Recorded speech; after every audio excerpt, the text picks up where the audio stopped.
Give cream some sugar, baby.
Give cream some sugar, baby. Cream waddle, cream waddle, cream waddle, cream hey, cream lurk.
Hello.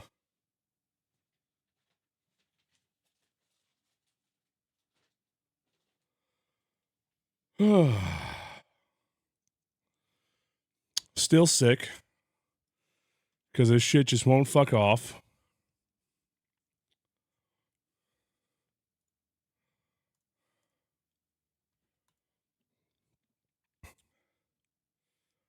It's great. I got a doctor's appointment tomorrow, though, so we're finally just. I'll get some proper medicine to knock this out. It's driving me nuts. Yeah. It just won't go away. It's just lingering. I don't feel worse today. I feel like I went back to how I felt the other day, but it's still just lingering. It just won't fuck off, you know?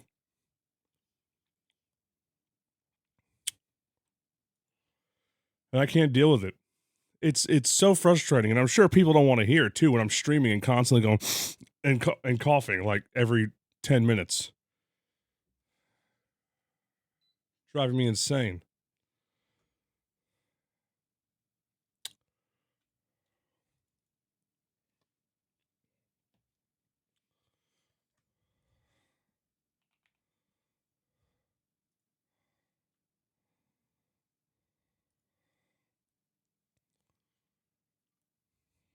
Yeah.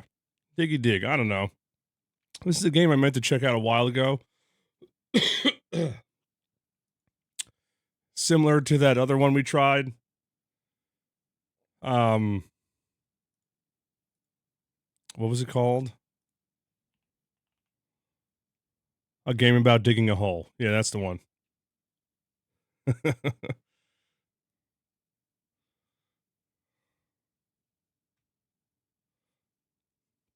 Yeah, she enjoyed her pancakes.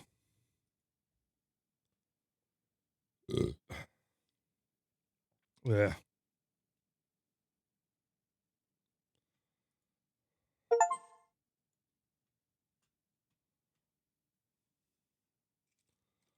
Yeah. The other game about digging a hole because there's so many, you know?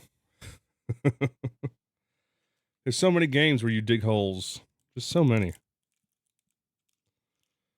Oh. God, I can't take this shit.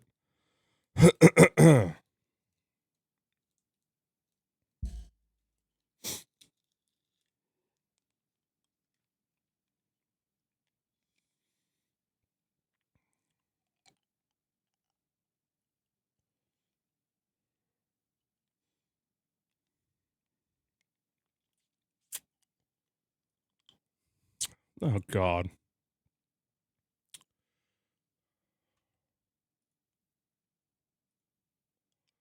I literally had a cup of green tea with lemon and honey. It only helps so much. It only helps so much. I've been having tea multiple times a day, every day since I've been sick. And like the sore throat's gone. My throat only gets irritated from coughing so much.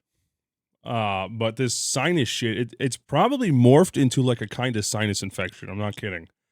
Which is why it won't go away. I've been last night I rinsed my sinuses out a few times because that thing showed up. Worked pretty good. It's just awkward because I like hold this thing up to my nose and like lean over this sink and just go, and you just see like shit just go flying out the other nostril. So it works. I did it again this morning to clear my sinuses out after sleeping because every time I wake up, it's just all fucking congested. I mean, kind of like a neti pot, but the one I found here, it's good. Just not not as good as the Navage I used back in the US.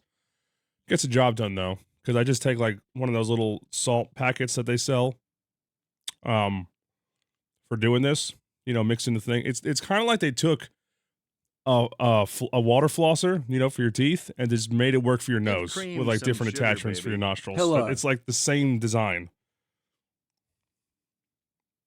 It works. It feels weird unless you're used to it. I'm used to it because I used the Navage a lot back in the US. That's weird as fuck the first time. First few times, actually. Because you're just not expecting that weird. You almost want to sneeze or something because you feel the pressure build up in your sinuses. Yeah.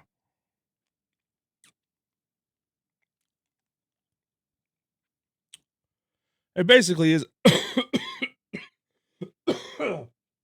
Motherfucker. It basically is a bidet for your nose. Yeah.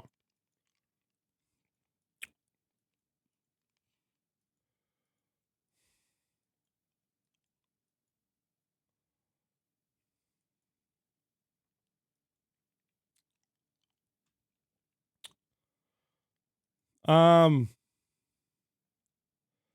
a neti pot is just literally like a little handheld pot, and like you have to hold your head to the side and like pour it through one nose.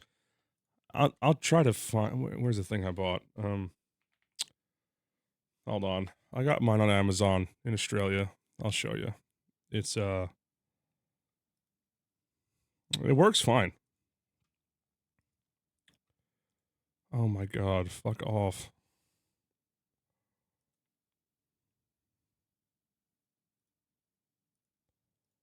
Yeah, this is what I got. This thing works. Yeah, you can get infected if you don't keep it clean. That's why you're supposed to fucking clean it. You're not supposed to just never clean it.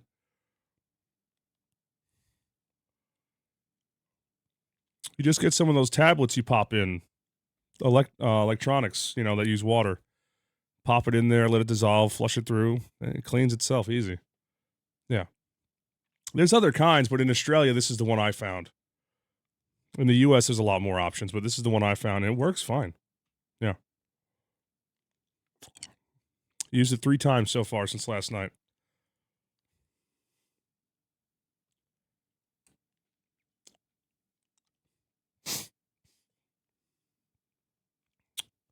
No, I just use tap water. It's fine. I'm in Australia. The tap water's fine. If you're in an area where the tap water is good quality and you don't got to worry, just use tap water. You have nothing to worry about.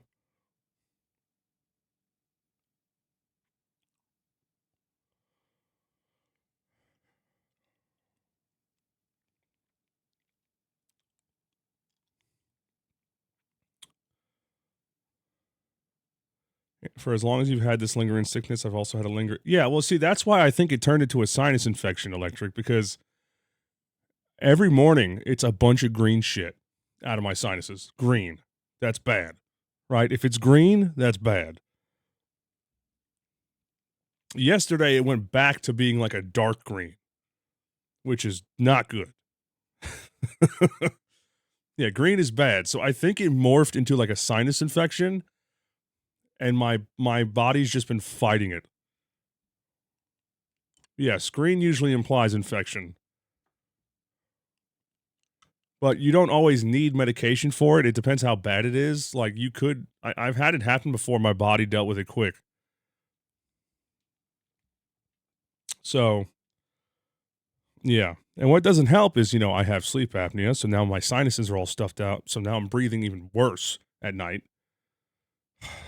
I don't know how I'm alive this past week.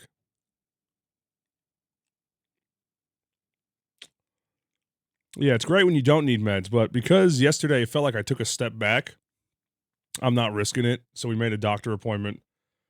Uh it's tomorrow morning, just before stream, so I might be a little late, you know?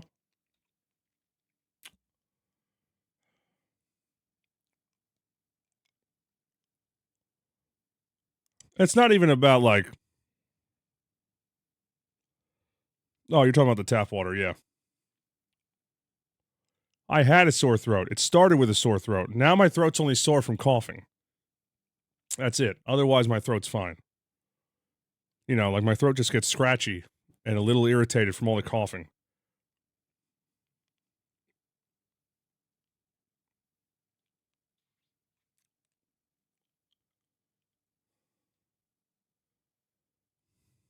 Yep, I can't have Augmentin. I'm allergic to penicillin C-chlor augmentin. It's great. Love it. Can't have any of that.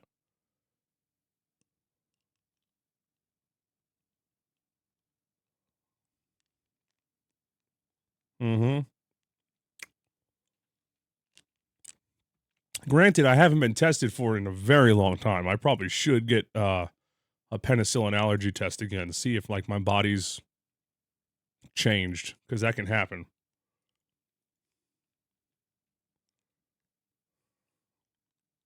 That is the good stuff. It's penicillin.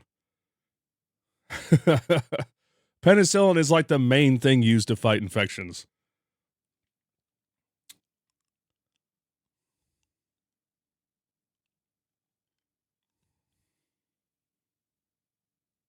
Once you're allergic to penicillin, doctors got to like figure out, oh shit, okay, now I got to think about the other meds, which don't work as good because penicillin is penicillin.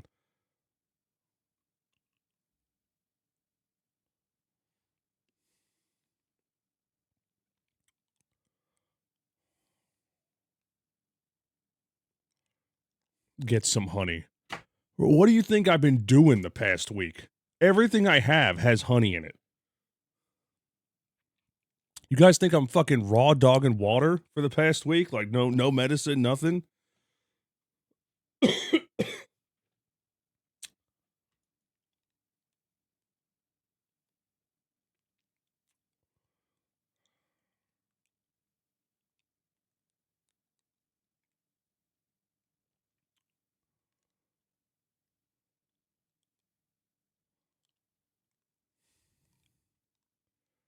I mean, I took a test as soon as I was sick. It was negative for COVID and flu and all that. So,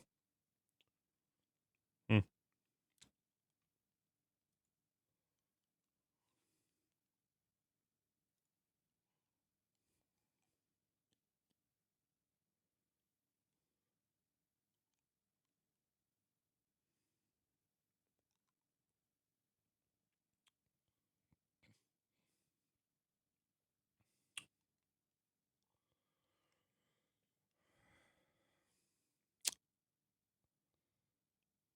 Doing household chores helps with the chest infection.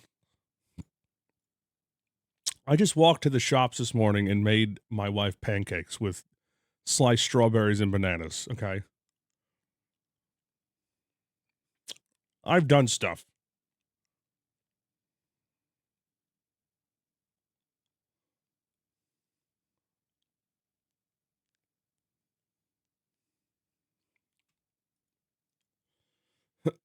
She did. Ate most of it.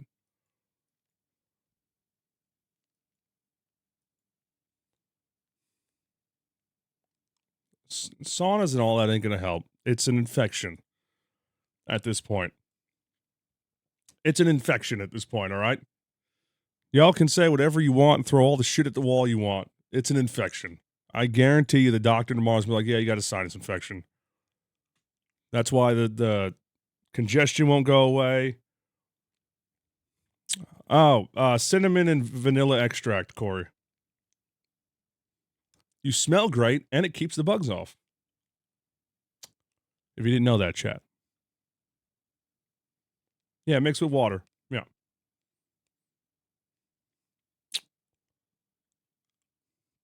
We should still have those glass spray things, right? From when I did it last time.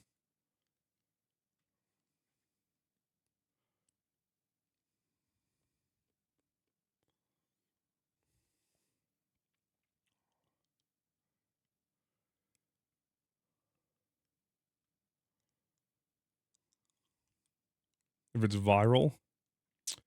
I mean, even if it's something where nothing but time will fix it, medicine will still make me far more functional than this. You know? Just give me whatever you got to fucking suppress this goddamn nasal drip. Because that's what's causing all my problems. Because my nose is constantly runny, and it drips down into my throat and chest. So then I got to cough, and the cycle continues, and then my throat gets irritated because I'm coughing.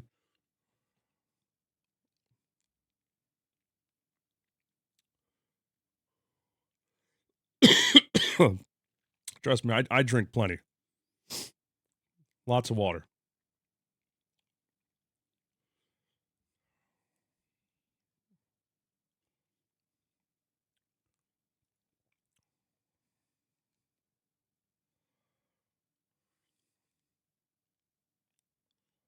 Well, Corey, on the bright side, it's apple cider vinegar. It's fine. It's apple cider vinegar. I don't think ever really goes bad. Like it lasts a long time if it's just been sitting in that bottle, right? Got a very long shelf life. Apple cider vinegar. Yeah.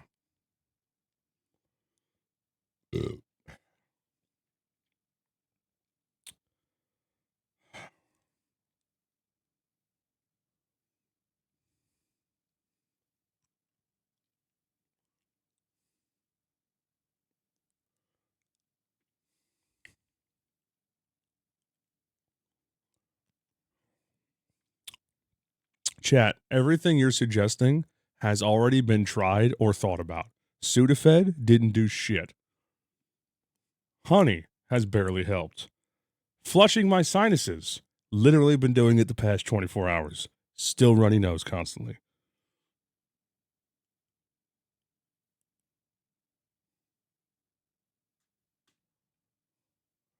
Gargling salt water, did that day one. Didn't do dick. I need donuts and Viagra. Stan. Don't question it. Just put it in the bag.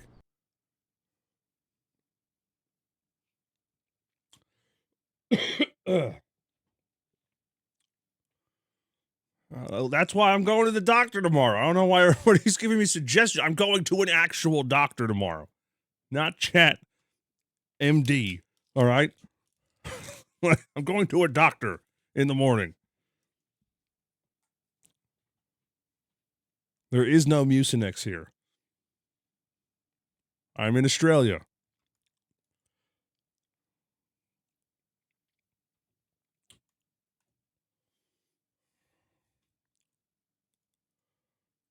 I fucking wish I was faking it. I wish. This shit's miserable.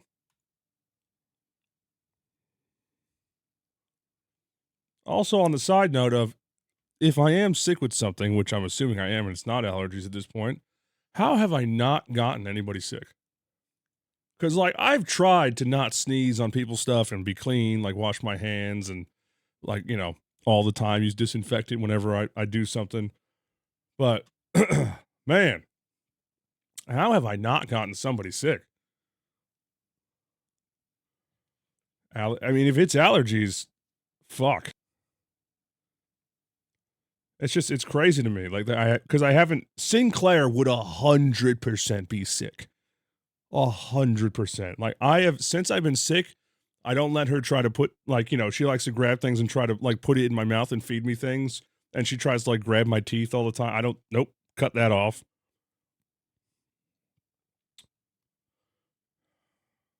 It could be a hay fever thing. I don't know. But that's the thing. I don't know. You've had allergies hit you and cause sinus infections. Yeah. That's what I was thinking. The only thing I could think of is that allergies hit me and started this, and it caused a sinus infection because I didn't address my sinuses before it was too late.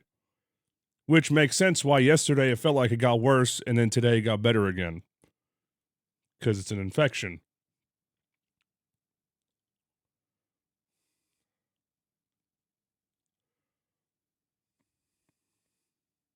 Yeah. Which is another reason I'm going to the fucking doctor, because this is bullshit.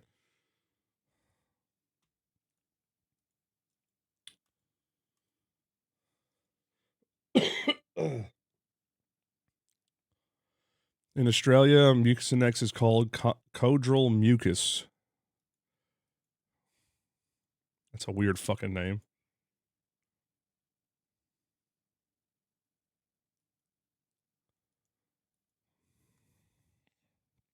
Yeah, so before I get sidetracked with more of this fucking black plague in my sinuses, I couldn't decide what to do today because, I mean, between Dune Awakening not having nearly the amount of content I thought for the beta, 20 hours, Funcom, I love you, but that's bullshit. There is not 20 hours of content there. All right. And like the full game release, oh, there will be plenty of content. Plenty to do. I'm not worried, right? Not worried. But this beta, no. No fucking way. I swear, chat. If you didn't hear me, it's fine. And I'm not trying to stab you. I have done a neti pot. I have a nasal rinser. I've been doing it the past 24 hours. It only helps so much. I'm going to the doctor tomorrow. I don't need speculation and advice anymore. I'm going to the doctor tomorrow. I know people just want to help. I'm going to the doctor. Oh Stop this! Wake up, slacker! Oh, fuck? I'm tired of constant poverty and the fact that you do nothing. You have nothing. We're even running out of furniture to sell and live through the next day. I'm leaving you for our neighbor. He deserves me, but you don't. Just fucking sell your feet online, luck. man.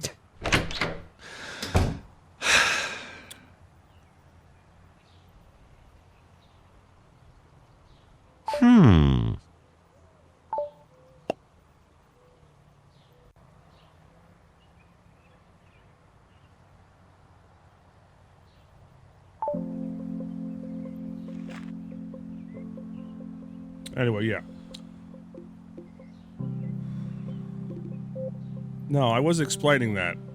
Why does this have frame generation? Dune Awakening, this beta, didn't have nearly the amount of content I thought it would. It's the same amount of content as last time. What happened was, I thought the new area you got to would have a lot more to do. It doesn't, because you need to access the other areas to get the higher resources to go back and do, like, so, yeah, I was hoping we'd get an ornithopter to test out and stuff. No, you can still only get the sand bike. You can make a Mark II version, which is like, yay. But you can't make anything new, really.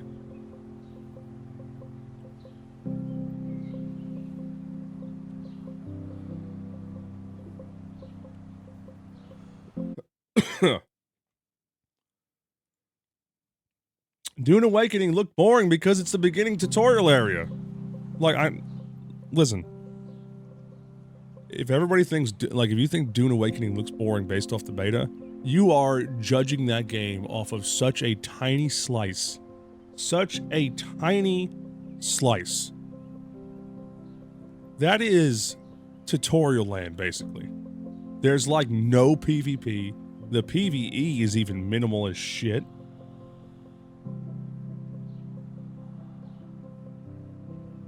Like, I don't judge Dune Awakening off of that.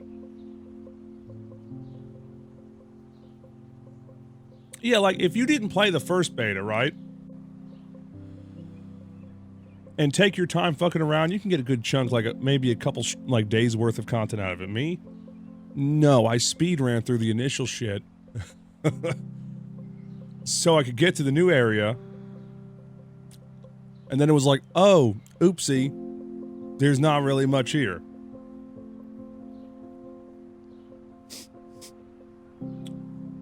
No, it's not going to take a bit before it picks up.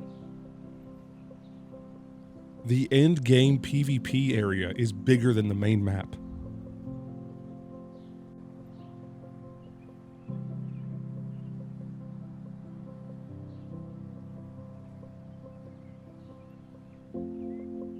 That's not even 50% of the game. No. That's not. And it's not even pre-order. You could get beta access without pre-ordering. Pre-ordering just guaranteed you access. Tons of people got access without pre-ordering. Which reminds me, I have 20 keys that I never handed out.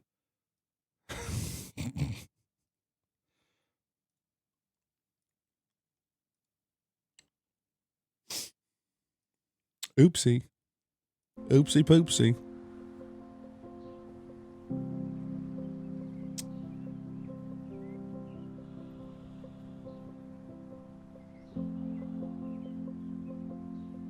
No, I completely forgot. Yeah, I'm telling you guys, like that.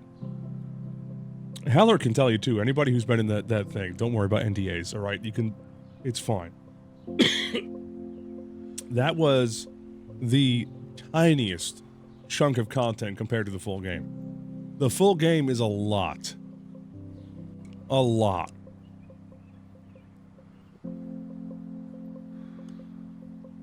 I can't guarantee the full game will be amazing, but it'll at least be fun enough for me to play it for at least a week.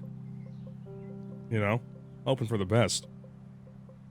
No, it's not a lot of the same. You're constantly progressing through the story and making new shit.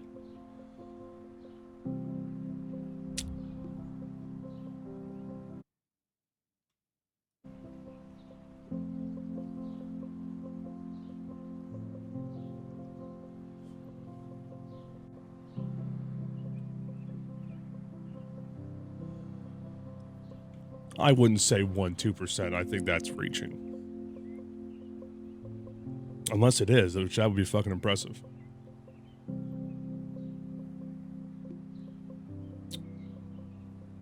Yeah. Here, I'll just, plop. There's the keys, Corey. Assault said he was going to do it last night, and I forgot to send him the keys. So that's my fault. Oh.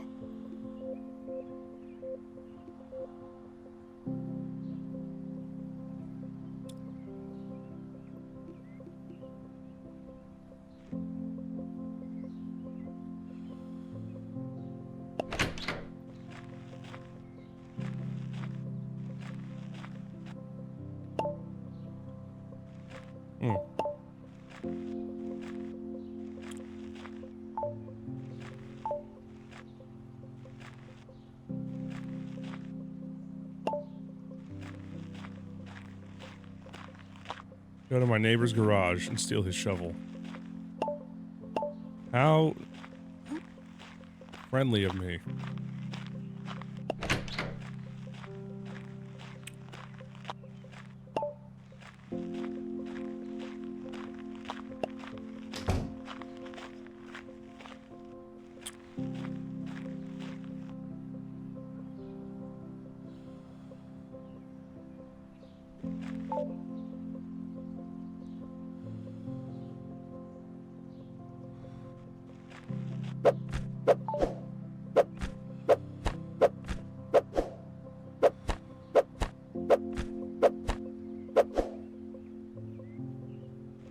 What?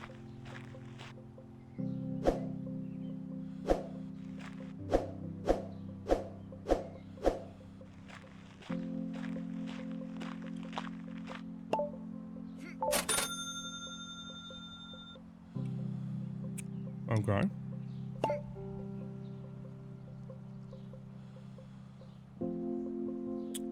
To hide holes from the police.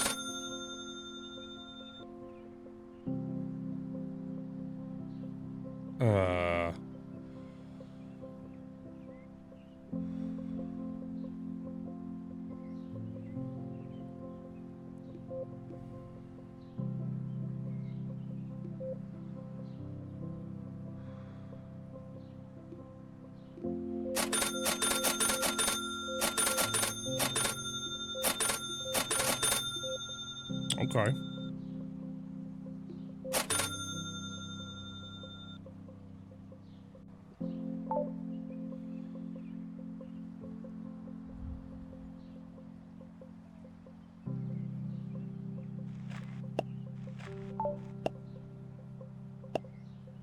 Huh. What? I'm fucking digging here, dude. What?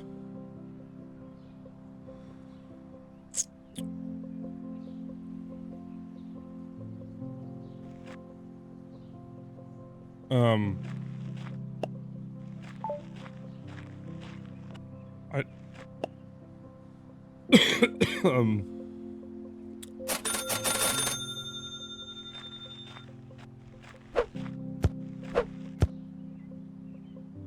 This seems like something I get arrested over.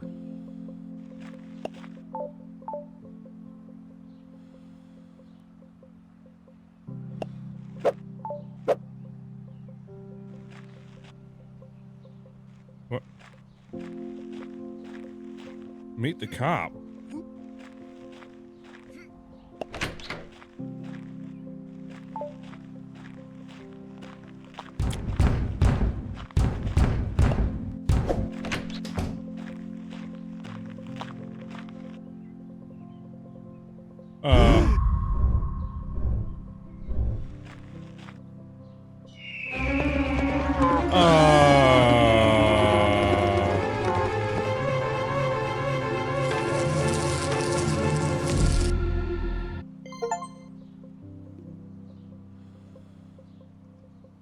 That's normal?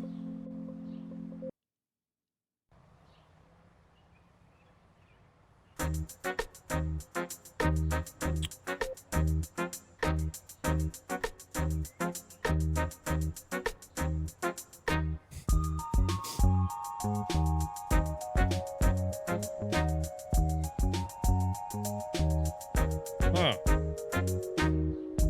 Okay.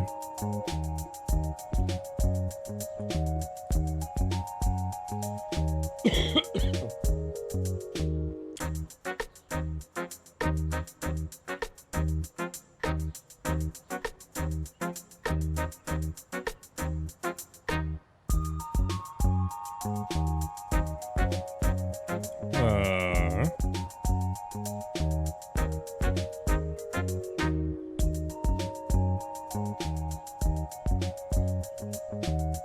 oh my god.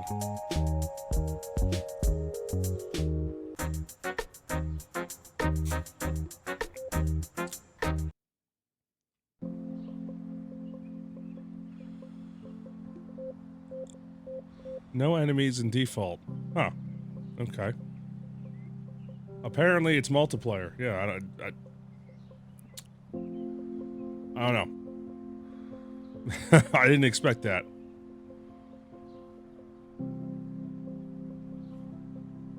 So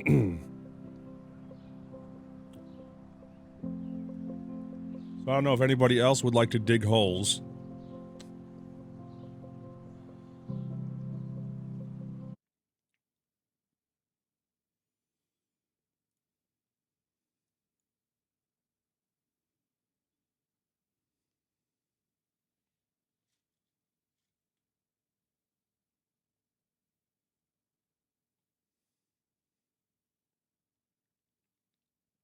Up to 5 people? Really?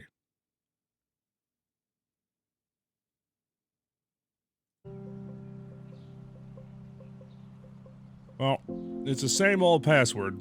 You know, the very encrypted one.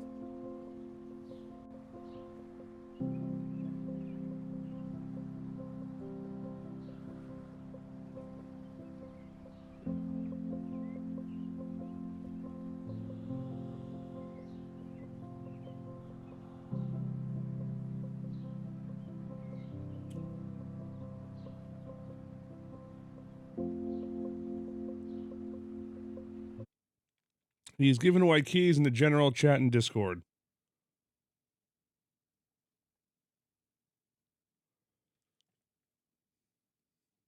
Hmm.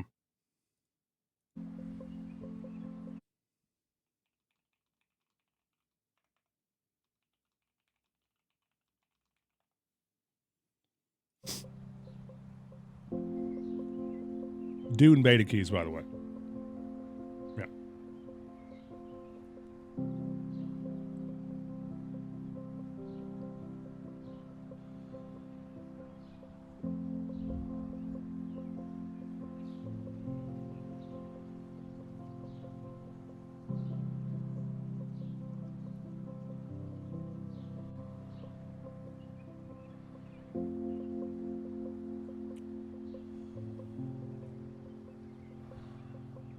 Does nobody want to make some holes with me?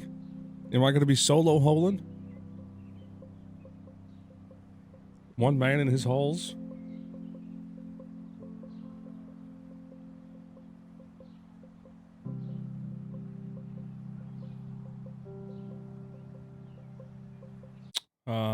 My Discord link is definitely permanent.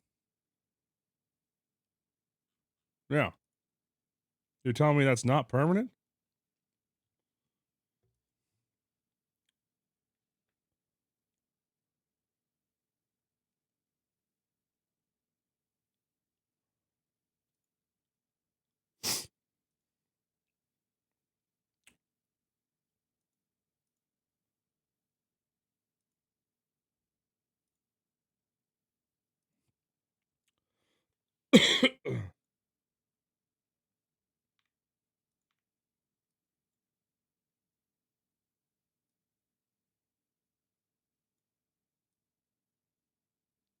Hmm.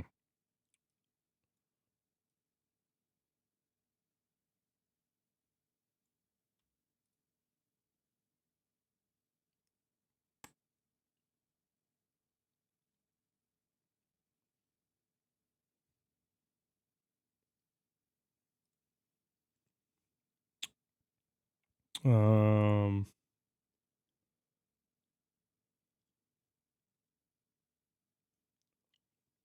server tag.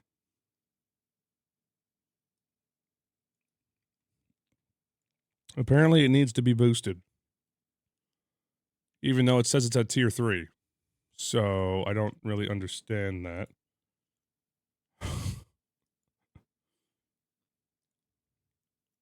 It says unlock with boosting when it's at tier 3.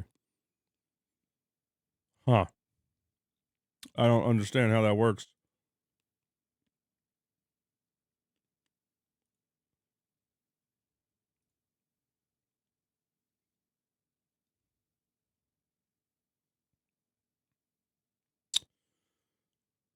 Hmm.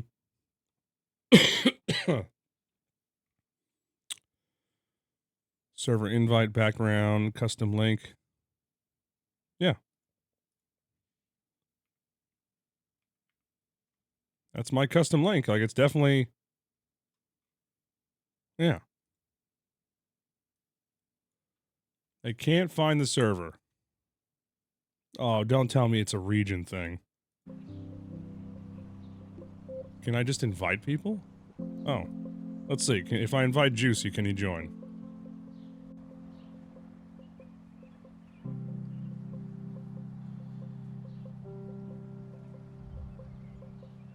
Give cream some sugar, baby.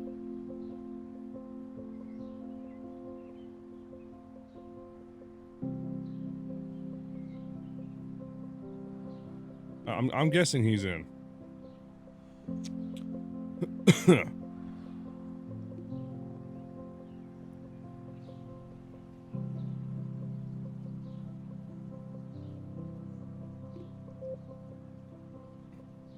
Alright, I see Catbox, Lathine, and Kyle. There's only room for 2. Who am I inviting?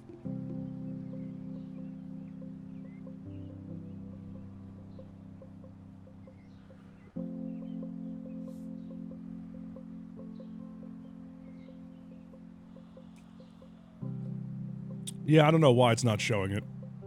I can invite though, and it works. You'll hop out, you're sleepy.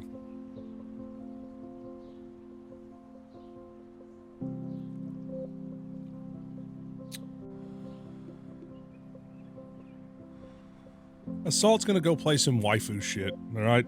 Don't worry about it.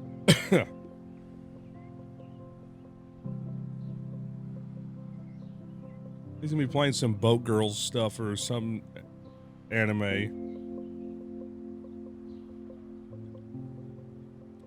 Yeah, if it wasn't full, you would join, but there's already 5. You know? It's already full!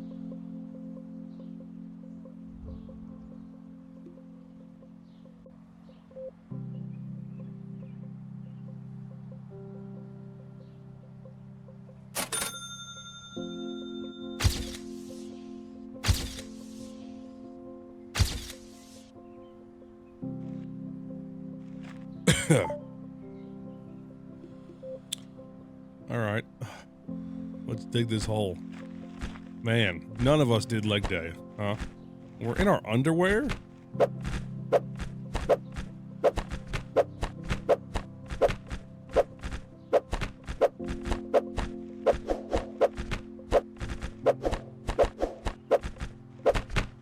Just 5 men, 1 hole.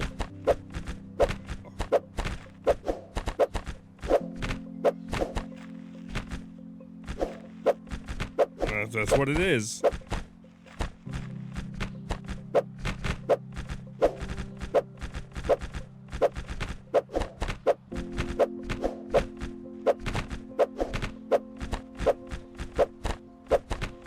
Do-do-do.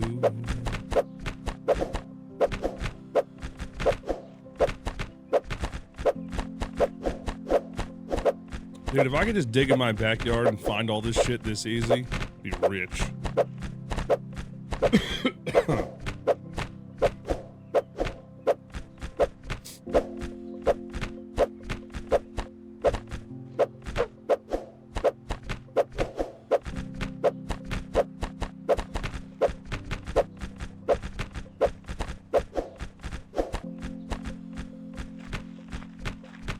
We're underground.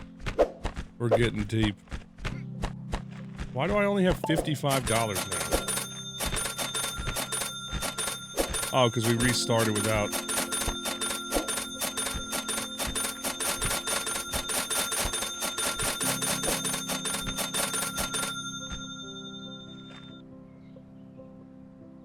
Uh-huh.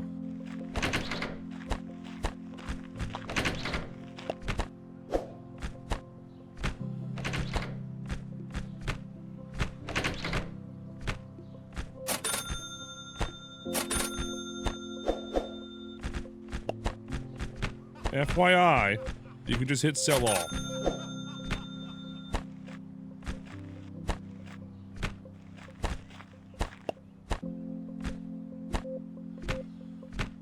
Bread.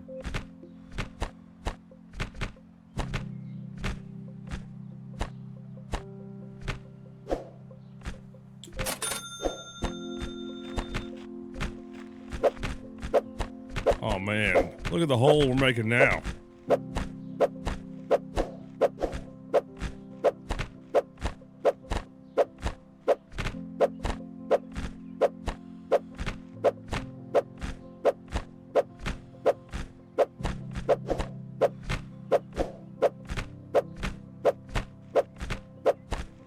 Wait, is the PC not plugged in anything?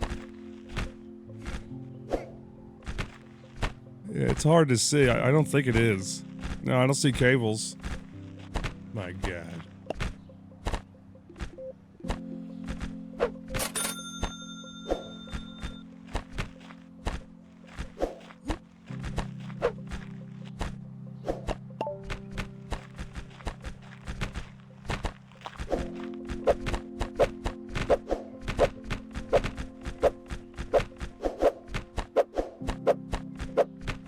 You ever see 5 guys work a hole like this?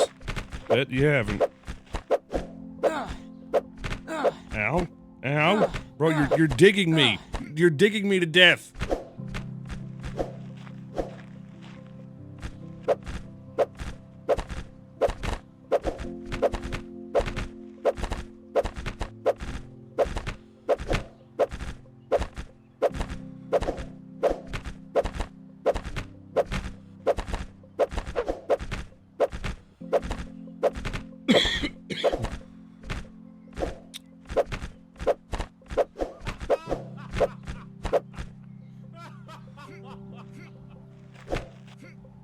Who was that?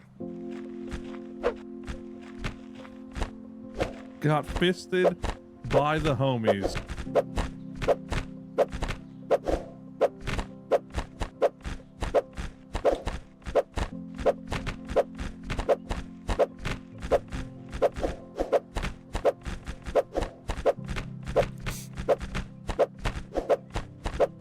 I wonder how deep this hole gets. We talking like dig to China deep or just like across the street deep?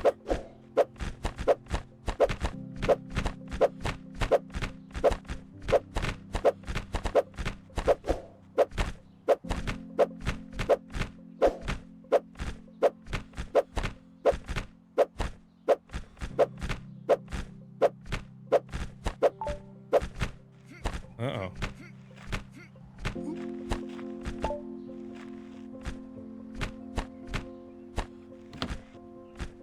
Give cream some sugar, baby.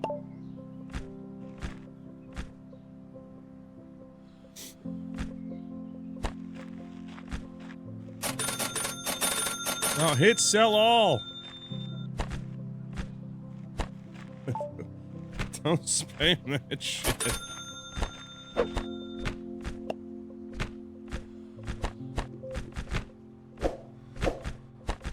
Pickaxe.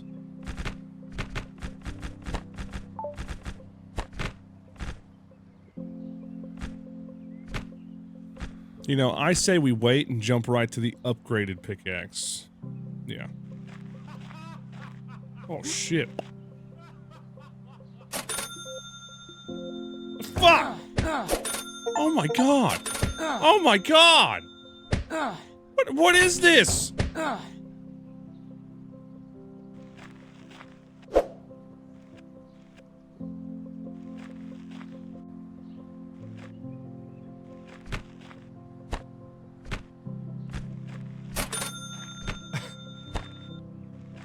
Well, now we're broke.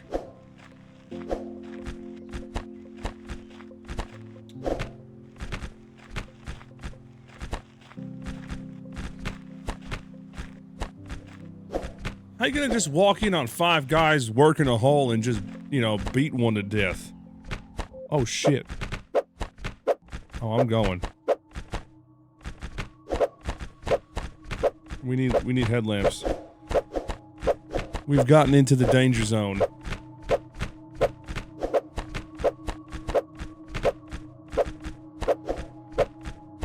Y'all need to sell this shit. We need flashlights. And I said flashlights, not fleshlights. Give Cream Right? some sugar, baby. Cream up I your know we're cream 5 smut. guys, 1 hole, but we don't need that. I can't.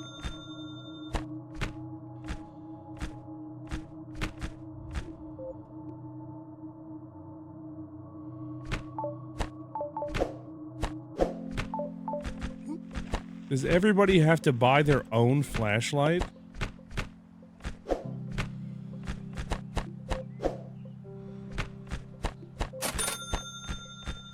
Oh my god. Yep. Dude.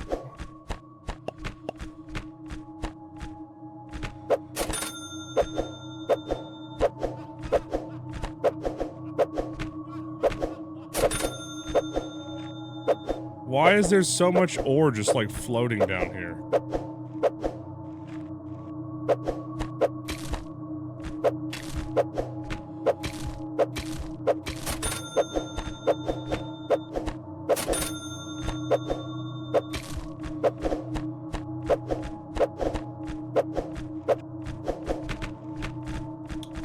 Oh, there's a staircase. Hey boys, there's a staircase.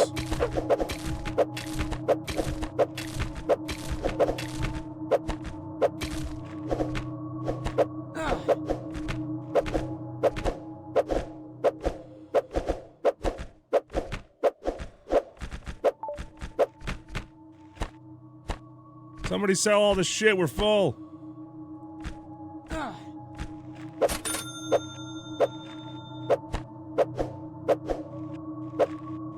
Oh, I can't actually dig out the staircase. I thought you'd be able to.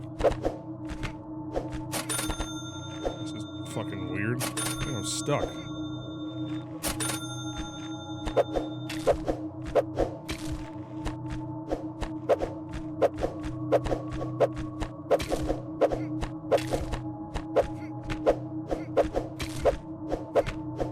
Man, you just can't go jumping in the hole like that, dude. Dangerous. I'm stuck. No, I'm not. Okay. What the fuck? This hole's got spiders in it.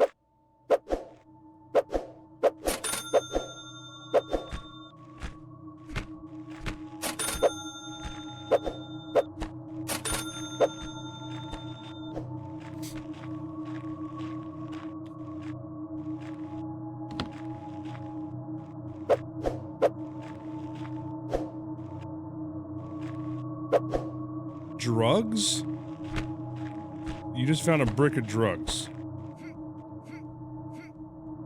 Well, I guess if you're gonna put anything in a hole, it's drugs.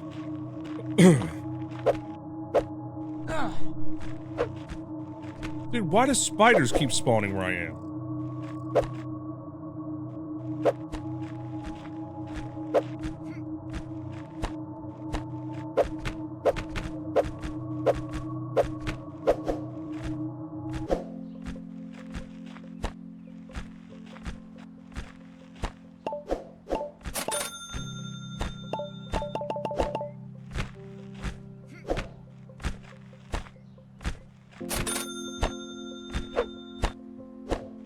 Huh.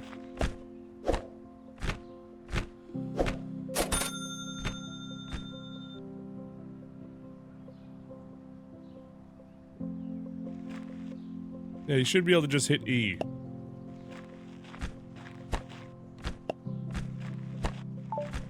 Wait, where did it go?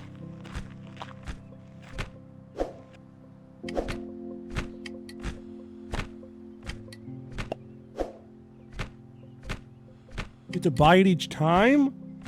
Oh, I'm so glad I could waste our money. You're welcome. Oh. You have to buy each thing. These motherfuckers.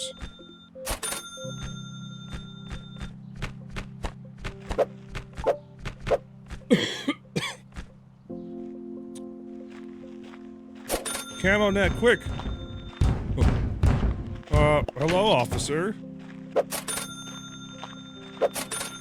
I get fined $66 every time I pick them?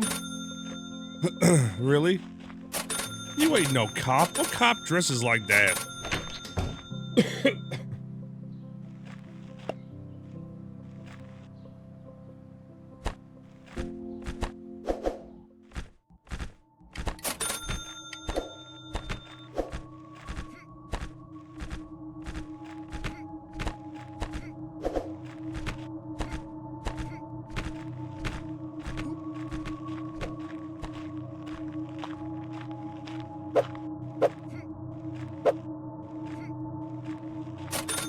How's my creamers doing?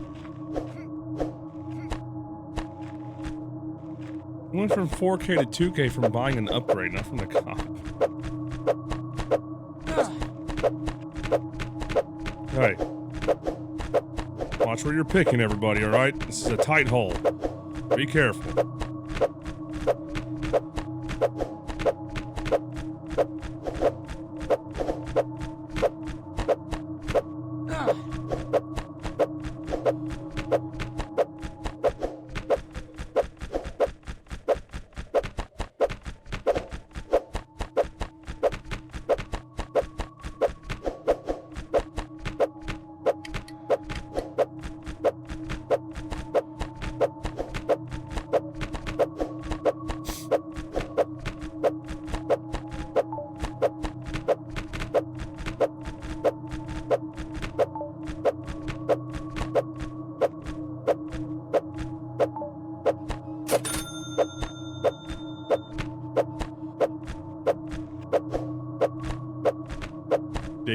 Digging. Actually, I know what to listen to. What am I doing?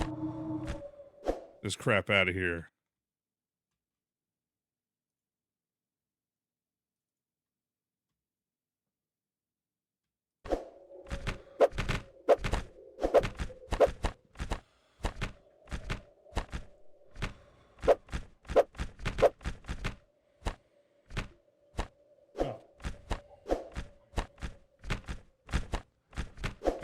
Sleep, so. And we'll sit here for now.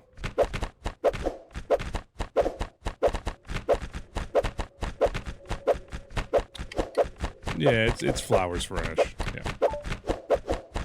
It's Australian Mother's Day.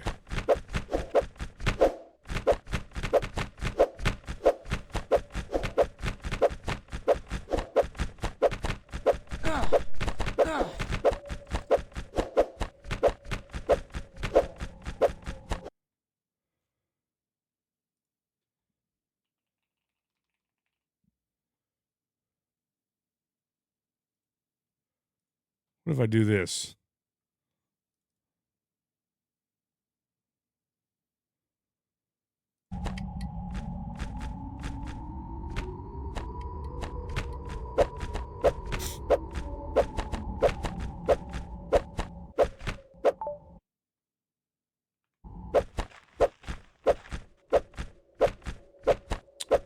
Diggy dig dig.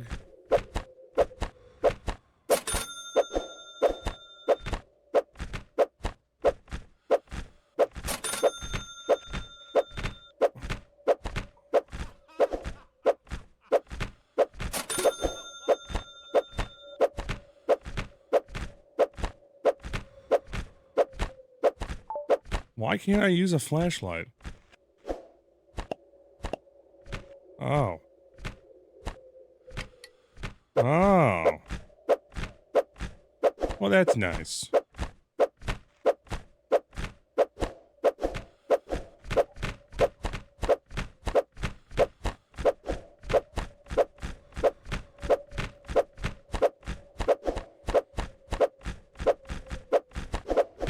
Diggy dig dig.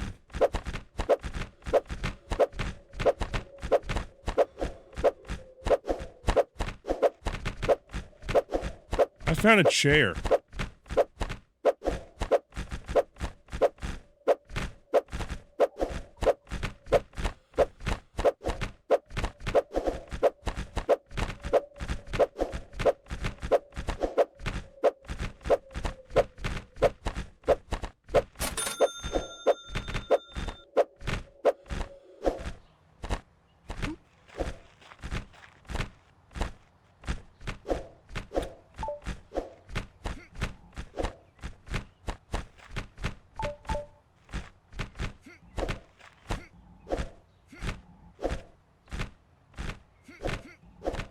What is this here for?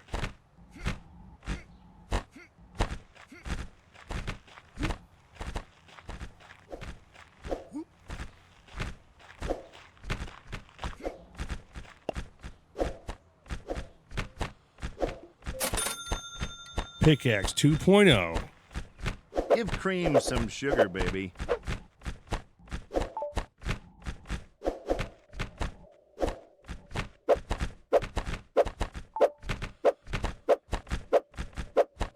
I like how it just has cables on it.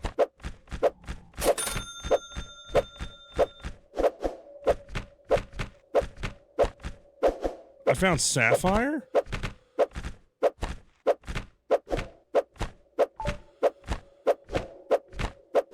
More sapphire.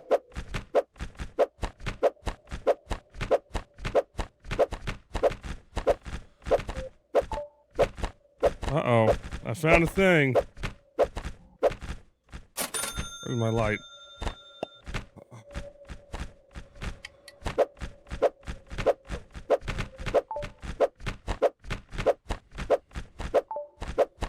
I got a thing. And it's not the acoustic guitar, but I did find that too.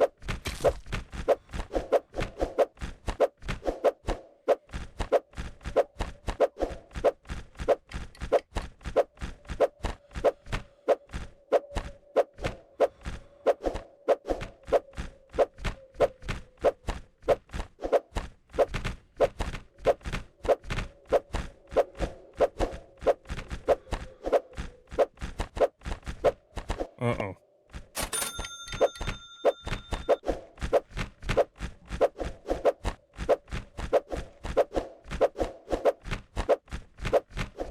Hey! Get your own hole!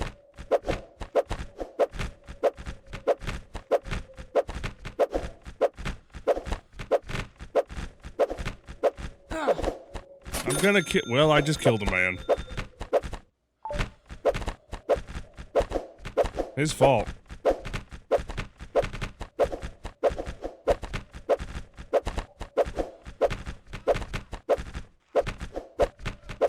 There's only enough room in this hole for one man, alright? This ain't a two-man hole.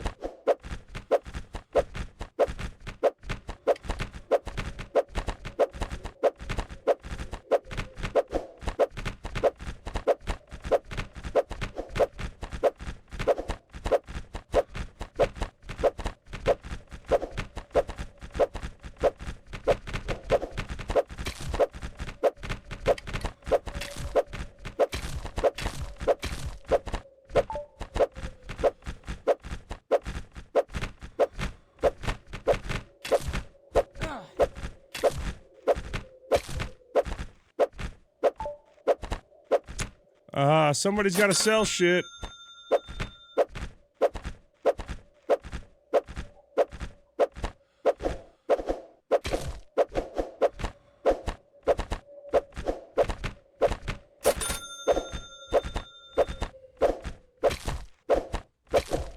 Oh, hey, I found Catbox's hole.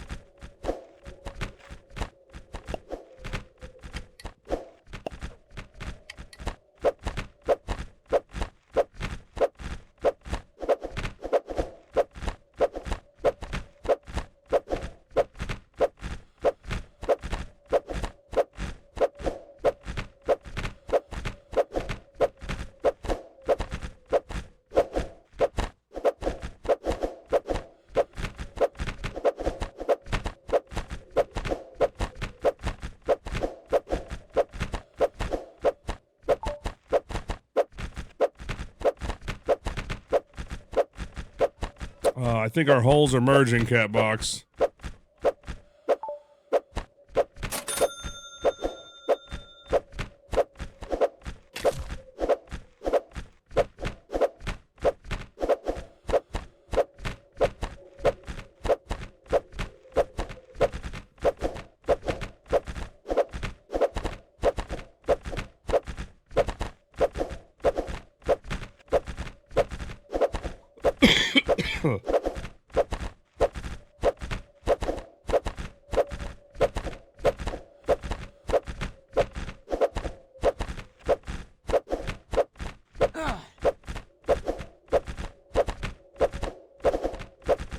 I found a box.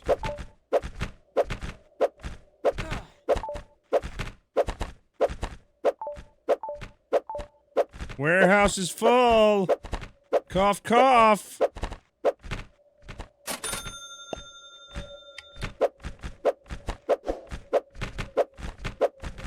You could probably upgrade the pickaxe right now. That's something new.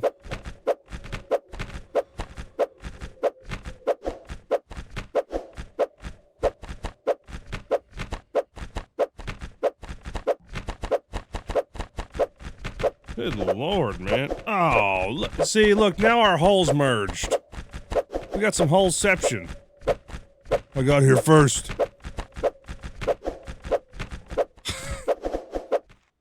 I just hole jacked him. Ah, whoa, whoa, whoa, whoa, chill.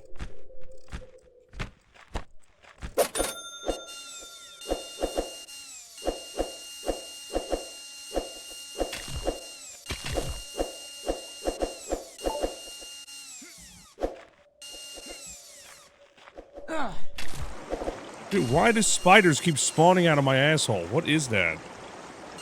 I found a shotgun? There's a gator here, guys. The police!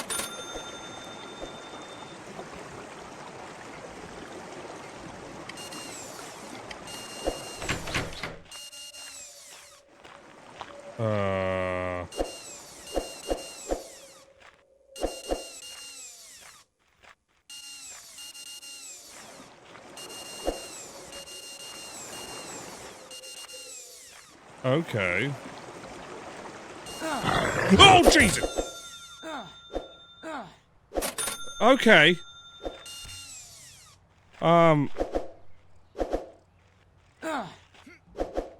That is the fastest fucking gator I've ever seen in my life.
I can't see shit.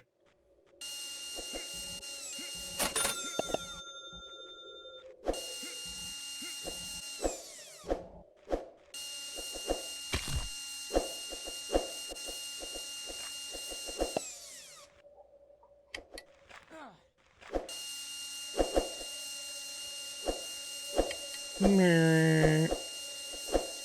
A barrel?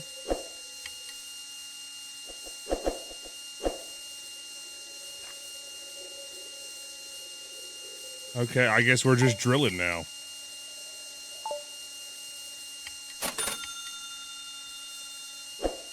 I found a microphone. What? Oh.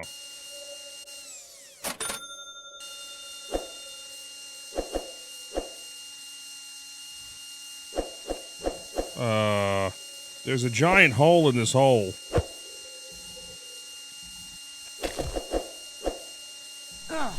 Okay. I need light.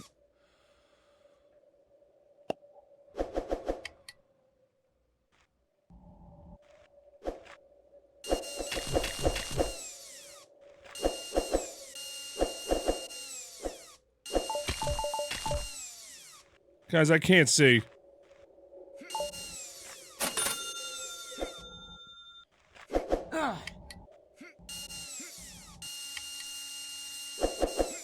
Grab the light. Well, you just killed a man.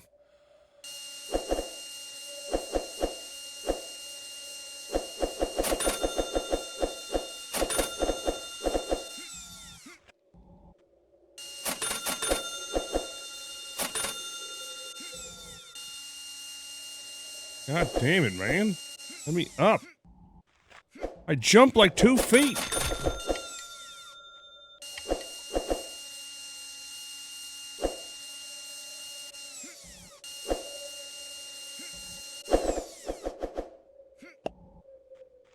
Oh.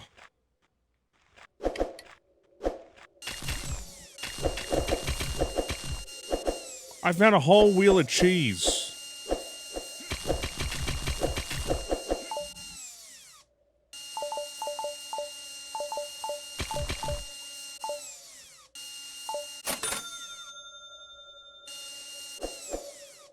I think that's enough lights.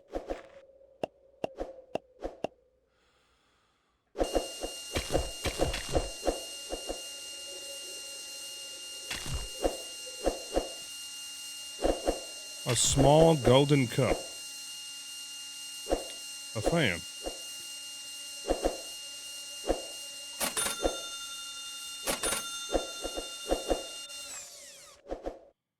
Let me see. I love this song. I'll just say, a hole.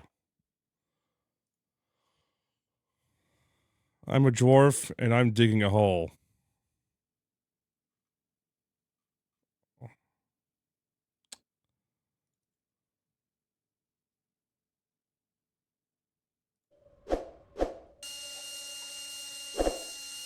Can we get a better drill?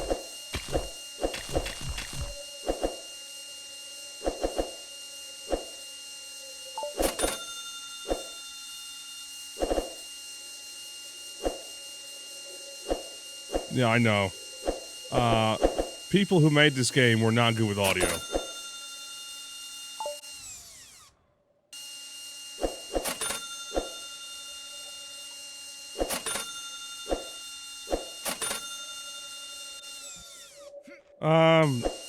Better drill, please.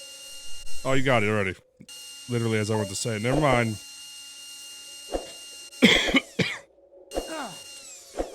That was a suitcase of money?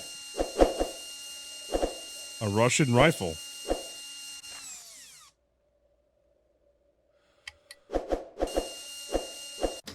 What?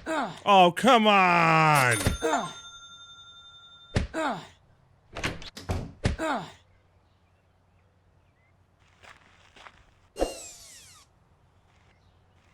Who was up here?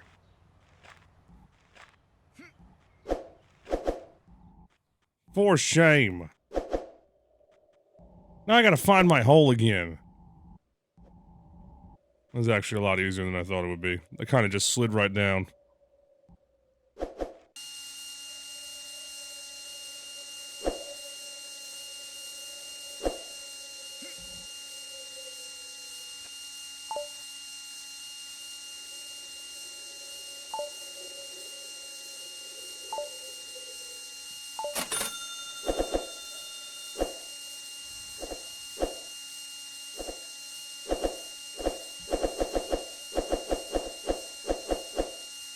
That just said golf. I found golf?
I'm really drilling a hole, but, you know, I guess it works. Oh, this drill has wires on it.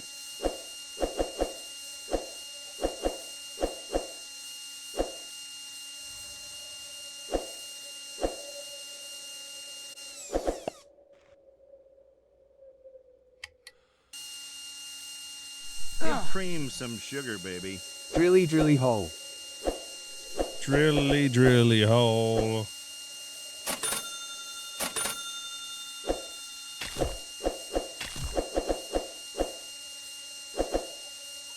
I got stuck in a hole.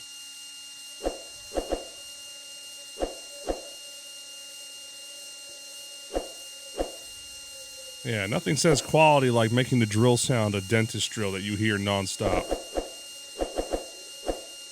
We just heard this one.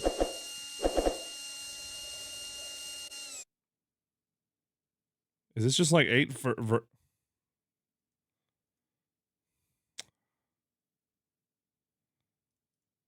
we should have just stuck with this.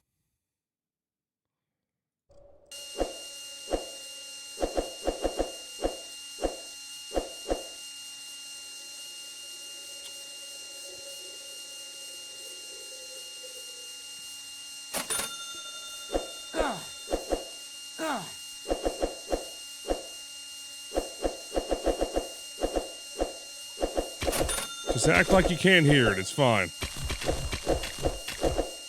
That hole exploded with gold. That's a gold hole right there.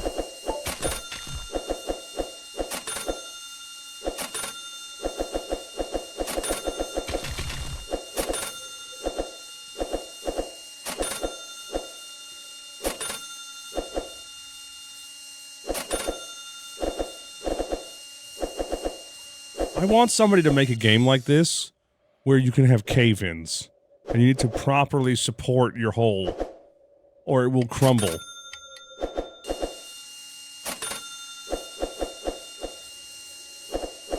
Not just that you can just dig forever and dig, dig, dig. I want, like, more. You know? I need structural integrity of holes. Bro, yeah, whoa, whoa! What the fuck?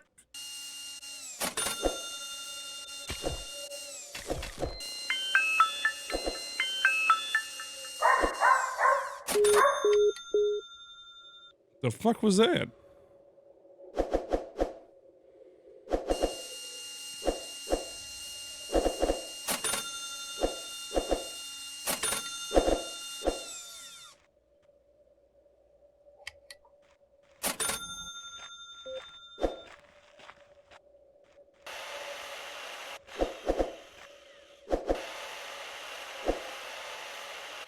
Oh, we got a new one.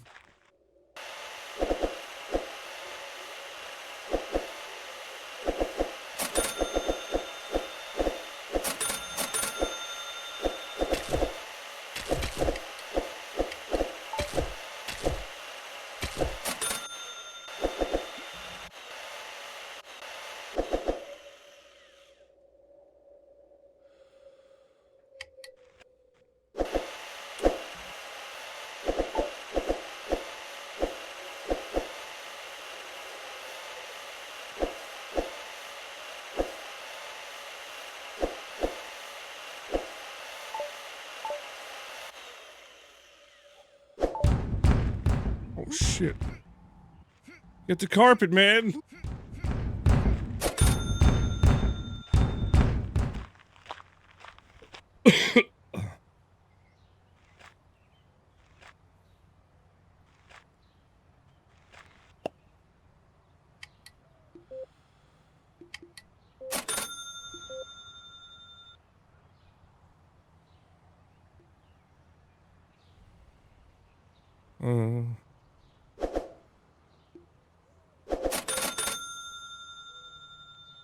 Oh, wait.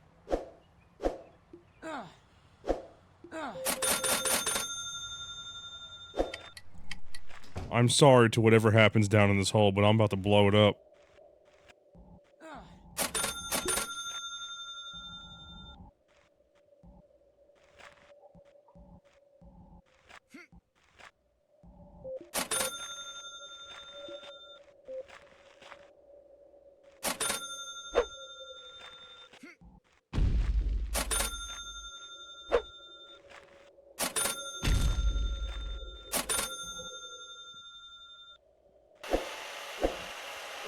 I mean, that was neat.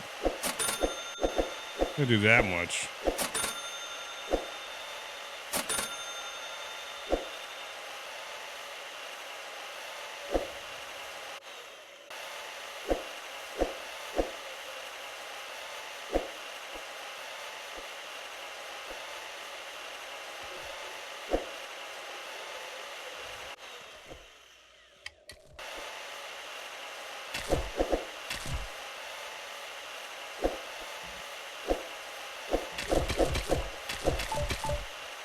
Damn.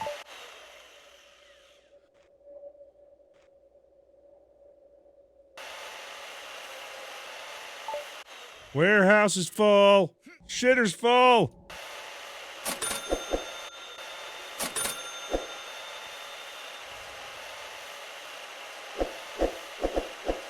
The fuck was that big thing?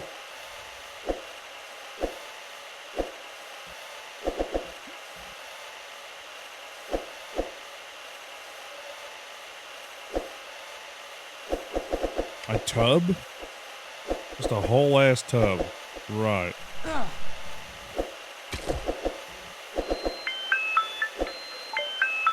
Oh shit.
I found a fucking vending machine.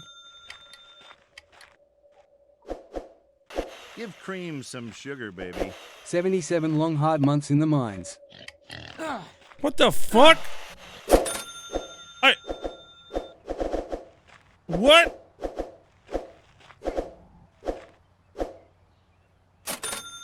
Did I just get murdered by a pig?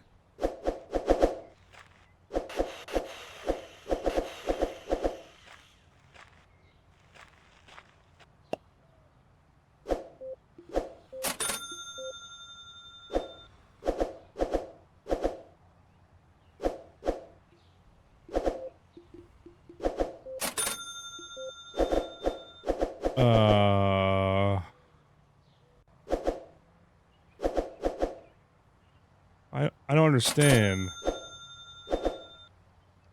Am I supposed to have this gun?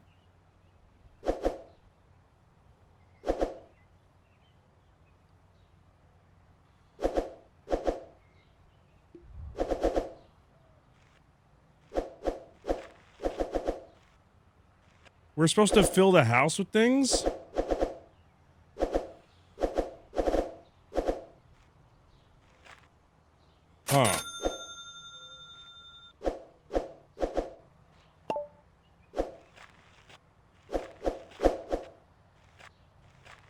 Y'all are really digging out the entire hole.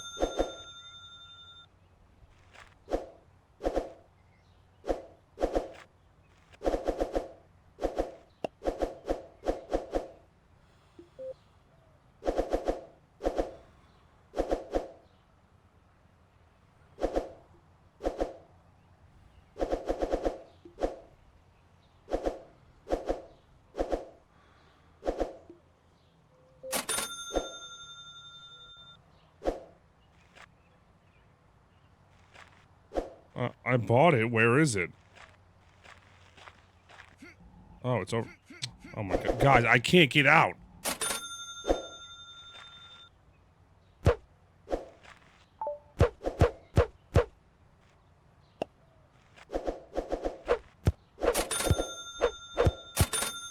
What?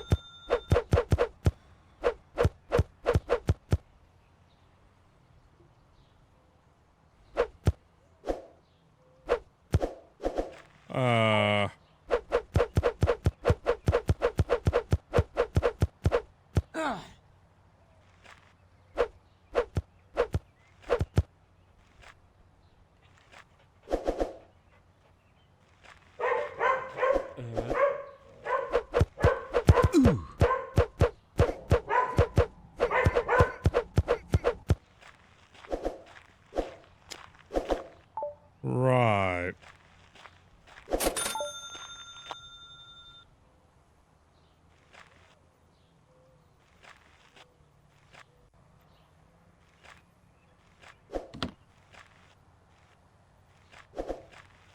Yeah, nothing makes a house like a SWAT rifle.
What the fuck? Why is there just spiders up here?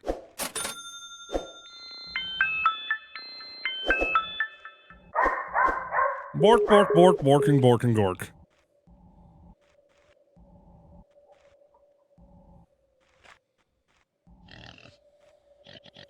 I think I'm starting to understand why this has frame generation. What just happened?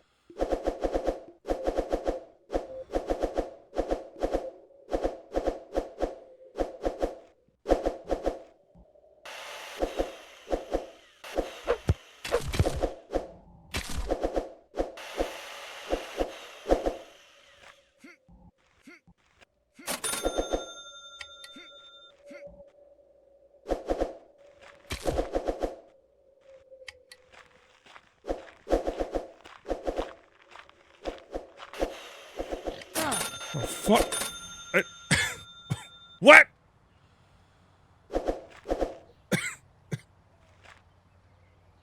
What? What?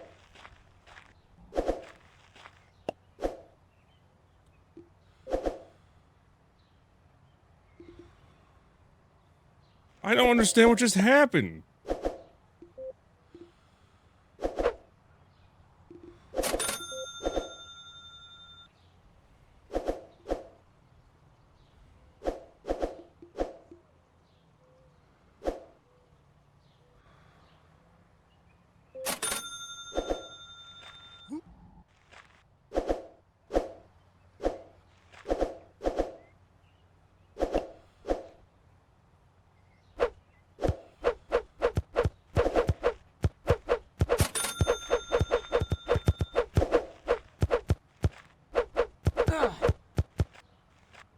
Dude, what are you doing?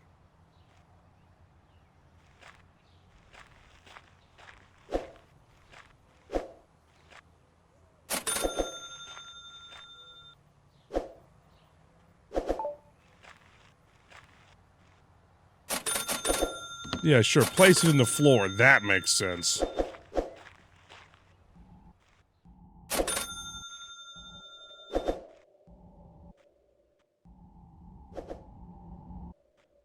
I'm not sure why Rammstein's on this, but, you know, it's fine.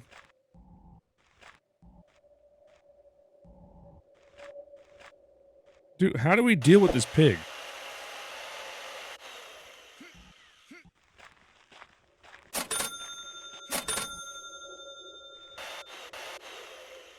I don't understand. Don't do that.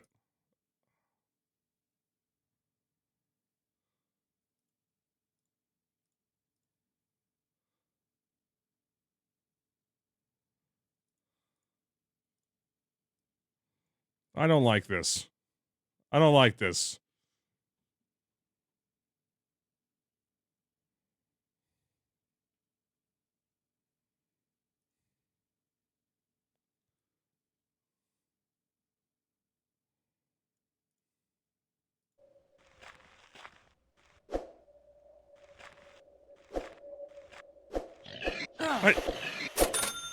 Bro, I don't know what to do. Hold H.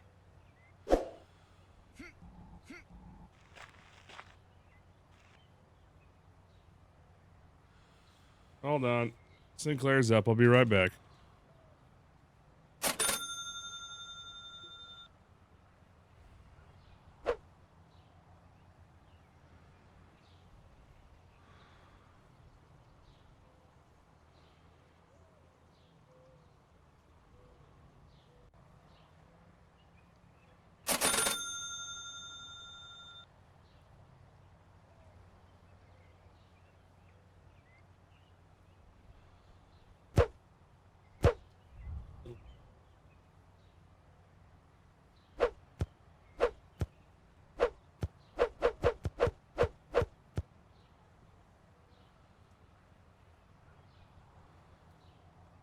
Okay, be right back again.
Give Cream some sugar, baby.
Hello, it's Sinclair. You didn't get to see her this morning. Discord's not broken. I'm not in Discord with anybody. I've just been talking to you nerds and digging holes.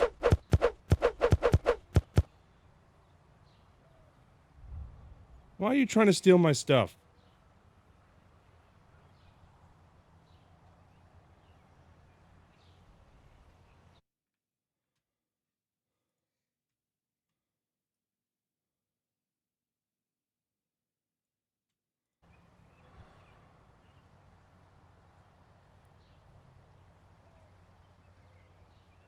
Sinclair.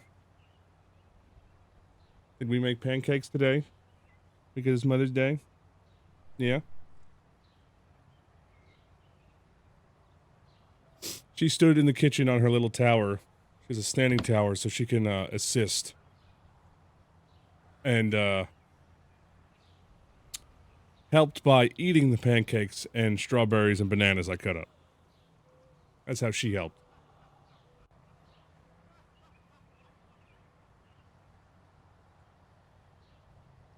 Yep. Right, Sinclair? You helped. Yeah. You helped so much. It was delicious. Hmm?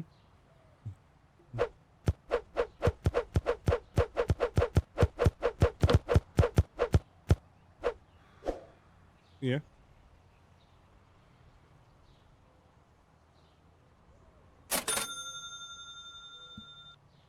Tiny duck face.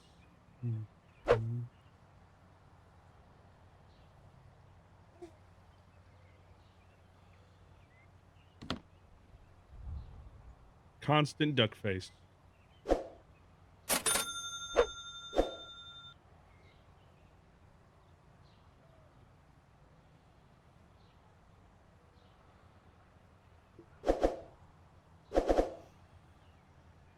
That's actually the old link.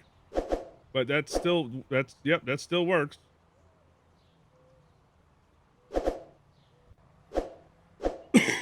And hello, Classy. Oh, so tired.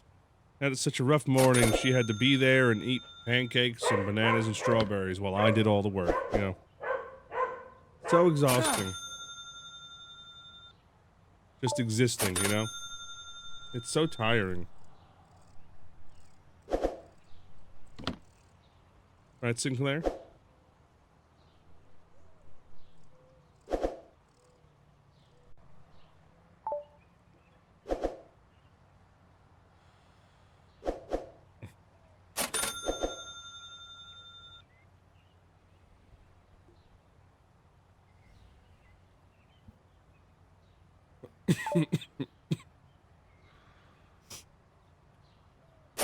The police is here.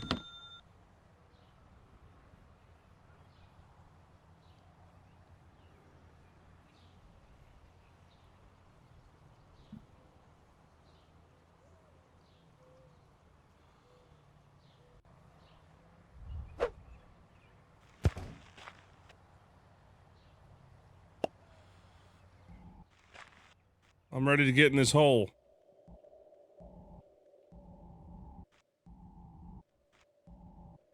Oh, my frames.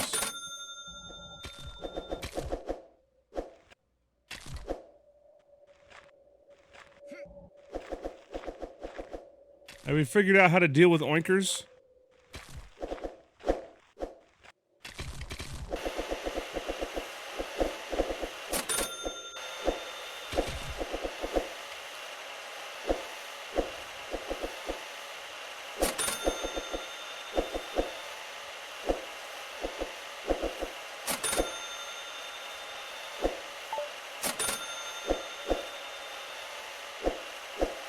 Cash register.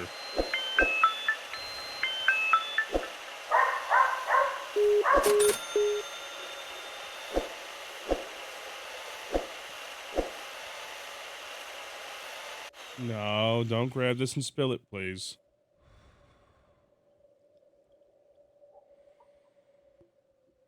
My drink.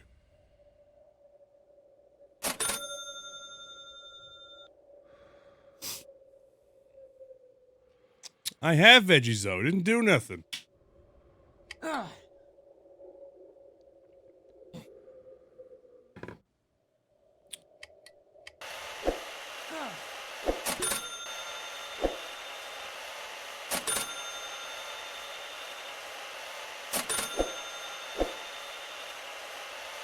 Oh my god, my drill has Christmas lights on it now.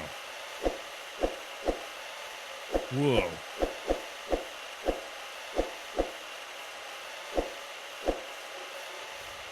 Yep, that's my bottle.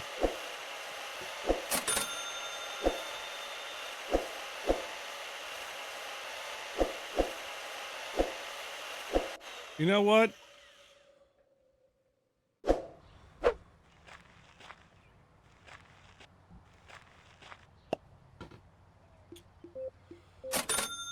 Good question.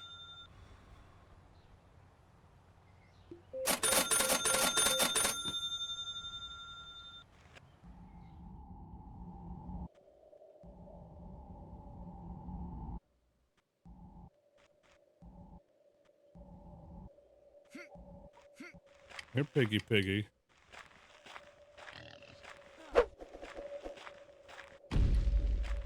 Aha! Looks like meat's back on the menu.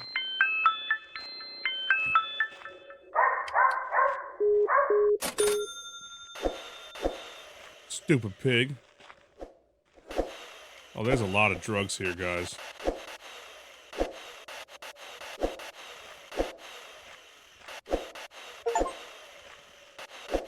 And a whole wheel of cheese. What the fuck?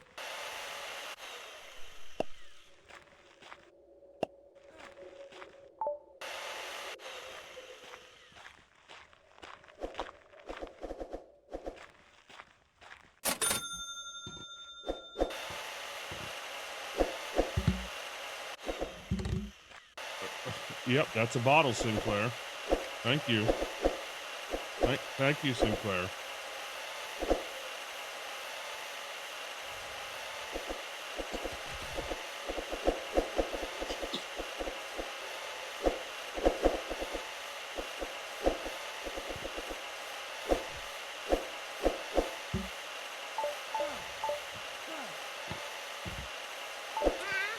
Warehouse is full.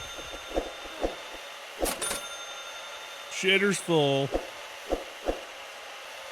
Ah. You're starting to get a little chaotic, Sinclair. What, you're not entertained by an empty 1 liter bottle? You're not entertained by that?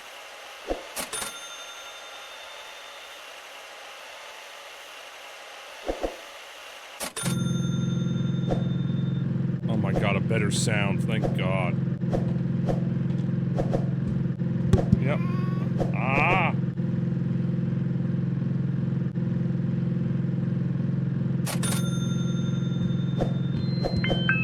Yep, that's still a bottle.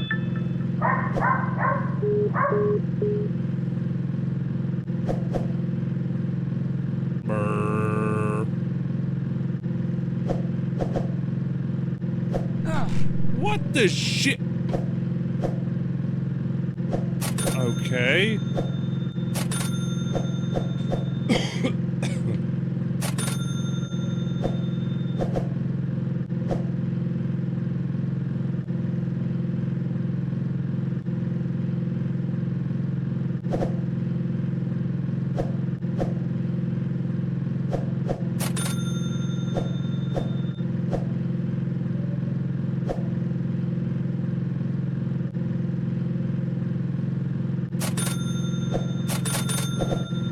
Golf.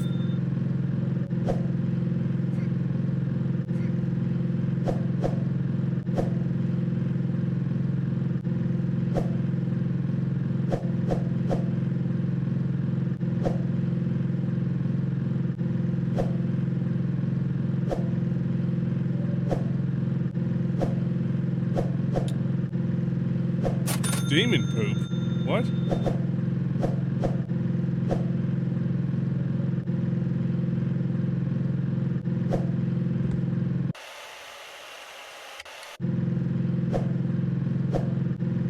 Well, what's on the ground, Sinclair.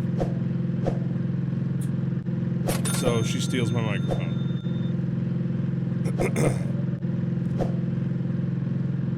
Okay, bye, microphone.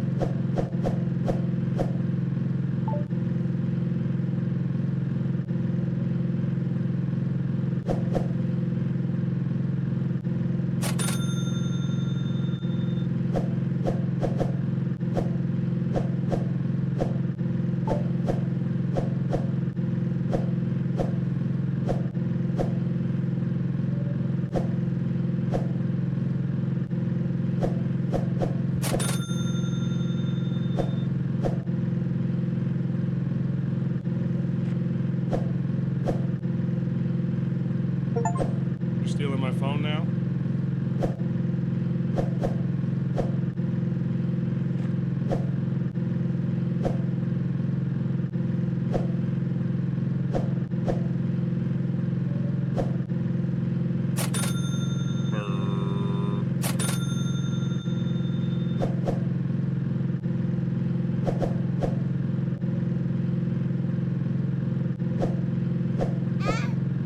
Ah! Yeah?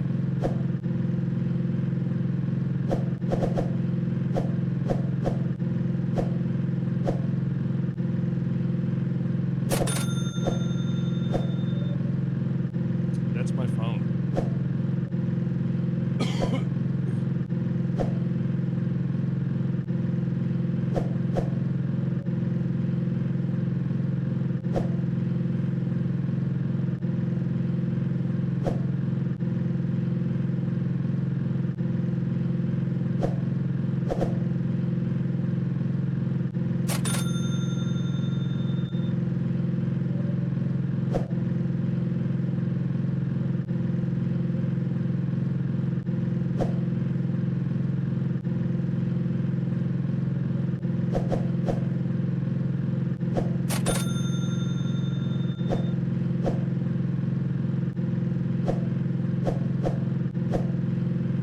There sure is a lot of guns down here.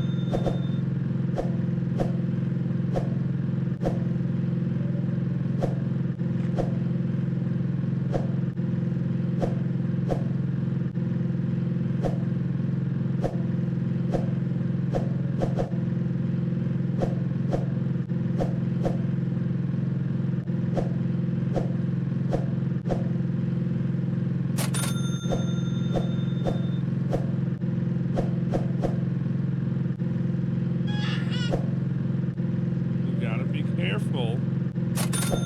That's why the microphone stays over here, because you keep headbutting it.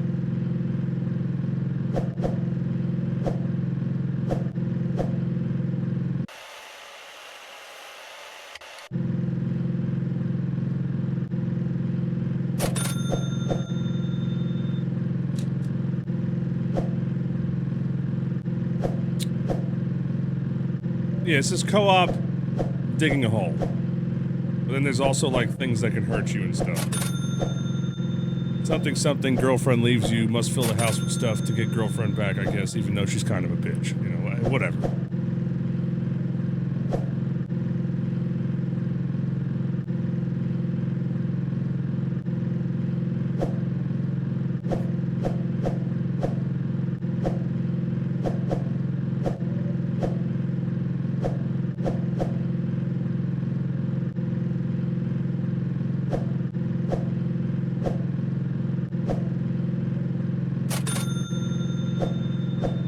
Don't drop my phone.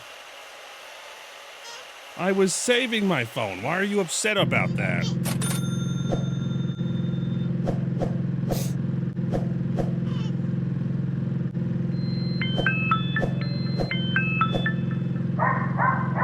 That's one smart dog.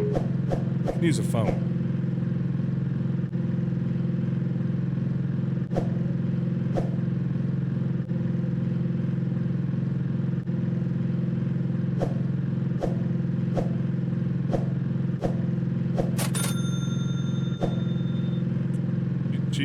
She's vibing to this music.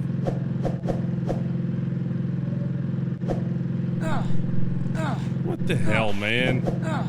Just spawns spiders on you at random. It's so dumb.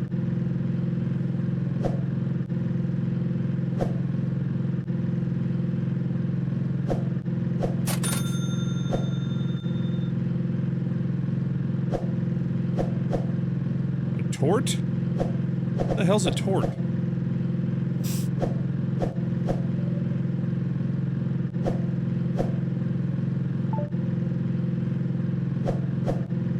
We're 343 meters deep in this hole. That's impressive.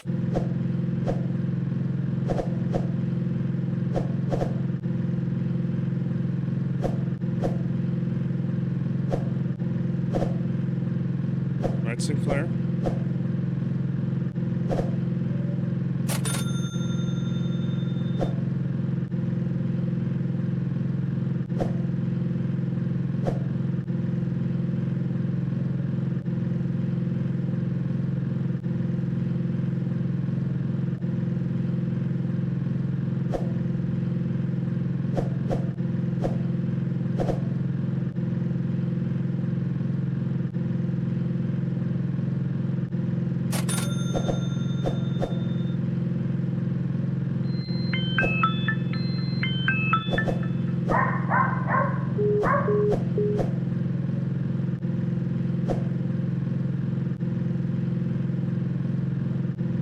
Where's the rest of them? Probably up top.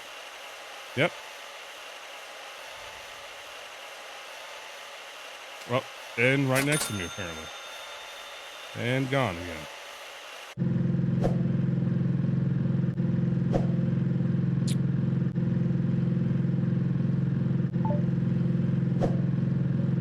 The police? Can't a man just dig a hole in his backyard without being interrupted? Like, what's the big deal? Backyard holing has been banned.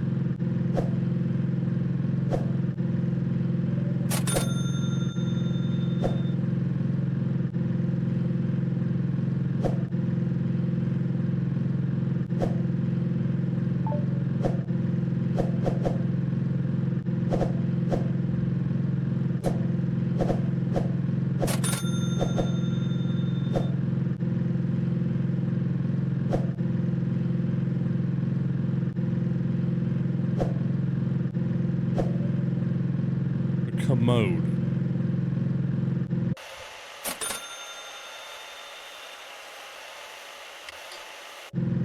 Yes, Grumpy.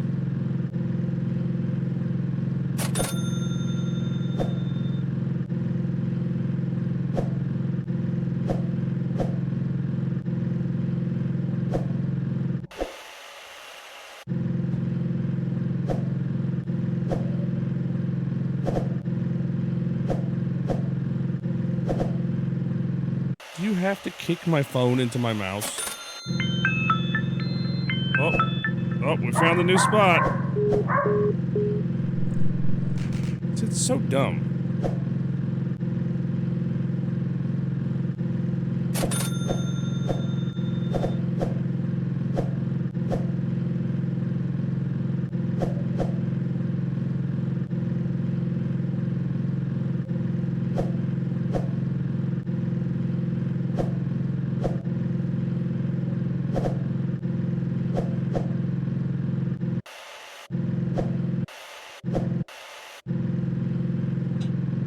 Yeah.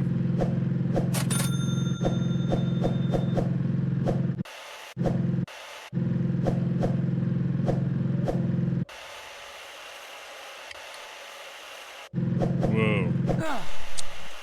Oh my god. Can they stop with this stupid shit? Now, you know it would be fun if we just had spiders spawn on them constantly.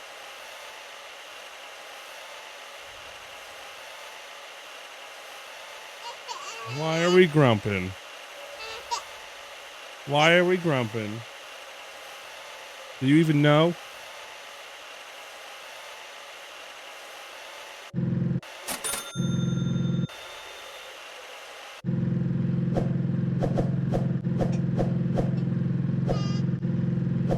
Sinclair.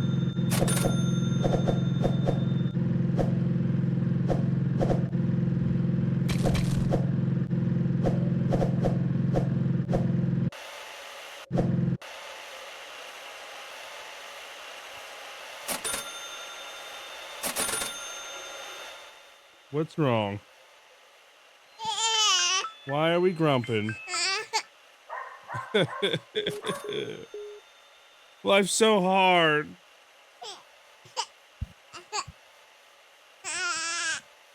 Why are we grumping?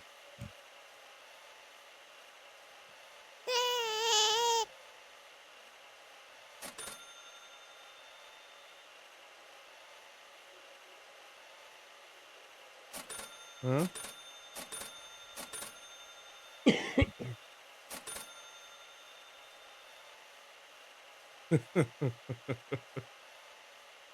Oh, now we're not grumpy.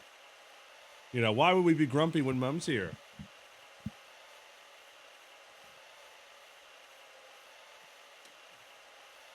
Yeah, the playlist is odd, but whatever. I'm just letting it go because it's something.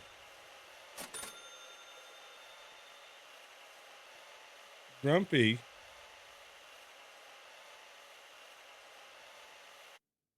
There's also this.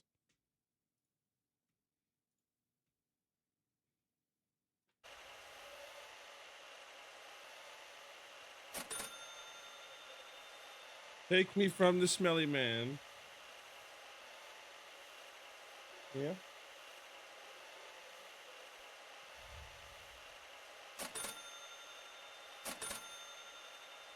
Oh, there you go.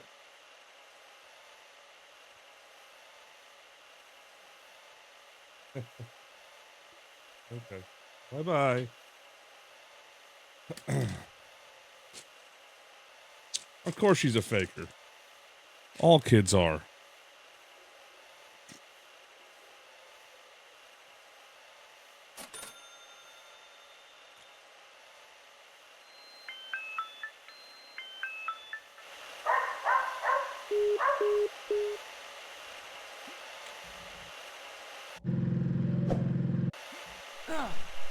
Oh my god, with the stupid spawning spiders!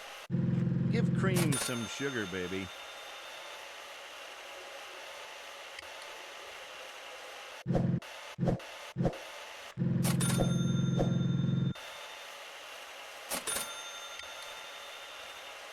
Is that it?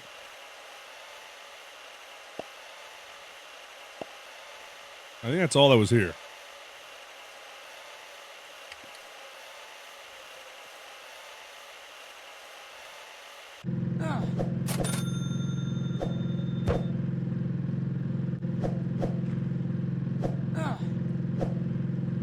We must go deeper.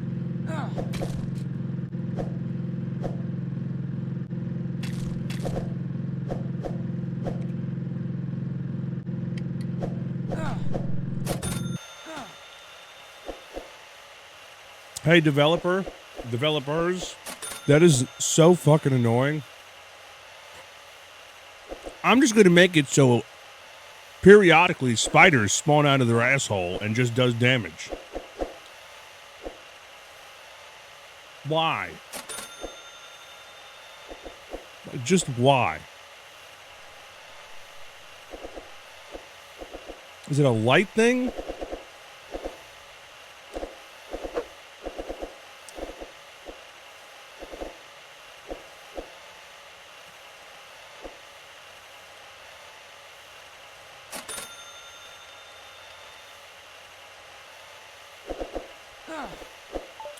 No, it just happens. It just keeps spawning spiders at random.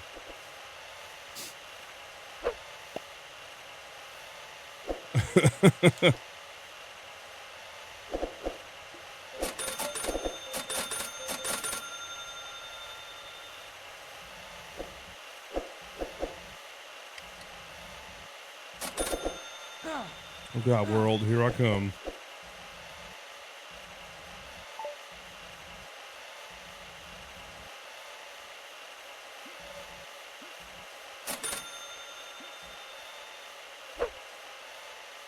Oh, okay.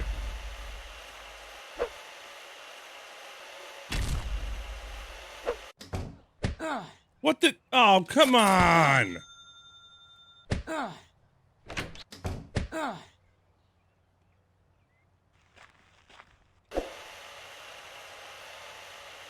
Great.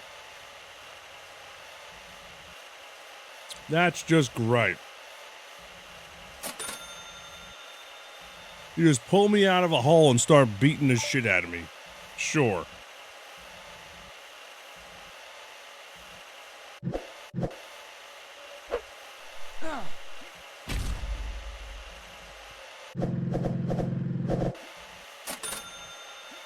I'm gonna fucking die. Dude, with this stupid spider shit. Well, if I die, I die. No, you don't want to... Okay. You really don't want to be... Please.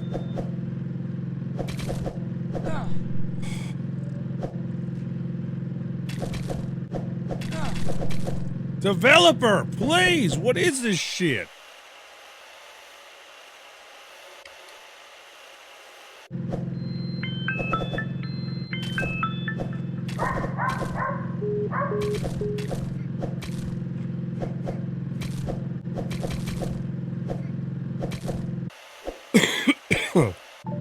Just keep spawning spiders.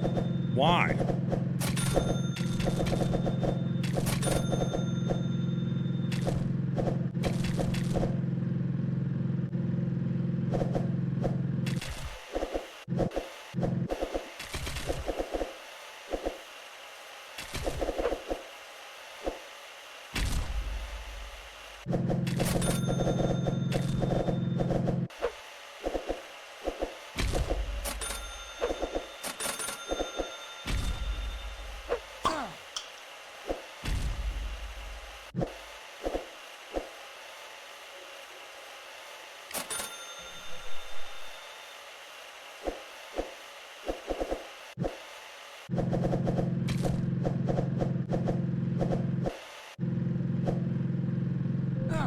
A whole ass toilet.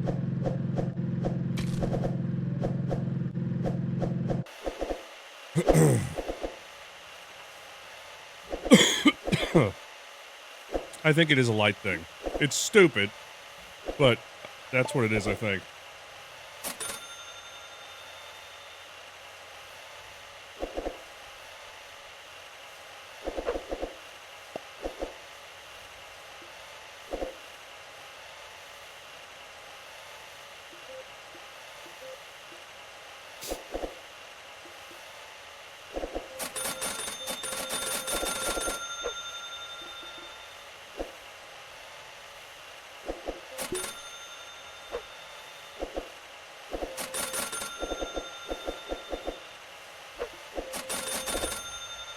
Oh yeah.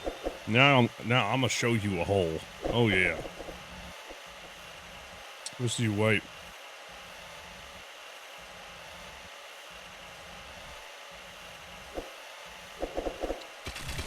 You don't want to be down. Oh, Blaz, what have you done? Dude, I'm stuck.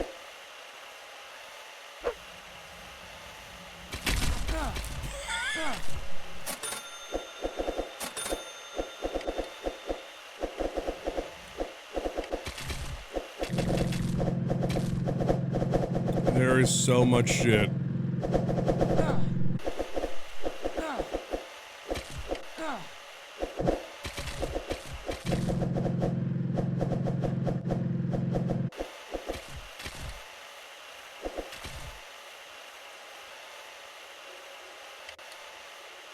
Give Cream some sugar, baby. Help, step bro, you're stuck? Why is the lighting so impressively bad in this game?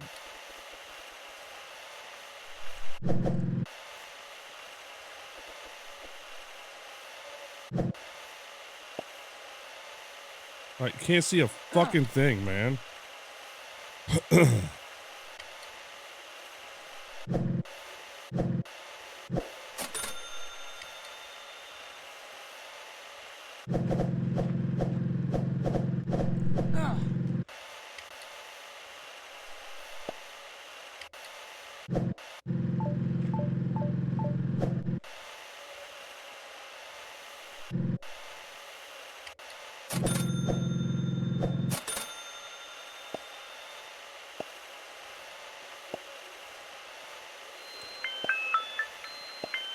Fucking jank at its finest, right?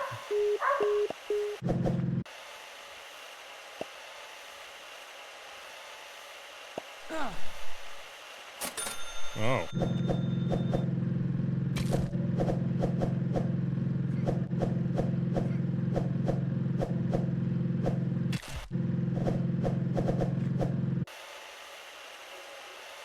Uh-huh.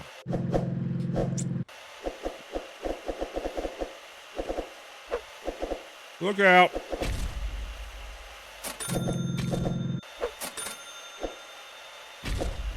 This is how we dig in America.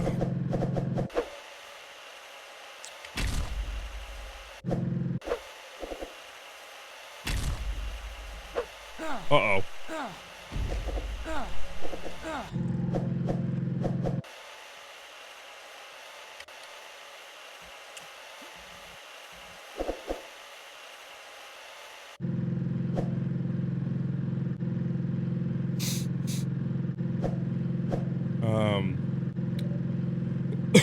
Only mostly stuck.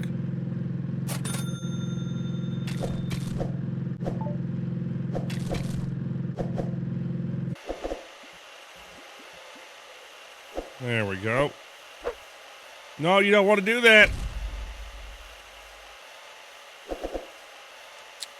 Oh, here comes another one.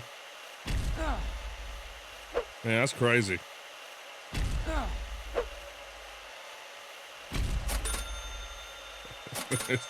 It's just a whole ass baguette down there.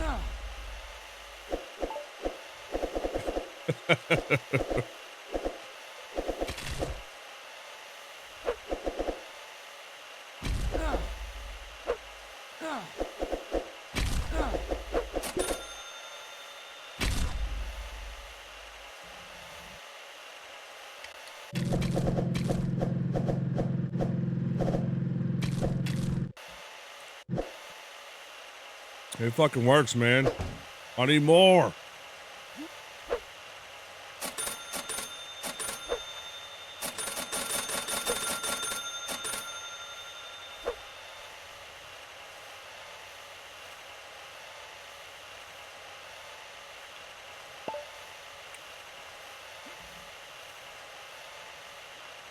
You guys are really excavating the entire hole.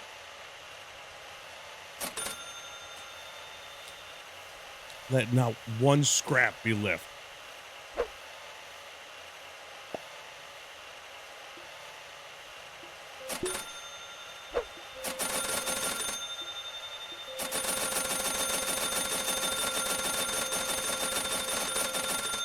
That'll do.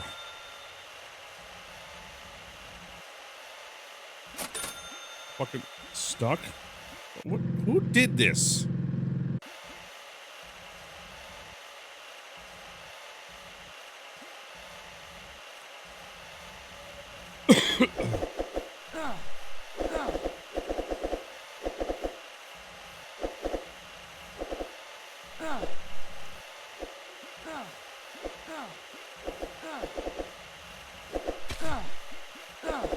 Oh, shit.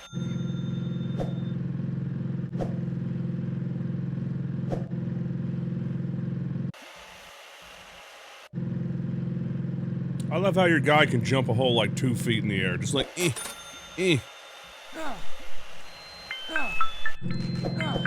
Oh my god, with this stupid light shit.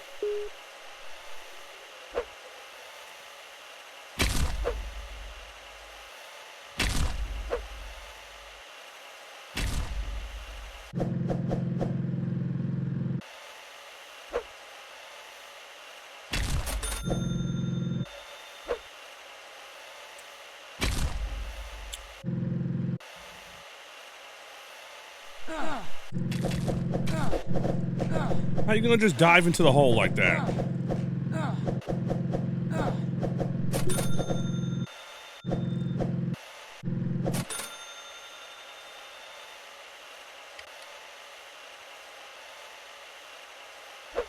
Will this hurt me?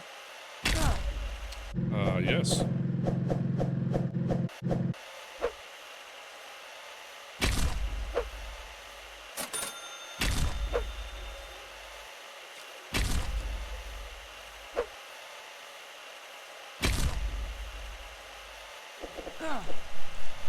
That is so fucking dumb.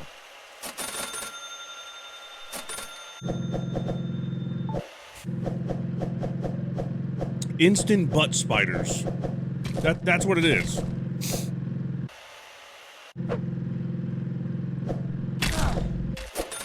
Sick.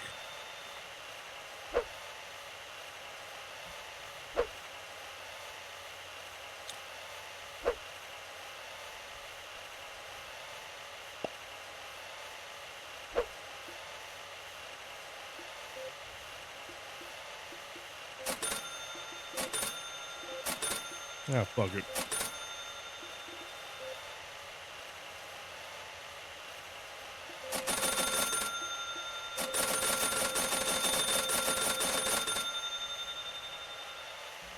Back into the hole, baby. I'm obligated to get to the end now. Oh, it's getting laggy.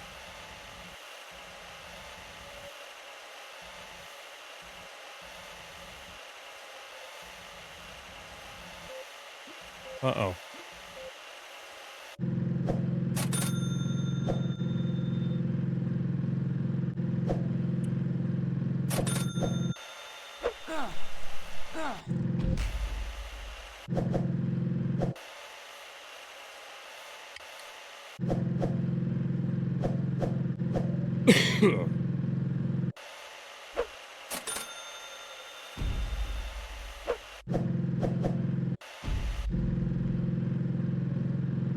Now that's mine. Oh my god, fuck off with the stupid spiders!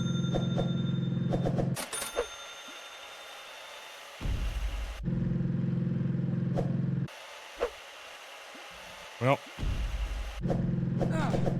Oh, okay, okay, yeah, no, just keep spawning spiders, it's great.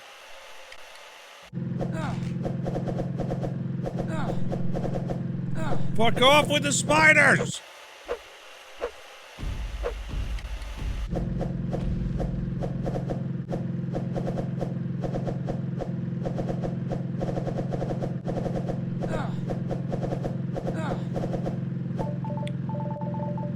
Hey guys, there was a few things down here.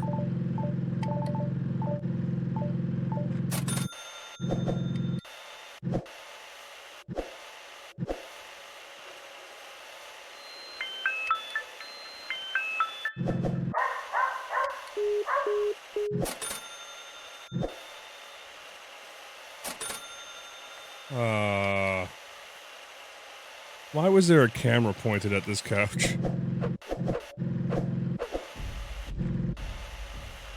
Wait, was that 5 pieces of coal around the one thing on the couch? Oh no.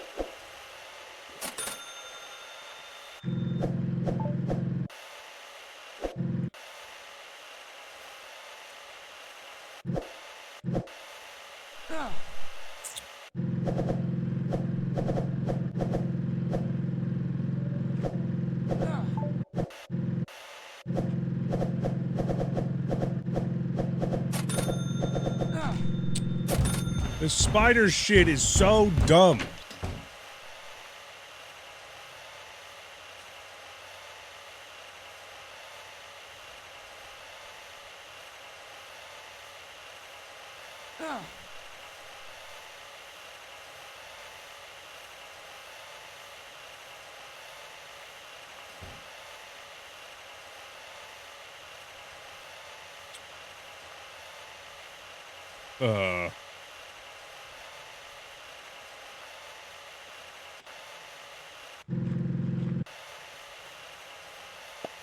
Okay.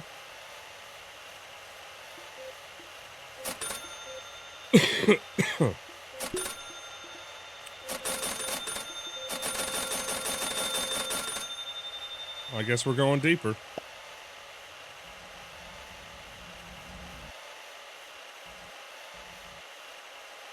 Yeah, the drugs, the guns, that's fine. Digging a hole?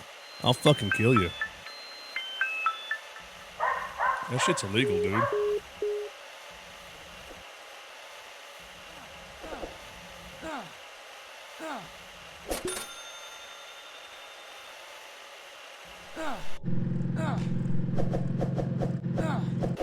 Why?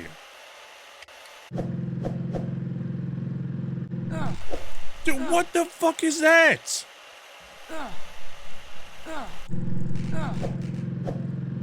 It just keeps spawning them.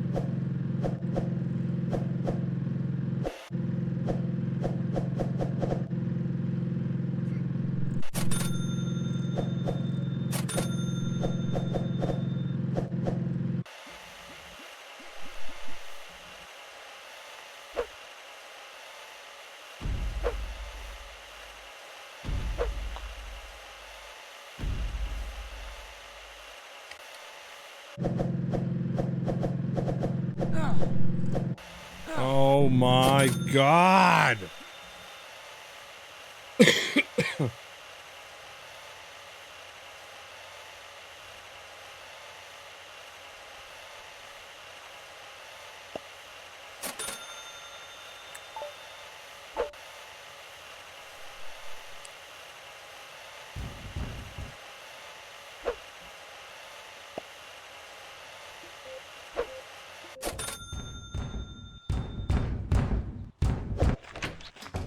Oh! Hey!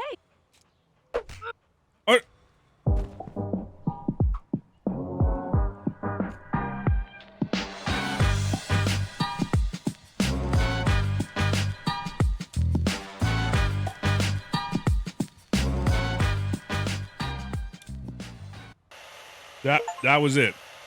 That was the game. Going deeper didn't matter. It was just filling the house. You've reached one of the endings. Oh, don't give me that shit. Well, we beat another game. Look at us.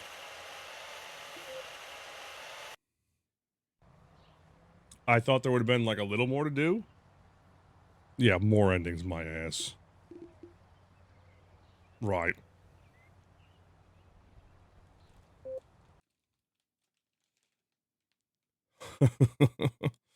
Wow. That's done.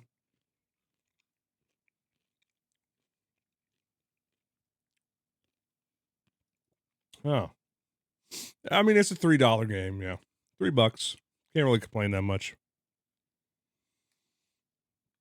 That is true. What do now?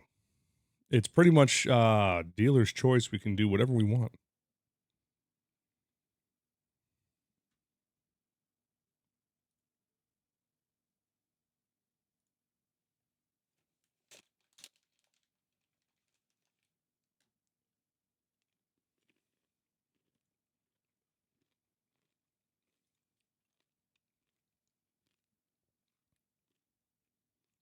Darfall? That's an RTS.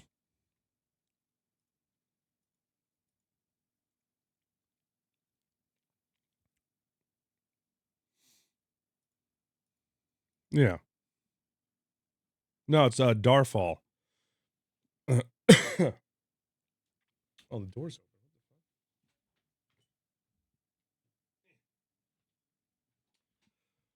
I'm done with Dune because there's no more content. I thought there was going to be more, and that's it. That's really it.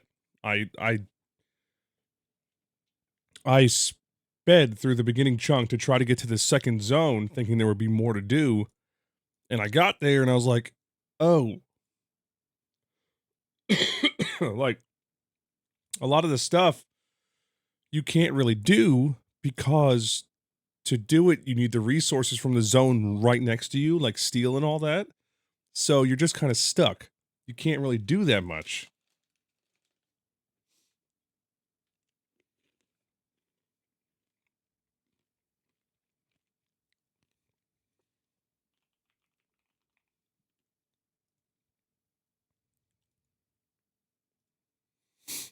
Yeah, I saw a Dead Zone Rogue. It looks a little neat. It's a FPS roguelite.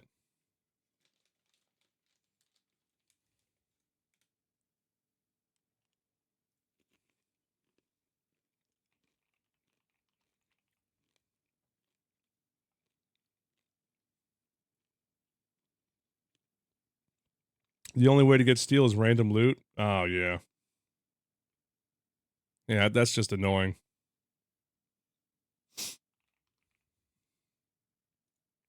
What the hell is tin can?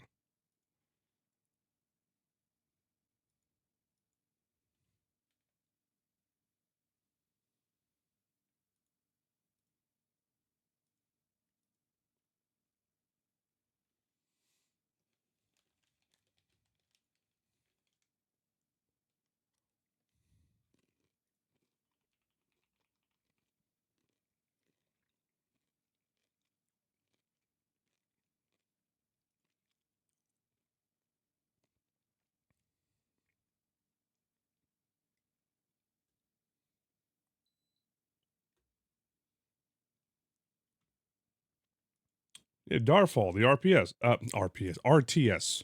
Yeah.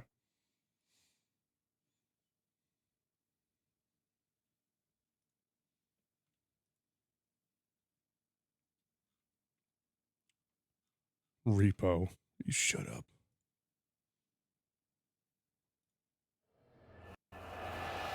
In a world on the brink of ruin, darkness emerges from forgotten places. Embark on an epic journey.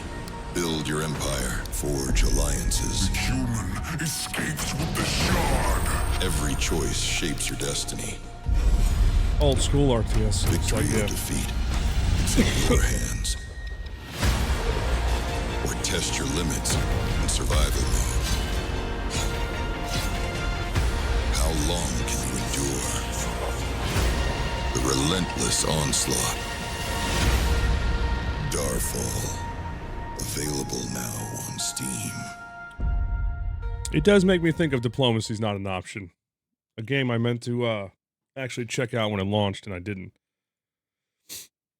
That's kind of like They Are Billions.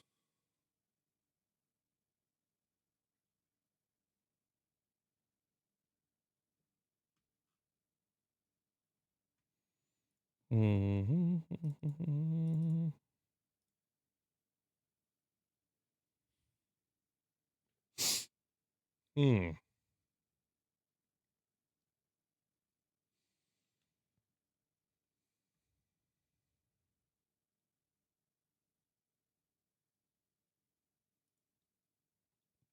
Yeah, Universum, that's what you're talking about. That's when what is it? I kind of play as God, but not, I mean, kinda. Yeah, I'm kind of like God. I haven't played it in a while. It was fun last time. Of course, certain people in chat were being mischievous assholes and trying to ruin everything for us. Apparently their last big update was the Cauldron in December, on Christmas actually.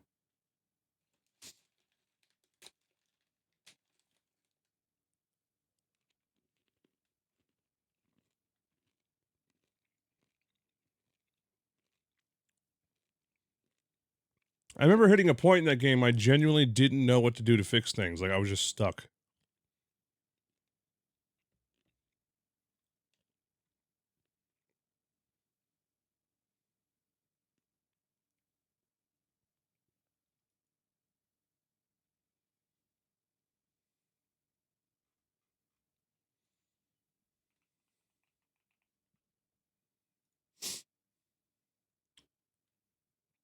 Of course I'm going to do... I mean, I'm going to get the high edition of Doom, but I won't be on, so it doesn't matter. Because the early access gives it to you on a Monday. So I won't be there. I won't be able to do Doom till Thursday. Because this week I have 2 days off. Monday, Tuesday. Then we have the Stellaris sponsor on Wednesday. So I won't be able to do Doom till Thursday.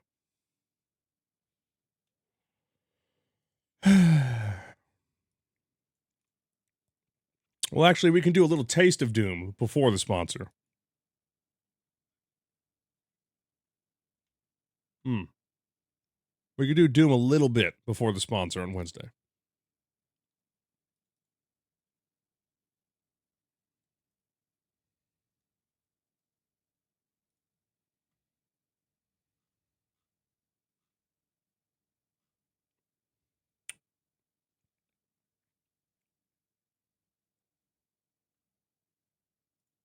Autonomica?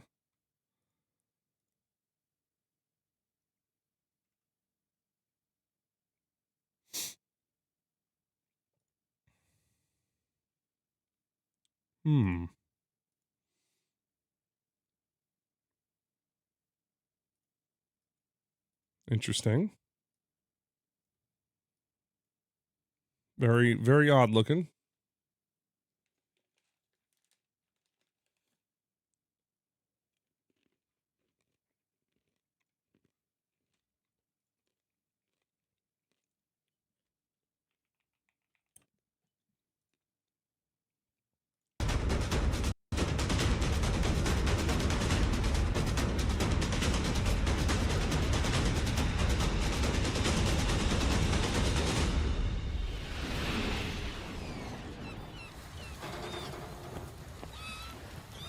Caw.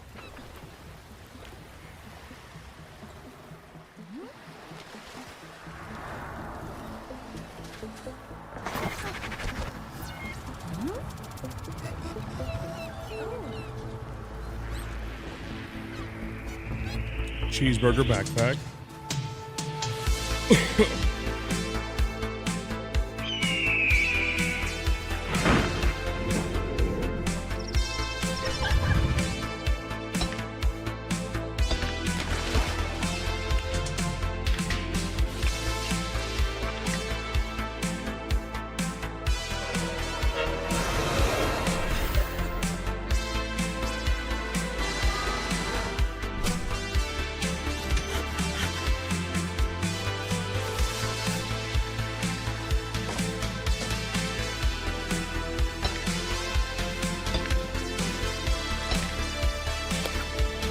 Fishing.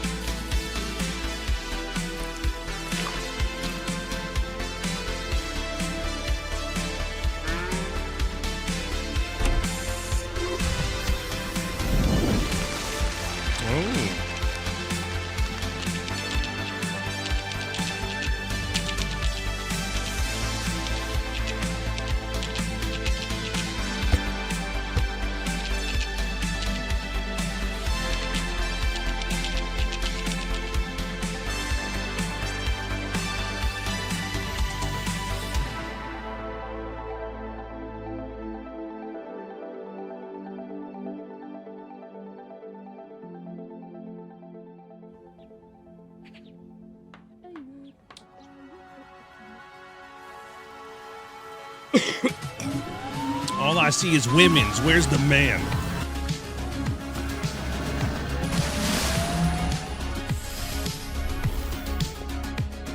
Okay.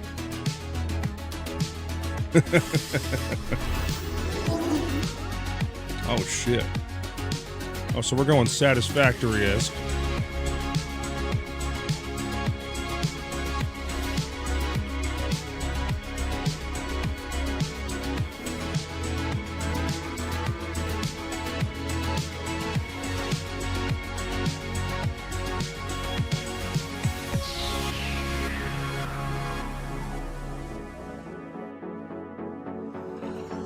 Hoverboards. You need that.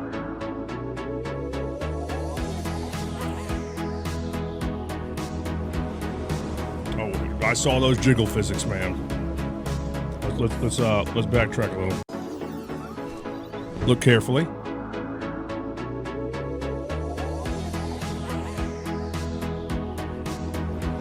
Oh, they be jiggling. And they just got their grippers out, huh? I'm sorry. What is this game?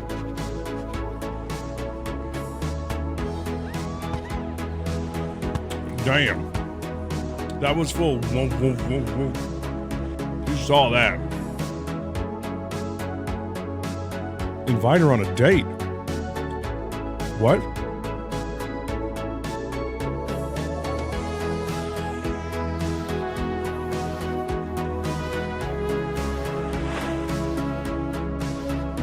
What is this game?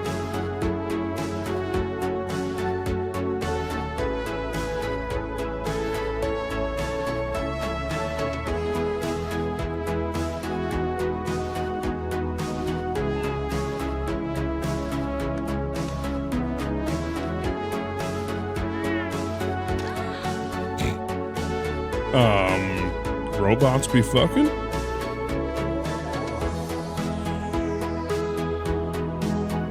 Holding hands in public? What a whore.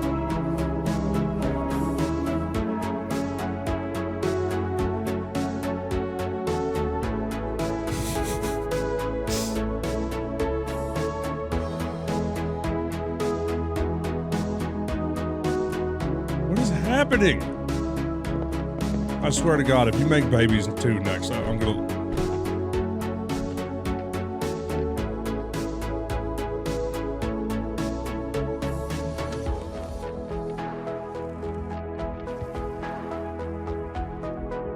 Kids are confirmed. Oh my god. What is this game?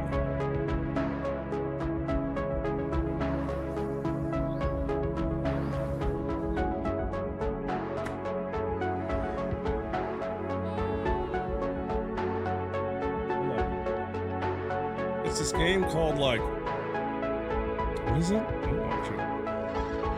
Shit. What's it called, chat? Autonomica or something? It's like everything the game. I don't know. Is it multiplayer? I would assume something like this is multiplayer. Ah! Hi. 6 players. Showed like factory management and like living in a town, but it started off with crash landing on a planet. What is all this? These little goober ghosts.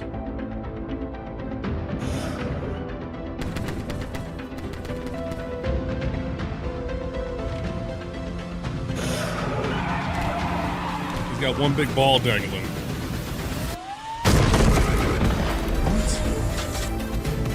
What is this? What is this game?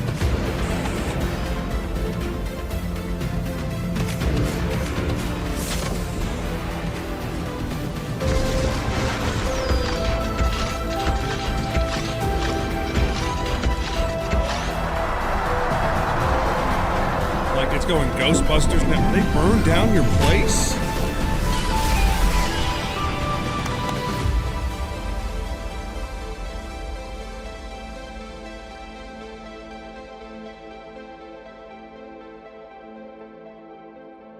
Yeah, it's like you made a third-person Stardew and then like threw in Mech Warrior ghosts and shit.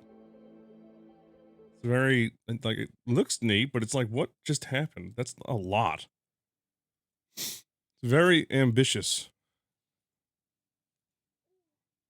Sinclair.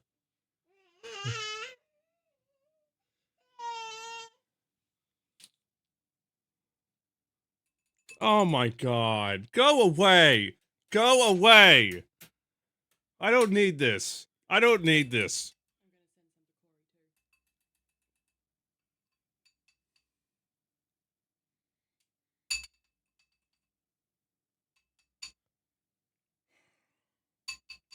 Chat doesn't know what's happening.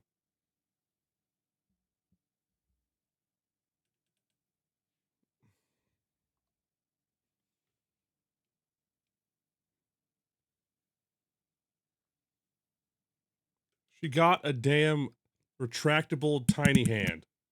For when I forget things, she's gonna take pictures or videos of it tapping things. Because that's what I need.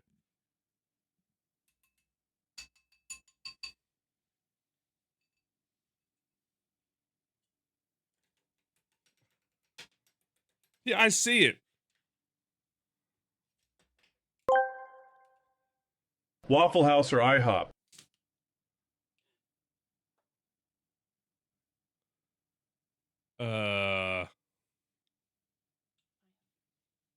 IHOP?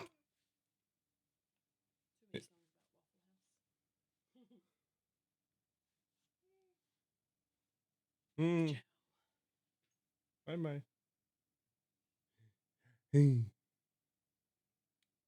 Bye-bye. Never mind.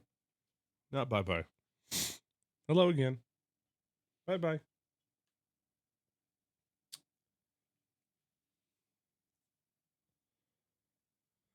The Kickstarter for Autonomica shows even more. They don't have a link for it anywhere.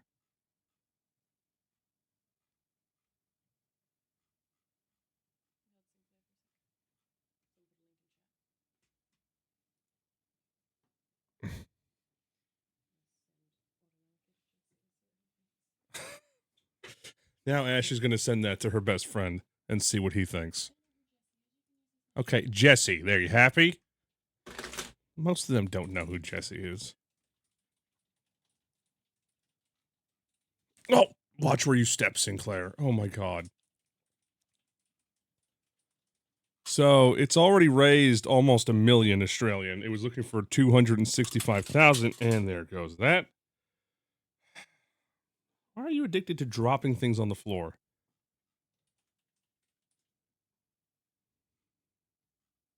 Wow.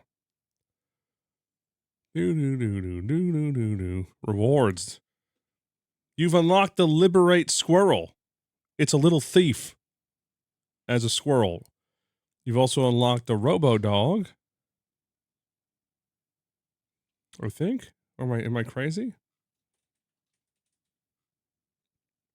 Expedition Van. Oh, yeah, let me go here. Fully funded in 24 hours. Oh, here we go. Oh, yeah. Kids are now confirmed. Now you can because it hit over 600,000. And at 750,000, it's going to be a modern city with new NPCs, which, based on how it's looking, yeah, it'll hit that.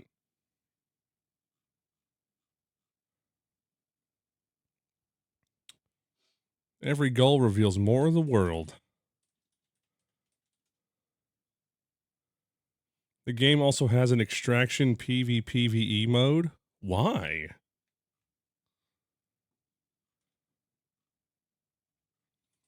It's like it's a game where you crash land and then like just build up this whole open world and turn it into like a living city with a bunch of people, and it's just everything. It's not. We know these devs. They haven't done a lot, but they did the Universum game. That was pretty good.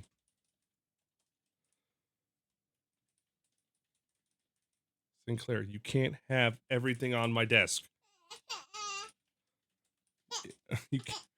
Sinclair. But I just want the box cutter. It's fine. No, it's not.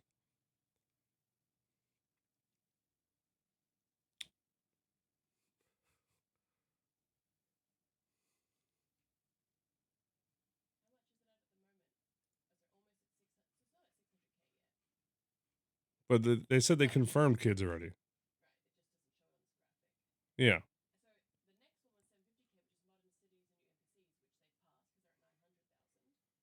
Yeah, unless it's like,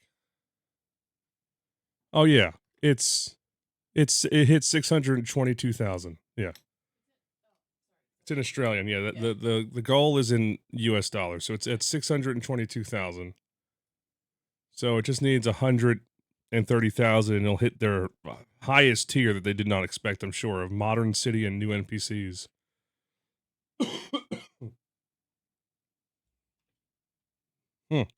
Neat.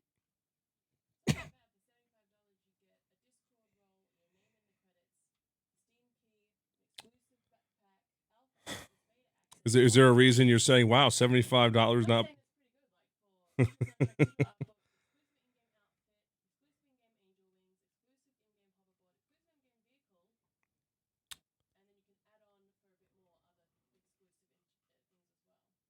Mm-hmm. $75, you get a whole lot.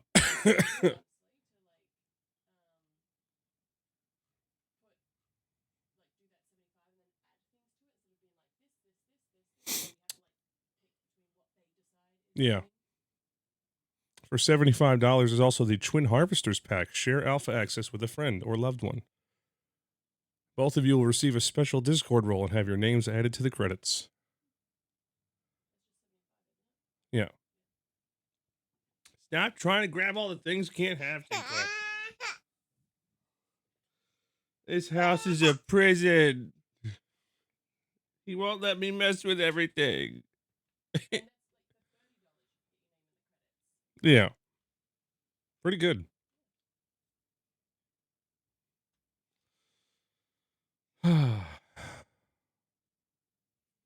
For 5,000, I can build an NPC. Oh, what a deal.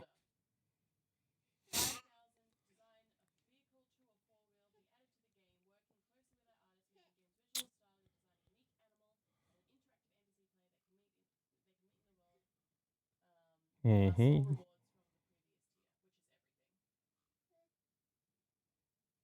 There's so many.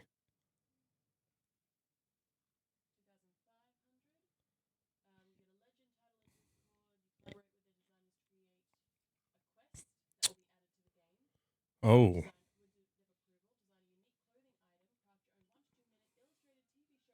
Give Cream some sugar, baby.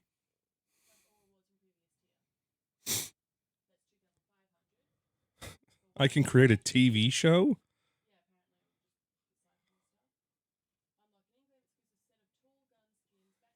Get the toes off my keyboard.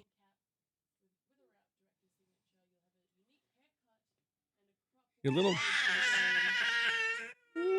Whoa! I stood her up and she's very upset. Sinclair?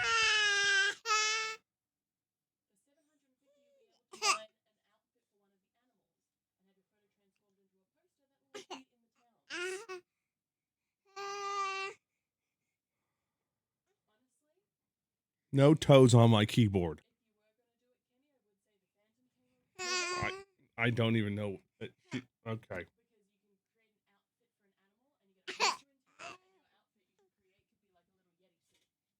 Mm. Hey, Grumpy. Because it's so hard being on my lap, apparently.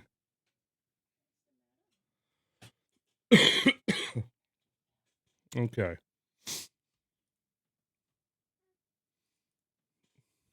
All right, chat. We got to figure out something to do.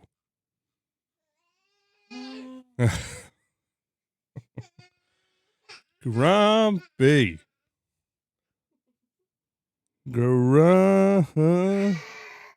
Whoa. She is crazy grumpy.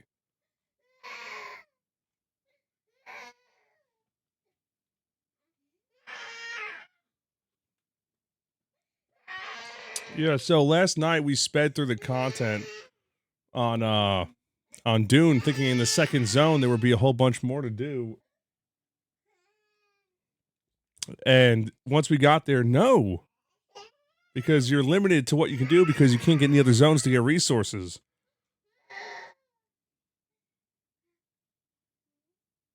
We did Cache Cleaner Sim. It was neat. We didn't finish it, but it was neat.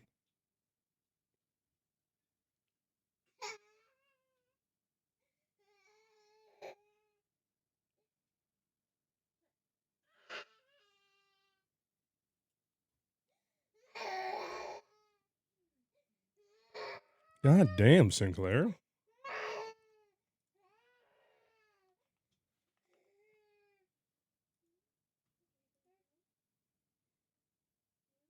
There must be something else bugging her then if she's acting like that.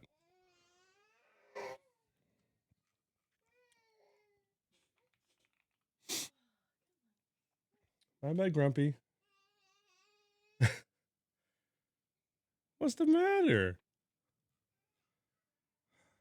Oh, yeah, I forgot to tell you. I was supposed to remind you as part of the thing, because we moved our Stellaris sponsor, that they have a free weekend going on right now, Stellaris.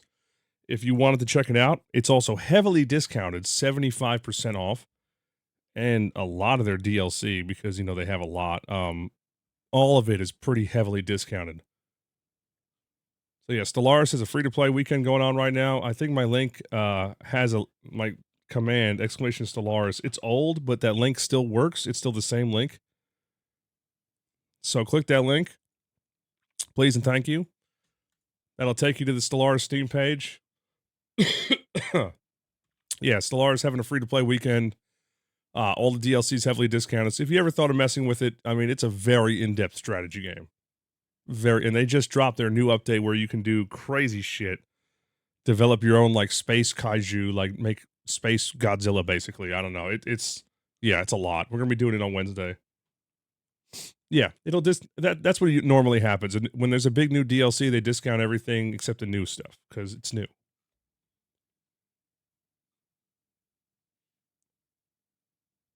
Nah, I don't have the focus for a Stellaris run. I'm still like 50% mentally right now. I'm struggling. I'm doing my best to like get streams in because I can't just keep taking time off because I'm sick. You know, because like what else am I gonna do? There's nothing. I'm gonna be stuck in the house because I'm sick, so I can't really do much. Might as well stream. Towerborn, I don't know. I saw it and I wasn't really like that, into it. It looked okay. Didn't look like I would hate it. It just didn't look like anything like, oh, I can't wait to play it.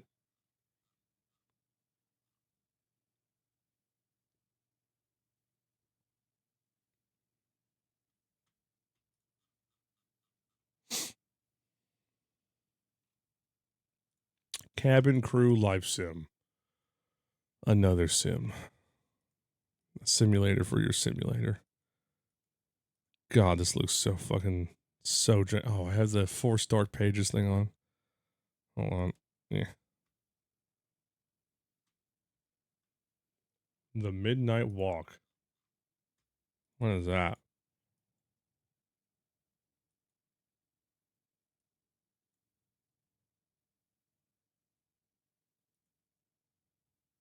What the fuck is that? Dreadful was the day when the sun vanished. The waters dried up, birds went quiet, and the dark itself seeped unchecked into the work table. The night that followed would be long. As long as the midnight walk. How could this happen? Oh, the flame warms the righteous, but the wicked, the flame burns with a passion. What is the dark? Is it ugly and cruel? Is it a place for fools lost in the woods? This little flame, keep them nurtured and safe through the rain, in the dark, and over Moon Mountain.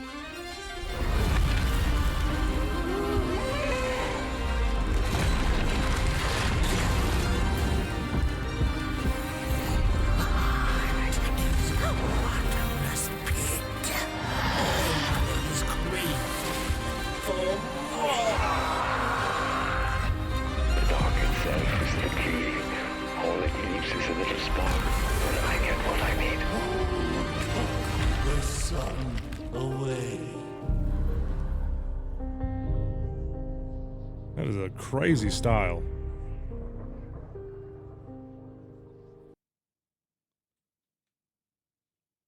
Yeah, that's really neat looking.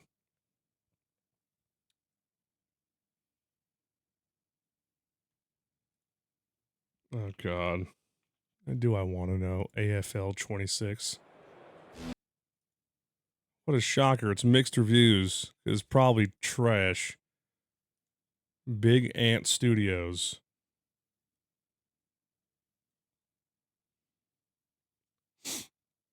Save this for VR? Oh, yeah, it is on VR. Yeah, I would save this for VR then. Yeah, it looks neat. It does. What the? There you go. Dreadful. That does look good.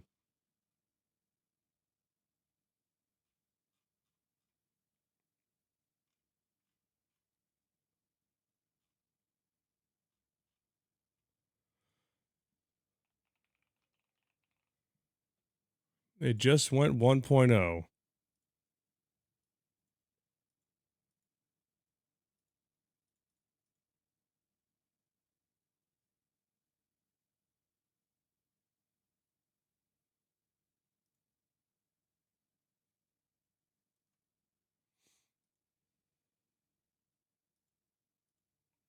I wrote a review, so I was probably very upset by it.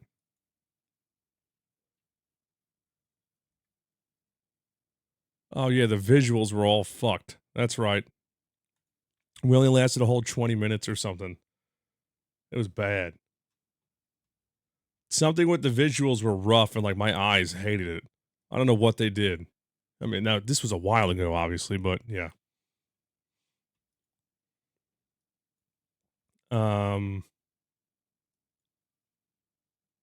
Yeah, exactly 20 minutes. Nice.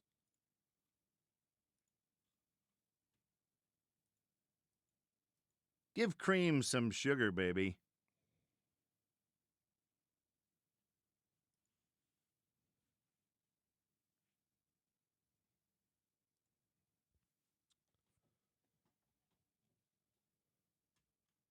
Shit. Oh, man. Nights like tonight where you're stuck. Like, what do?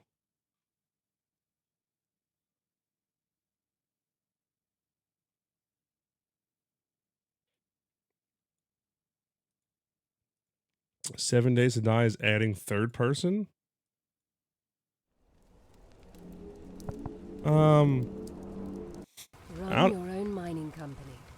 out of what we know about, but I was waiting for, like, it to get more polished, you know?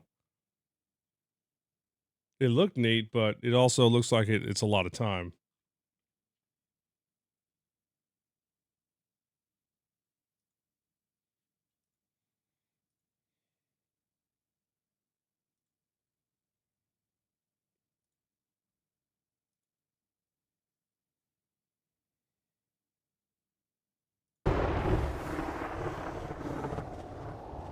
Oh, it actually doesn't look bad.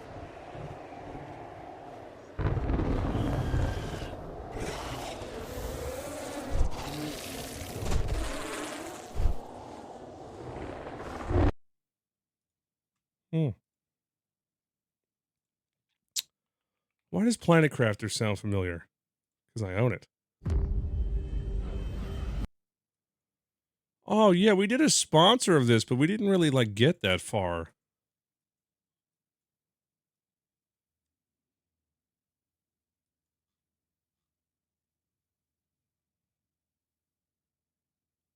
The Moons update is coming?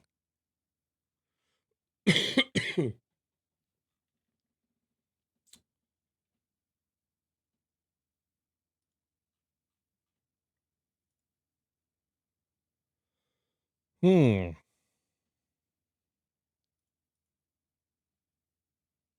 Yeah, the initial bit is a bit grindy, but like once you get past it, there's a good amount to do.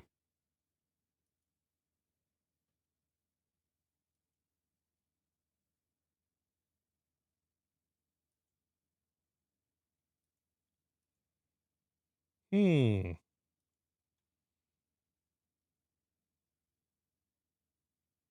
That's an idea. Now let me close these 1 million fucking tabs I have open.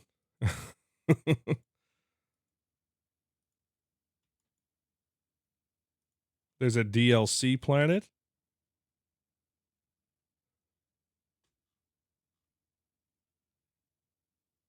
Planet Humble. Hmm. Okay.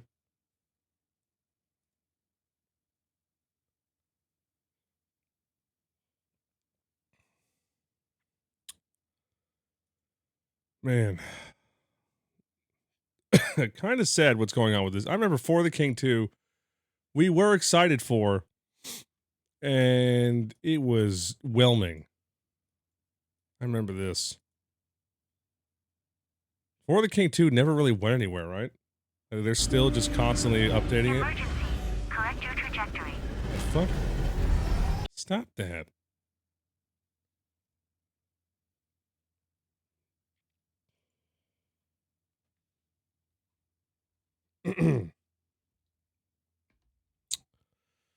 Oh, sushi time. Yeah, I'll have sushi. Yeah, I remember the first For the King was a little rough, but it's gotten really good. And then we were pretty excited for the second one, but it just did not stick.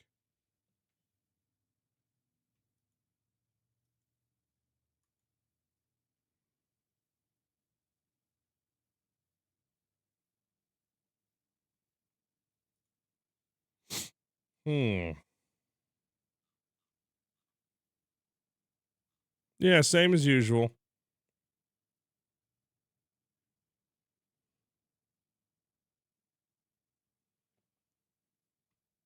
Survival Machine hit early access, but Heller told me there's not. Oh my god. Stop that. Stop it. I hate that with Steam. The Ships at Sea update. Ships at Sea. Oh, this game.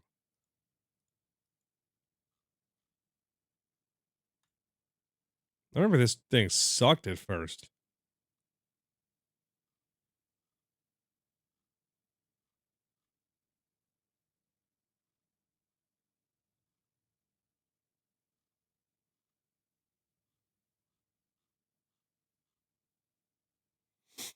Boat cleaning? Hmm.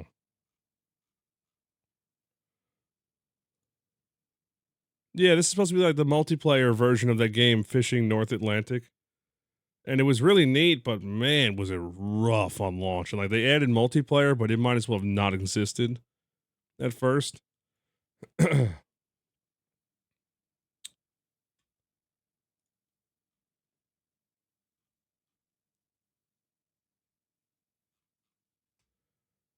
Contraband police. I mean, did they ever add that big update? And I think they're working on something, right? The Crimson Fall DLC. Yeah, no, it's not out yet. Yeah. I'm waiting on this.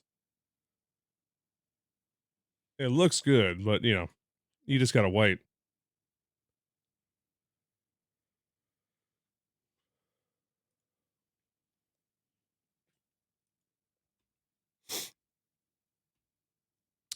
I'm not a house flipper person. That game doesn't hook me. I understand why people love that, but like for me, it's not for me.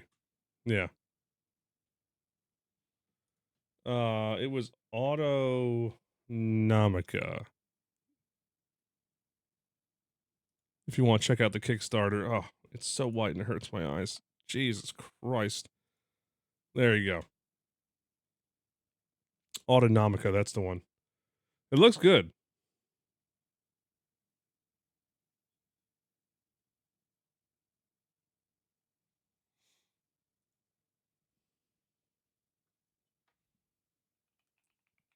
I mean, what did the new DLC do? The Ghost Bear DLC.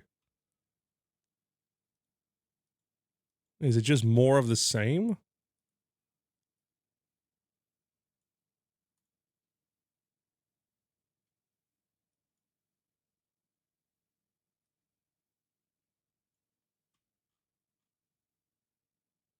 Four new battle mechs.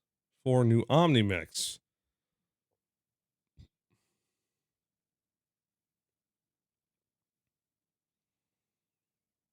12 mission story campaign.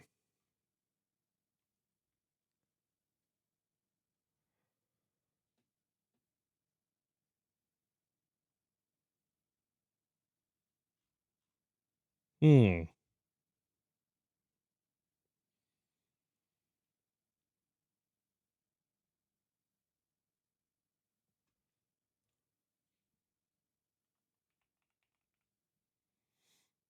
I did see this.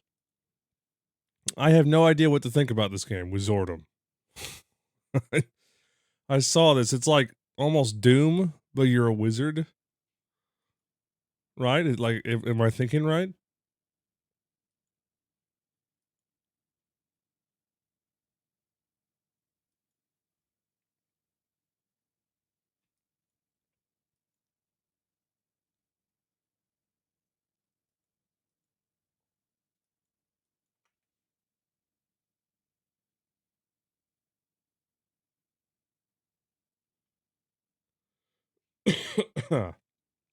It's going good, Eddie. We're just trying to figure out what the hell we're doing. One of those days because I burnt through the Dune content too fast yesterday. I made a whoopsie. It's really just nothing else to do, so, you know, what am I doing? Might as well just wait for launch.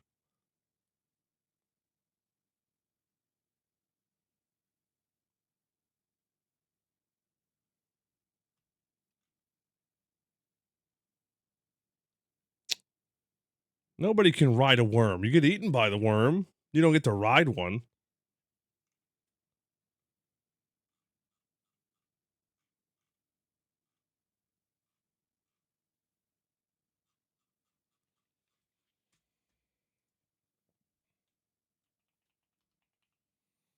Cubic Odyssey.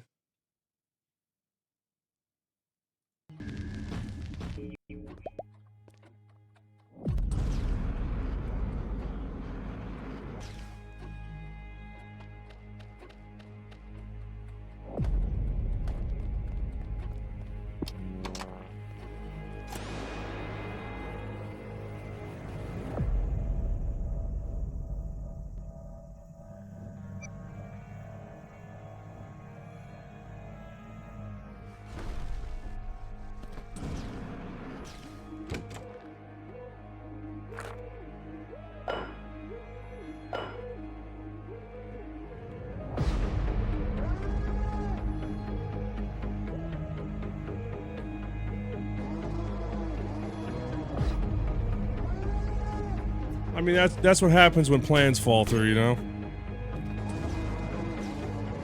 I thought I was going to be playing Dune all weekend. No doubt about it. Boy, was I wrong.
I was fixing a setting on my monitor.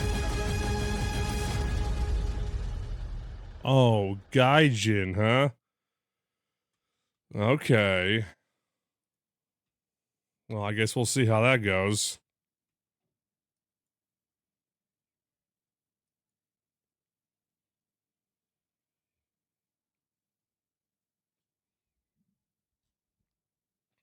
What's wrong with them? I mean, the games they make. You know, they like to just inject microtransactions and things like heavily. Real heavy. What's up, Toast? What you want?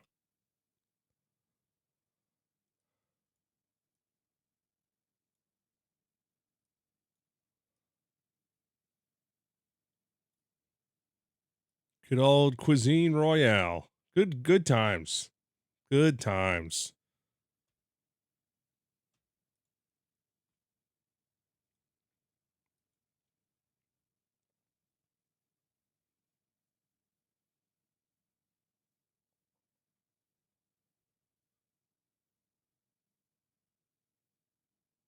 Radio Paloma. Yep. So much jank. So good. You miss those days.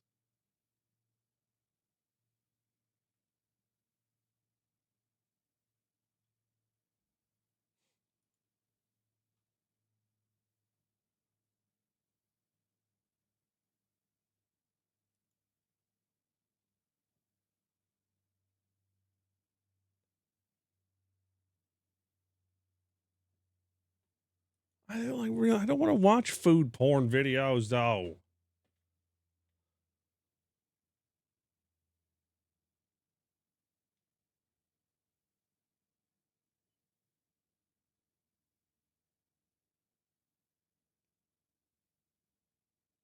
Oh, Sunset Overdrive was great. Hey, I remember this. Man, what a good time.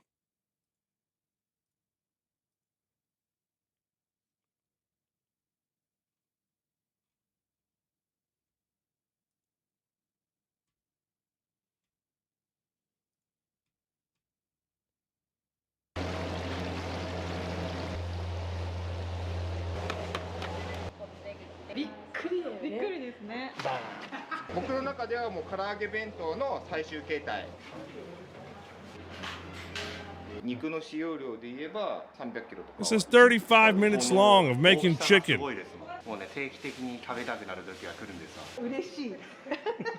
インパクトのある唐揚げを作ってお客さんに笑ってもらえればいいなっていういきさつがあってデカ盛り唐揚げ弁当屋を始めた。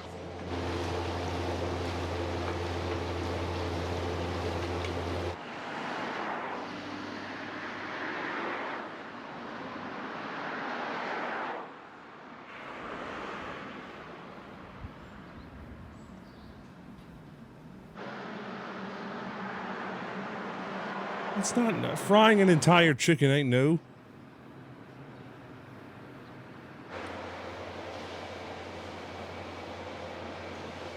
This is some bus stop chicken.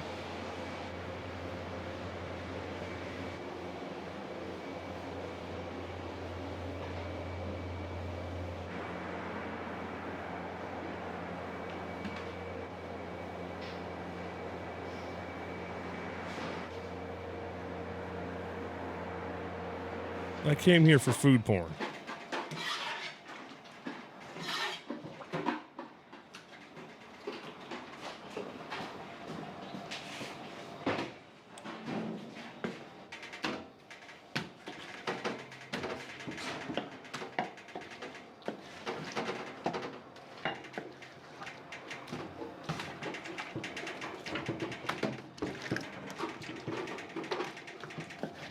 土日で言えば鶏肉の使用量だけで言えば250キロ以上。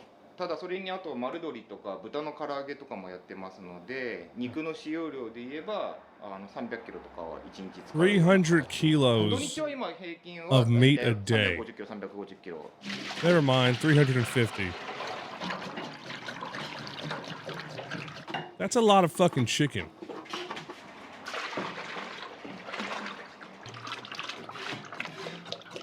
どれぐらい油を使うんですか？1缶で7缶。ただそこから次足しとかもI won't be having that chicken if it has seed oils. 9缶ぐらいは Okay. 1缶で使うと思います。 As we all know, seed oils are bad now because one person tweeted a thing that went viral.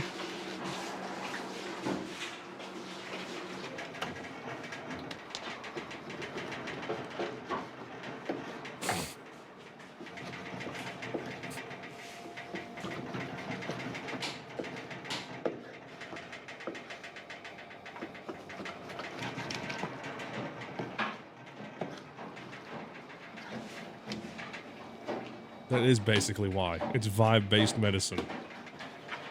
There's been like no proper evidence that seed oils are actually bad for you.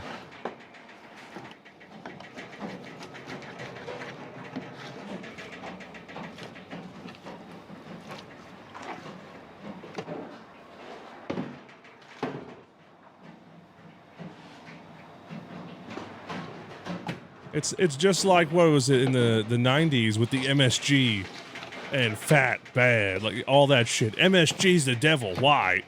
Fuck you. Okay.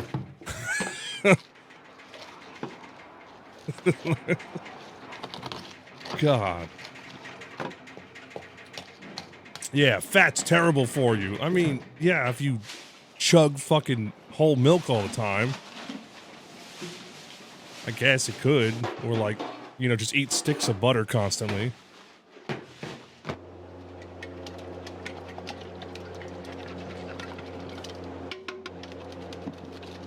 And then ironically, all the fat-free stuff is loaded with sugar.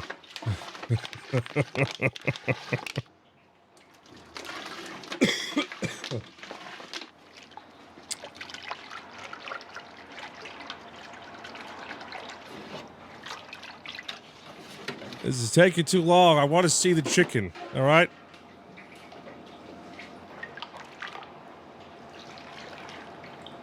Oh, so they marinate the shit out of it and then fry it.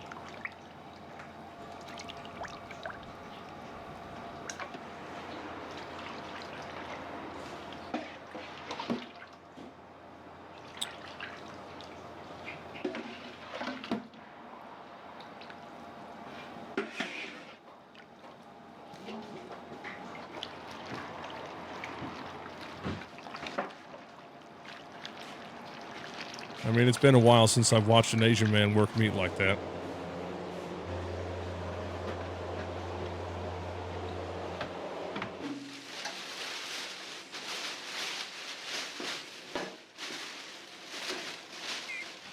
You guys are so easy to fucking bait.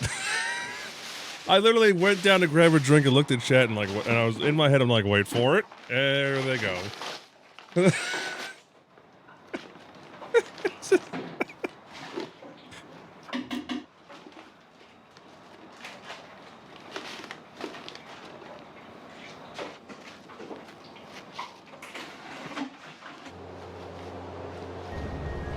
Every time I say something, somebody immediately clips it and cuts it into a damn Tangy alert. Every fucking time. Hell. That tastes funny.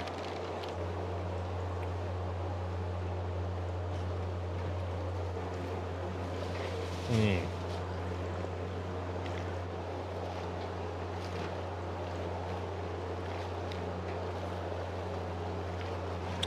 Mm-mm.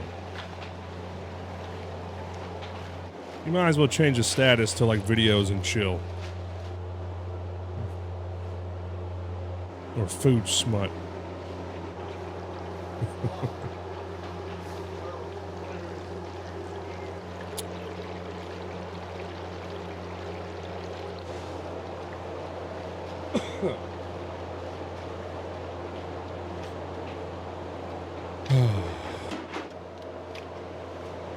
Oh yeah, I forgot to tell you guys, another reason why I ended a little early last night, the last 40-ish minutes or so of the stream, it felt like it was getting, like, breathing felt heavy. So, yeah. You ever been, like, sick and, like, trying to take a breath? It just feels like, you know, like, it's just like, each breath is just like, it's just tired. I'm sick. I'm running on caffeine. I have to work. You know, I can't just take forever off.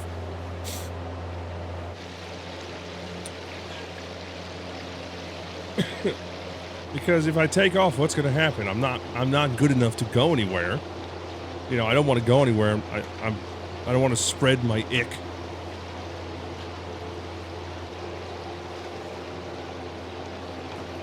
I'm not gonna take off now. Oh yeah, it was congestion. I hopped in the shower for like I literally stood in the shower for like 40 minutes and just cranked the heat. Just melted it all out of me.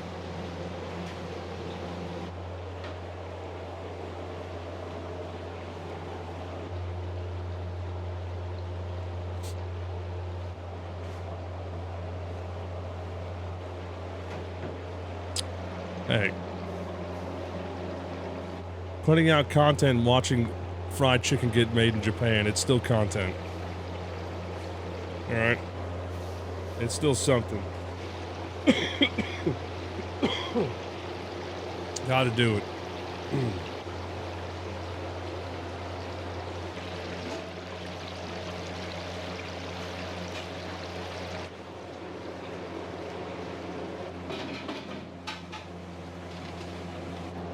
Mm-mm.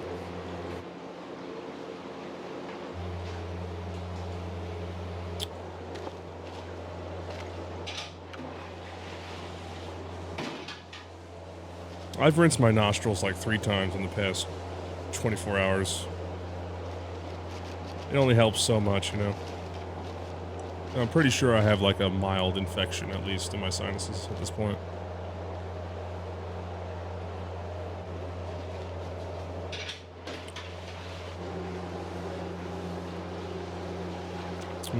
Chicken.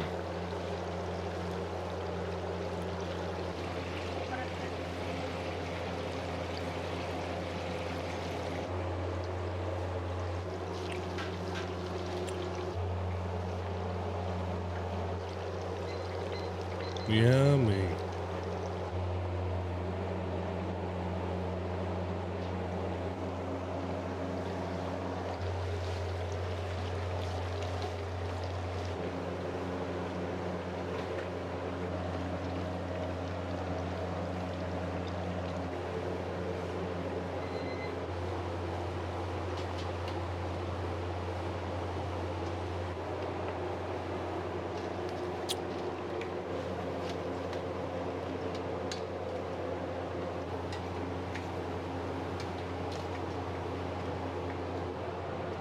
Shots of apple cider vinegar and cayenne pepper.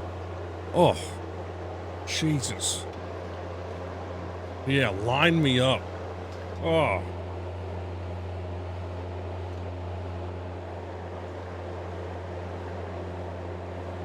Jumbo meatball? That's not a meatball. That's a patty. There's no ball.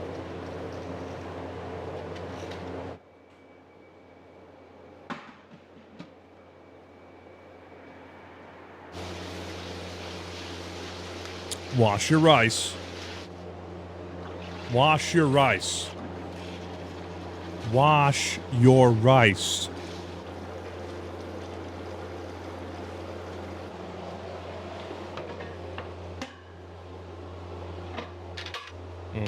Yeah, some of you saying you do. I know there's plenty of heathens like, I don't do that.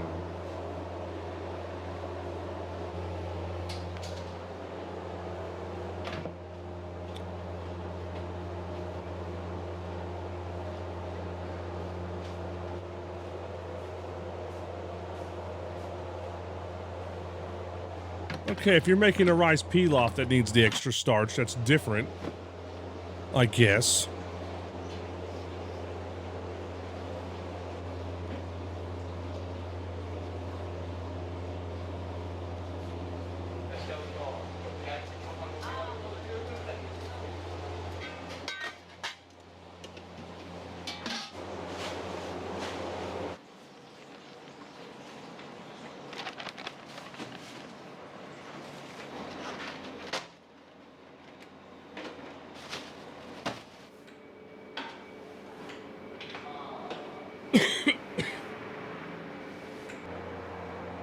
Jump to the chicken, come on. One giant fried chicken, 200 yen. Oh my god. I don't know the conversions.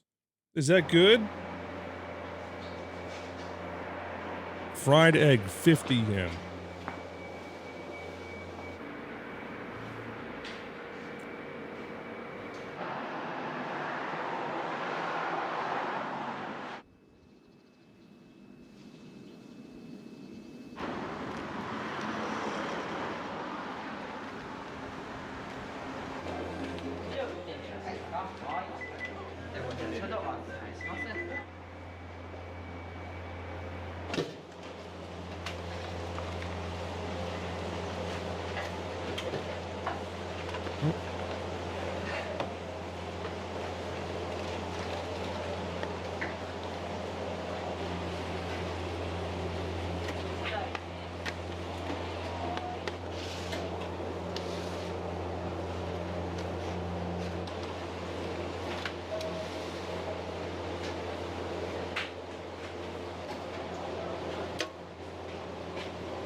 There we go.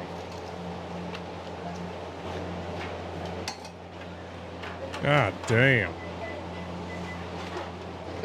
I'm trying to adjust my monitor because it feels like everything's just too bright, you know? うち大体1個 100g あるんですよ。普通のお店のまあ3倍とかまあ 2.5 倍ぐらいあるんですけれども、やっぱりそこってなかなか他のお店が追随できない大きさなので、そこでナンバーワン取ろうと思って面白い店作ろうと思って今のこのでかい唐揚げ弁当屋に行き着いたって感じです。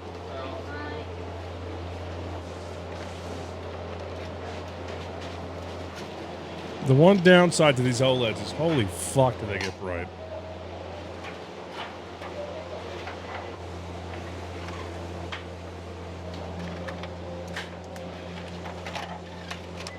Damn.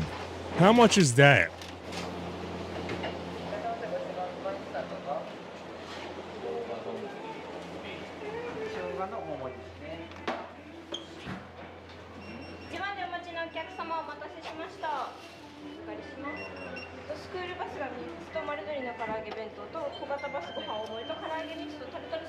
Yeah, sure, that works.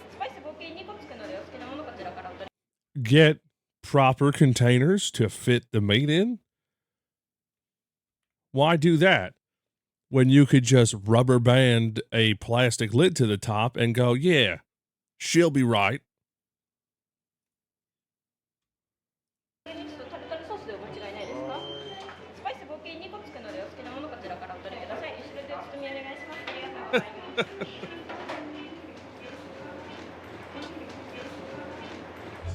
$5 for all that? Fuck you, Japan. Fuck.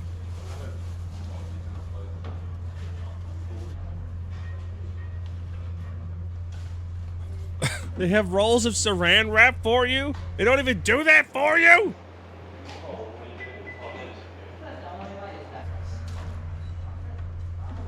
That's wild.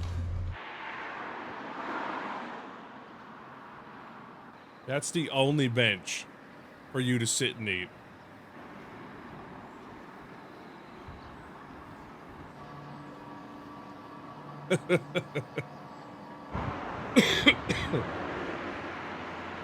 One bench. You can fight to the death for the one bench. This is definitely like a takeaway spot. Yeah.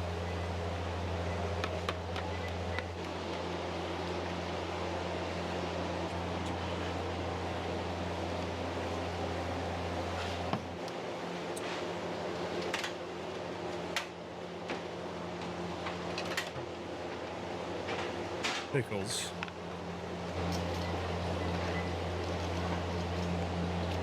That's insane. And they're weighing it each time, so like it's roughly the same weight each time. Like nobody's really getting extra.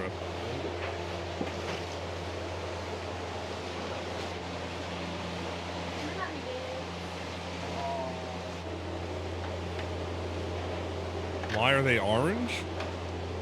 What are you talking about?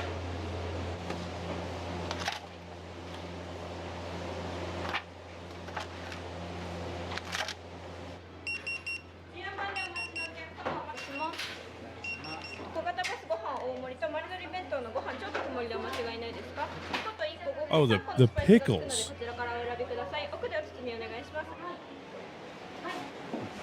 Yeah, is it a pickled carrot? I have no idea. Oh, little seasoning cups. Yum.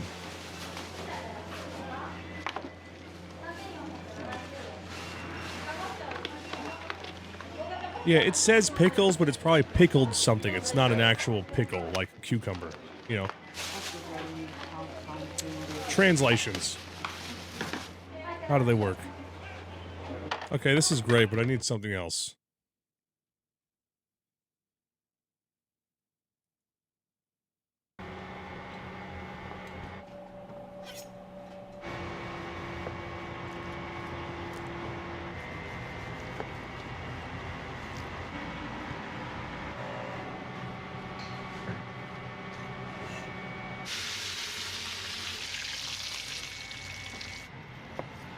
Mm. Mm. Mm-mm.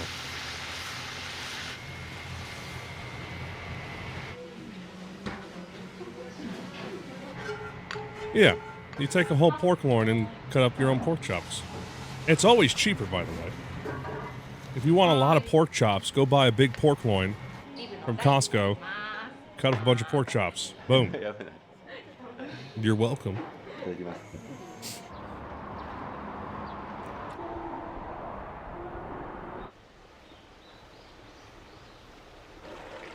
There's a lot of silly things that you learn I learned most of this when I started when I worked for a bit in the meat and seafood department at a supermarket when I was in Pennsylvania. A lot of the stuff you basically pay a premium for convenience. So much of it. And like the price is really jacked up for silly things. Things that take that man like 2 seconds to do. How do I know? Because I was that man. And it did not take long to do those things. It did not. It really did not. So most of the time you're paying out the ass for like silly shit. I mean, the best example right there, pork chops. It's just your pork chop is taken from a giant pork loin and then cut up. You can get pork loins everywhere, and it will always be cheaper than the same weight in pork chops. And if it's not, something ain't right. I mean, just look at like, even just like getting what is it? Skinless chicken thighs or something, or skinless anything. You could just take the skin off anything. It's not hard. Like it just skin comes right off. It's not a big deal. Yeah, but skin like is extra calories and all that. I get reasons why people do skinless. I get it. Also, certain recipes call for not having the skin, right?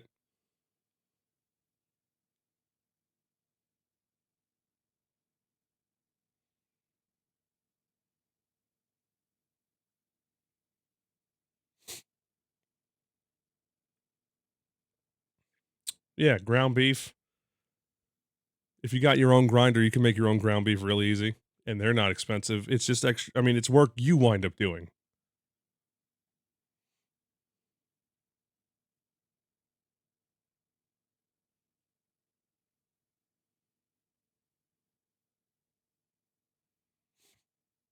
Yeah, that's another thing people have learned. We thought about doing like a half a cow. Me and Ash thought about that in Indiana a few times, but with all the traveling, we just never did it. We thought about doing that. You can get like, you can buy half a cow, basically, or a quarter of a cow from a local butcher. It'll be insanely cheap, and they'll portion it up how much you want. Like, how much do you want of steaks, ground, lean, all this stuff. They'll portion it all up for you, and you throw that shit in the freezer chest, and you got meat for ages for a damn good price.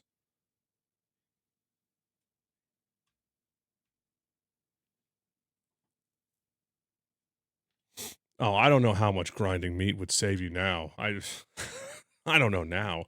I'm sure somebody could figure that out really quick. It just would save you a good bit. Not to mention, you could grind up a lot of things into your own ground meat. You do save a good amount, though.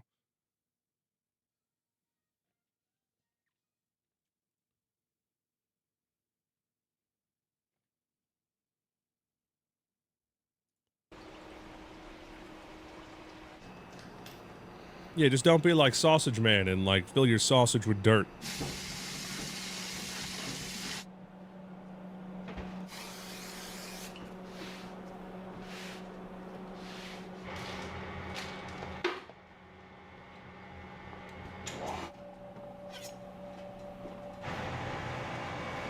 Yeah, a chuck is like $2.50, $3 a pound. Ground beef will be like $6 a pound. You're paying a premium for somebody to just throw something in a meat grinder. That's it. Almost double the price. It's the same meat. They just took it and went meat grinder. That's all that happened. No, hand grinders are very cheap. Very cheap.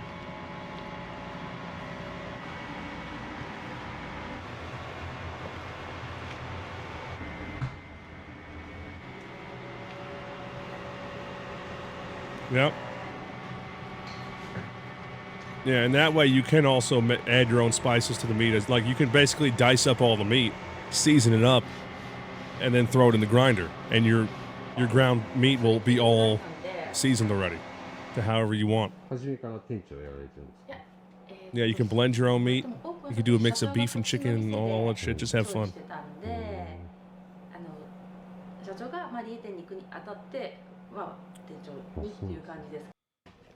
Show me the food. That's cabbage.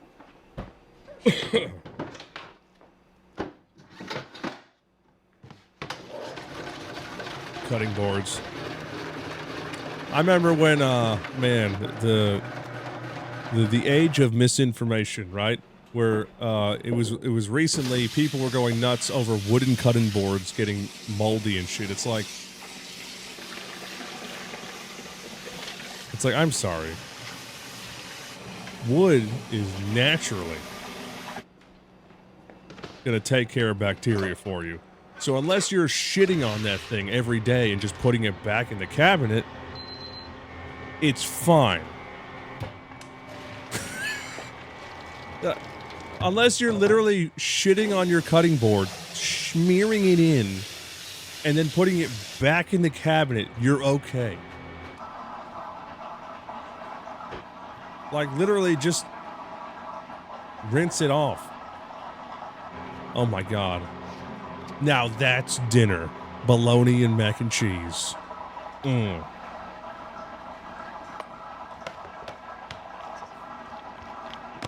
Okay, it's a macaroni salad. Yeah, I get it. They're gonna add a lot. It's not gonna be good. I do love me a good macaroni salad.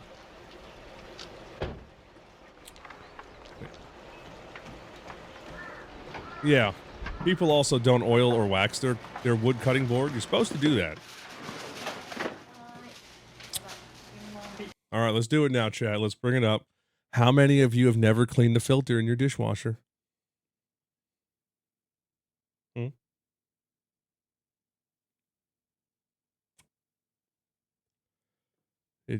You know about that, right? If you don't have one, then obviously you don't count.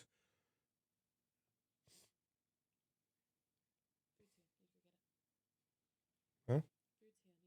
Oh. Hello, Grumpy. Are we still being grumpy? Is it your tooth? Because you're munching away on your hand.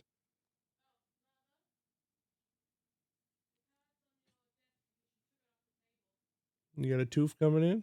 Can I feel? Can Daddy feel? Nope. Get your hand out of here. It doesn't hit as well as my hand. Eh.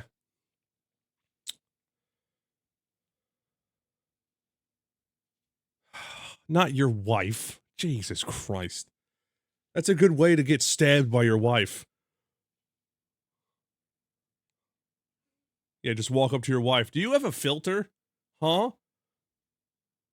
Well, you know, he said every dishwasher has a filter, so apparently I have to clean yours. And then, like, you know, just flash to the montage of his, you know, tombstone.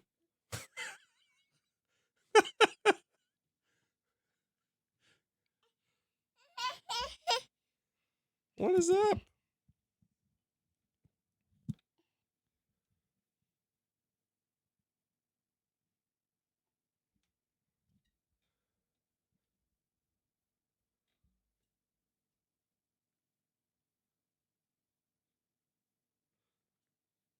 Did you mock my laugh and I didn't notice?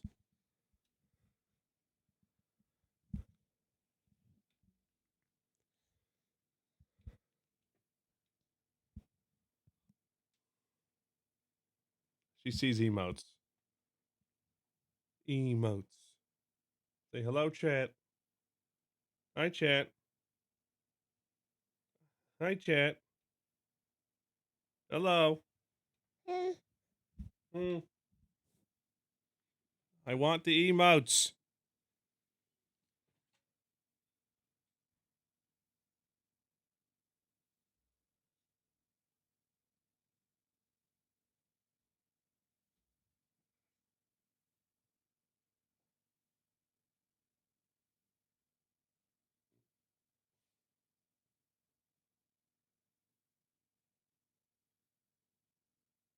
Yeah, she's touching the screen. You can almost see the emotes flashing on her face.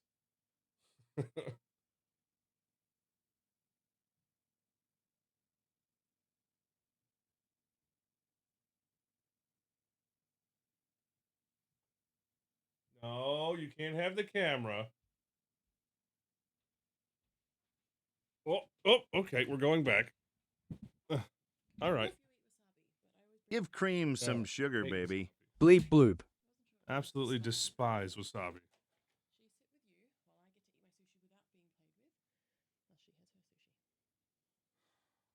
Yay.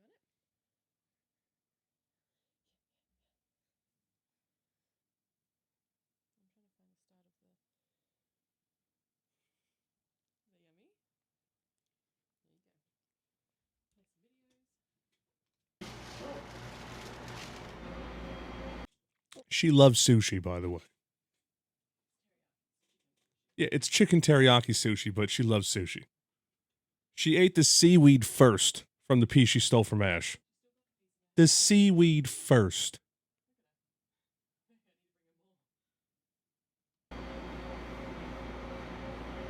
お刺身にも合うし、煮物にも合うし、基本的に富山県ってお醤油が甘口なんですよね。それが美味しいんですけど、はい。甘口じゃないその普通の醤油もあるんですけど、やっぱ甘口かなと思います。What? 比べ取ってきてね、名前を支えてくれてる一つの材料なんで、なんか結構皆さんやっぱ地元のもの使ってる。ね、とろろ昆布。Get to the meat. Oh, hey, なかなか shredded この dried サイズの seaweed. 見ないんですけど、富山県民とろろ昆布大好きなんで。ということでThere's a lot of like pre-food in these videos. Too much fluff. I want to see the food. Huh? Yeah, I want to get to the food.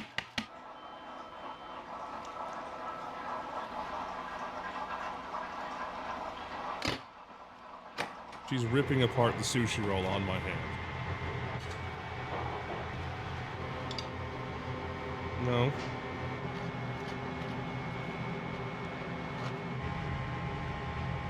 At least not yet.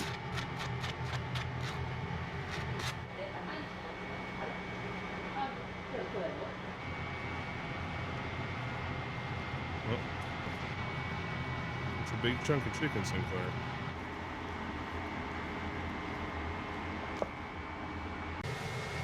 Yeah, meat.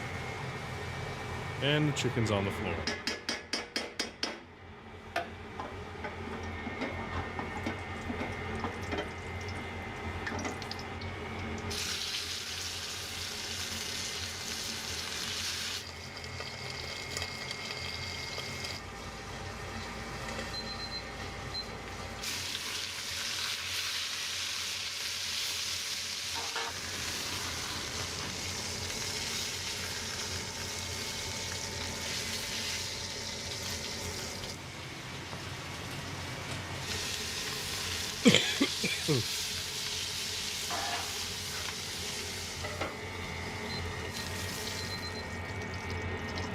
Nope. You just threw the sushi roll. Are you done with it? You don't want any more?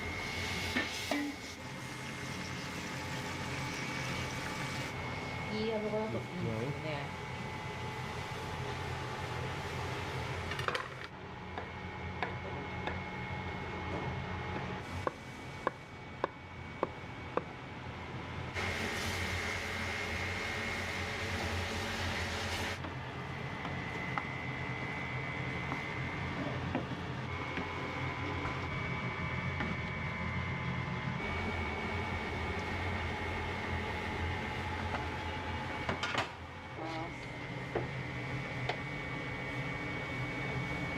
You want to peel it?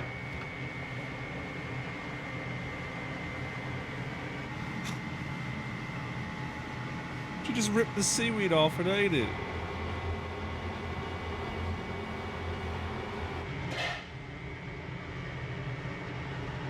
Oh. Is that like a pork chop sandwich? A double pork chop sandwich?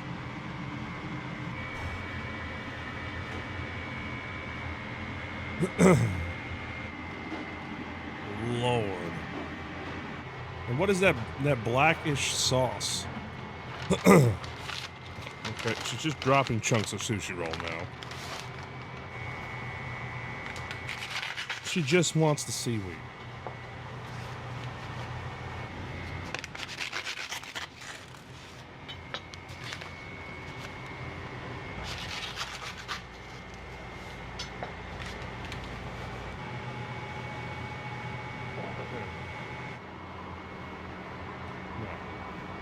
Doesn't even want the chicken, she just wants seaweed.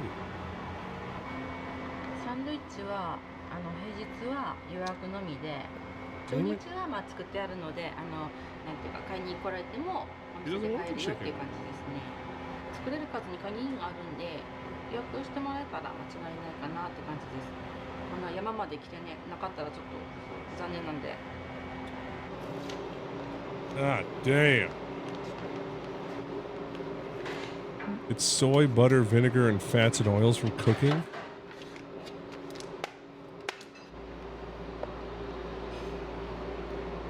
That's some thick bread, too.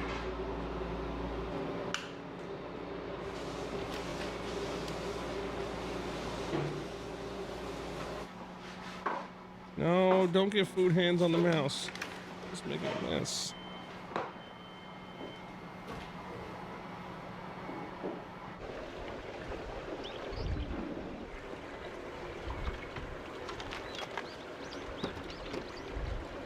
She's just making a pile on my desk.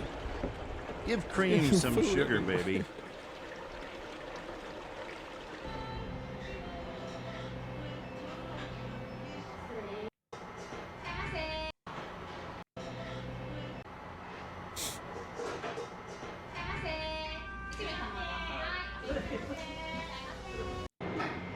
Show me the meat. Nice.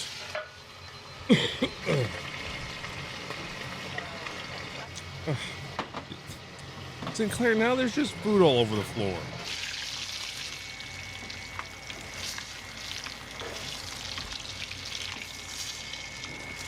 No, no, no more. No, no, no. No, you're cut off. You're cut off. You're swapping food around all over my desk. And I can't even look at the video because you just keep making piles of food.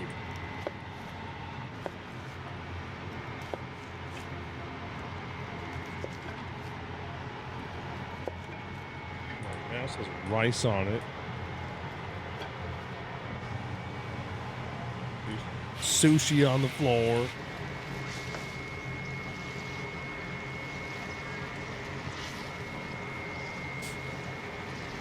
Mm. Mm-mm. What do you want, sushi hands? Yeah, you're not grabbing my microphone with your sushi hands. Yeah. What? You're not touching my monitor with your sushi hands either.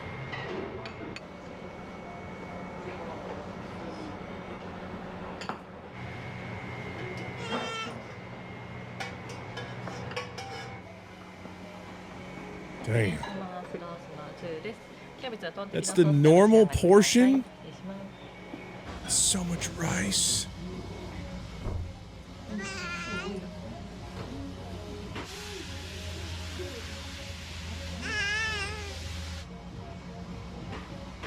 Get your hands off the microphone, you little gremlin. 今日初めてです。はい。美味しかったです。ちょっと甘い感じで、辛くないので非常に食べやすかったですね。はい。 Oh, let me see the ribs. Show me the ribs. Show me the ribs. We're upset. Over what? Who knows? I was told there would be ribs.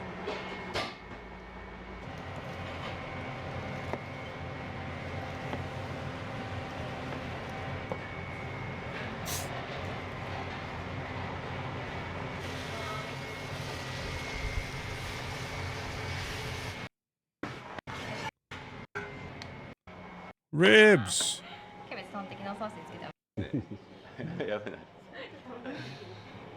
ただきます。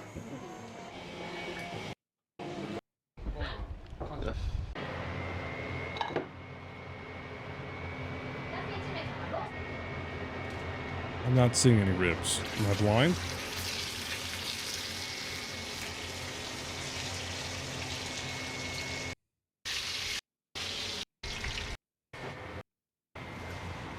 Who was it we used to watch that did all the street food videos? No, he switched and changed. He started doing other things.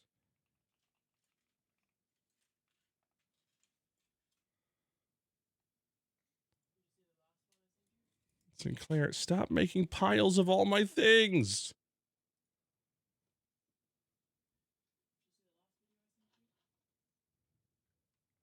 Oh my god. Here we go. Throwback.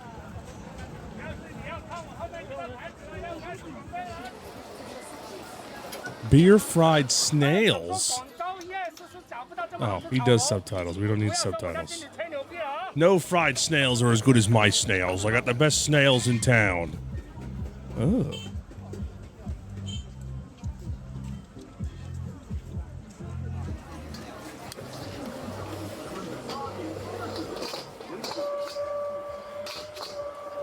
It looked like he was going to beat the shit out of it, and then he, like, just kind of brushed it. No, the snails love being sauteed alive.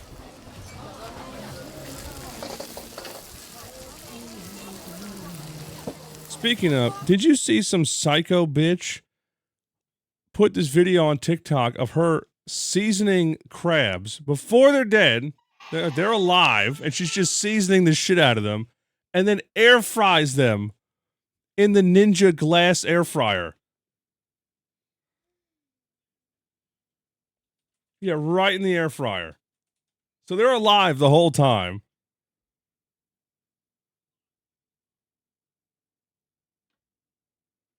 Yep. Crazy. Oh, yeah. Of course.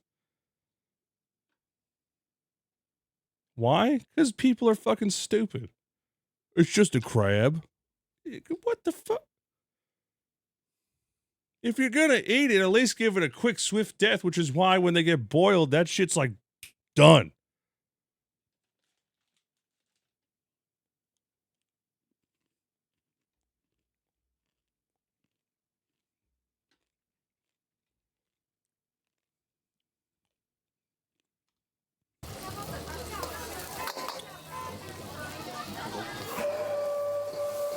Yeah, you ice bath it beforehand. It goes sleepy time.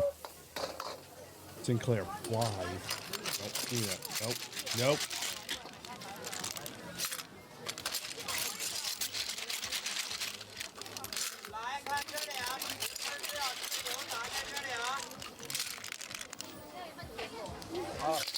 Being a menace.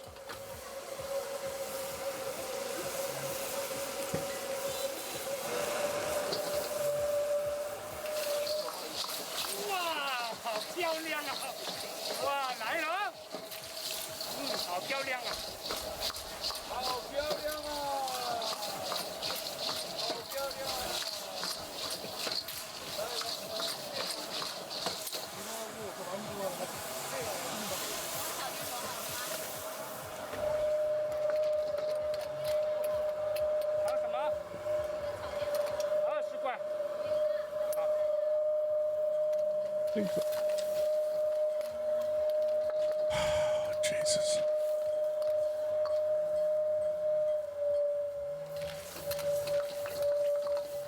What is that sound?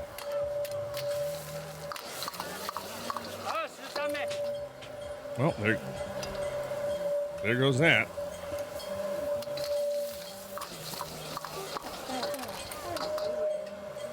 Sinclair, no.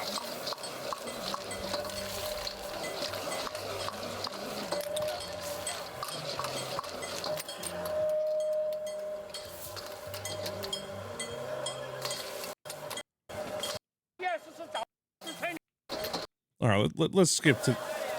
let's get to the chase, all right? I don't think many of us are looking at this video like, oh yeah, snails. No.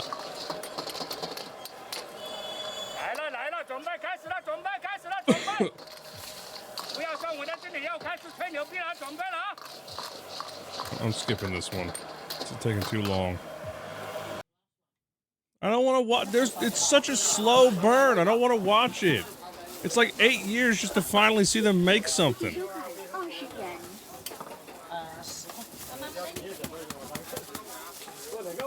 It's like they're doing documentaries on the restaurant. It's like I came here to. I want to see the food porn.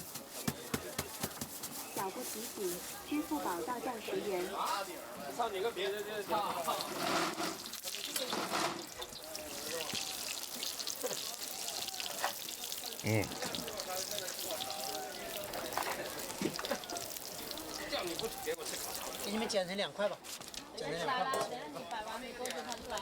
Yummy.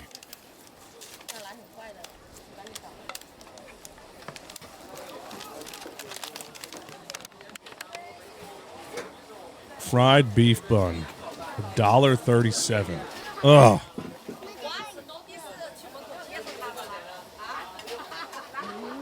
Mm.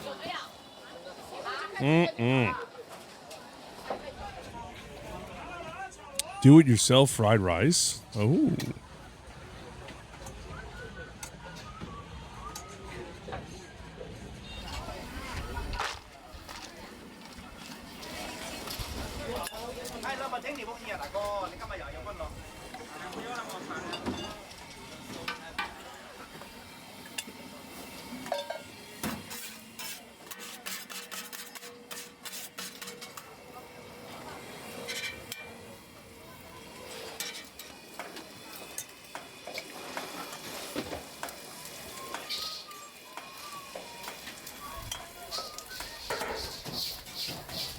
Yummy.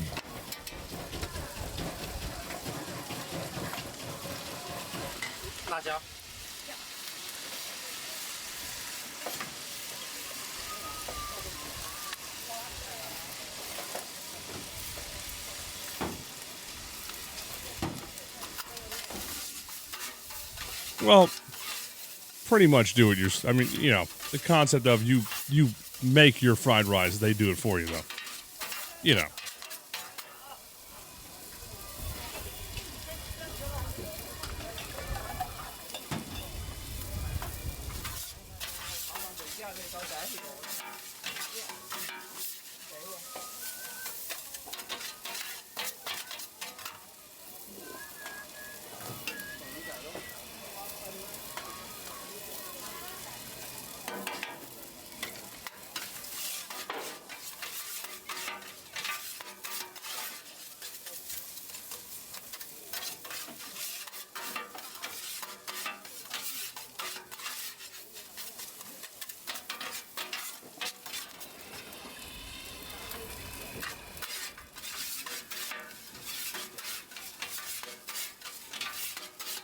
Mm.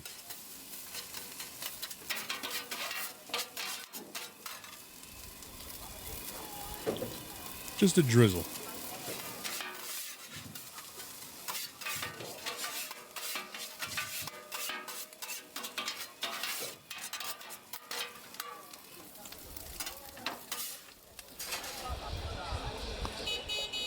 $2.50. God damn.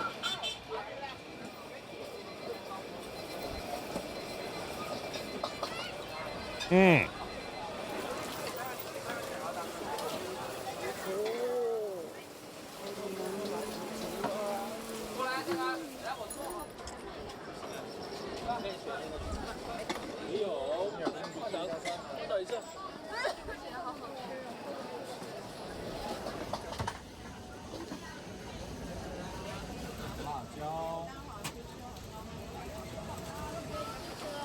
Roasted sweet potato what? 你们是过来旅游吗？是的。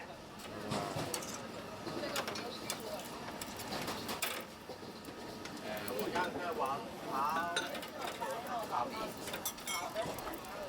Well, the thing is, in Japan, you're walking a lot. In all these places, you're doing a lot more walking because everything's built for you to be walking around. Unlike the US, where it's a hot fucking mess.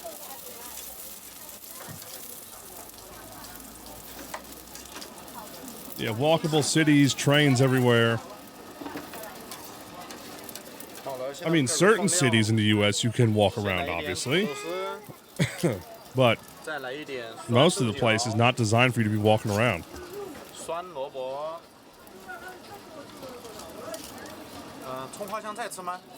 好嘞，香菜来一点，葱花来一点。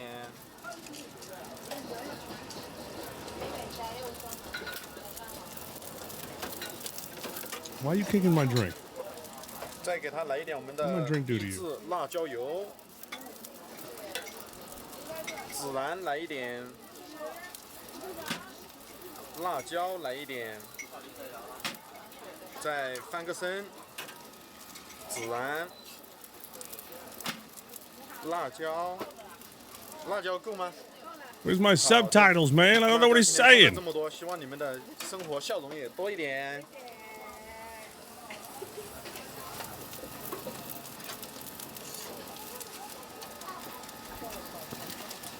好了，再帮你们剪开。这玉米麻薯还是玫瑰麻薯？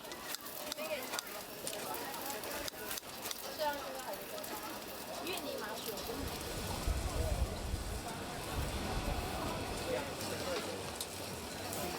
Oh.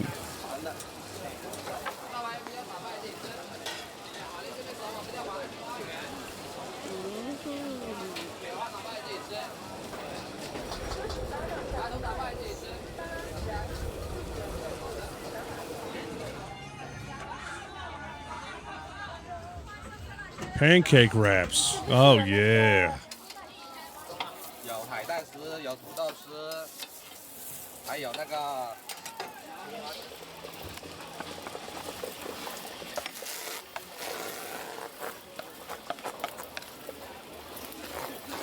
加一点点辣是吧？好。这个不要了吧？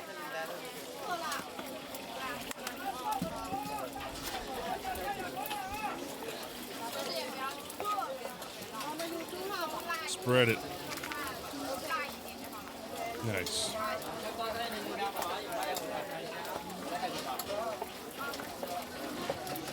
豆丝、葱花、萝卜丁、海带丝。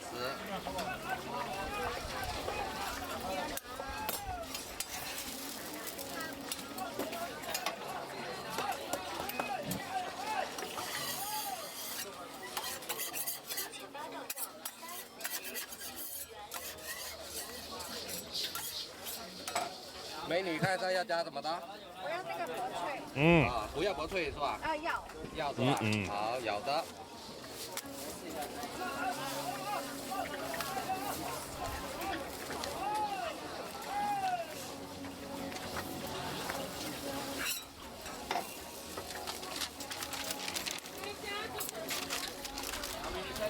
Let me guess, $3. 美女要煎饼还是手抓饼？来了。$1?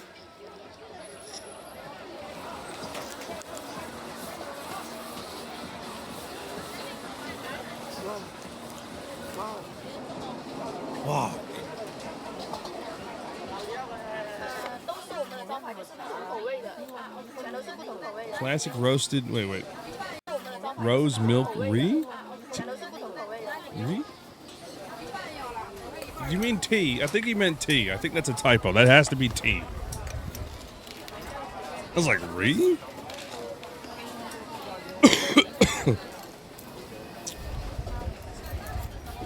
Average income in China? Oh, I don't fucking know.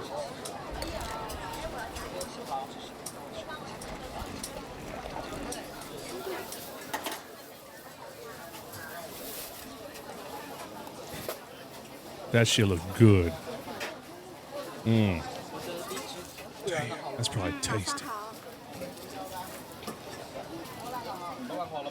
啊，马上好，我给你打包就可以了。啊，那个没有茶的是吗？ That's gonna be like $2, yeah. 可以了。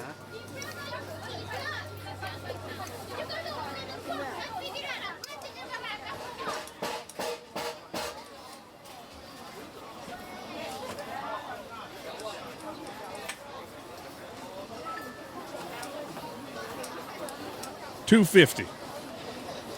$2.50. Fuck. Not even 2.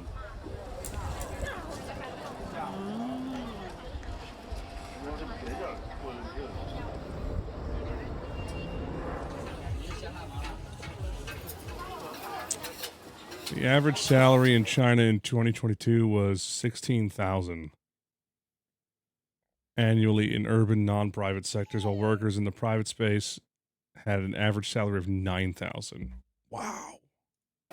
给我吧，我把板收拾干净啊。 Oh, he's coming. Hold on. Come on, Grumpy. Wait.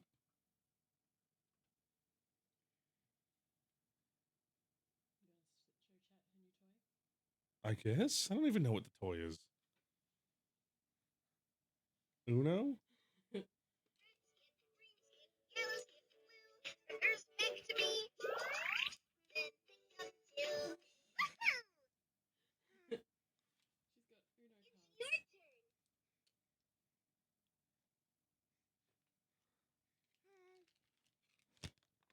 I don't want to.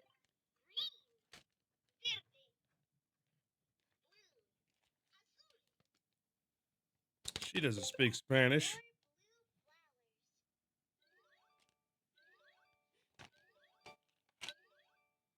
Look at it. Is this one gonna stay up here? It's Kids Uno.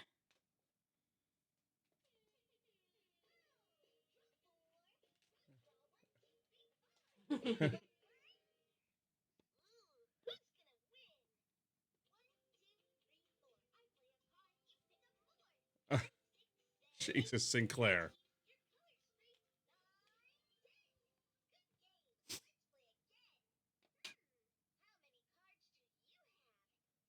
Skip green, skip yellow, skip blue.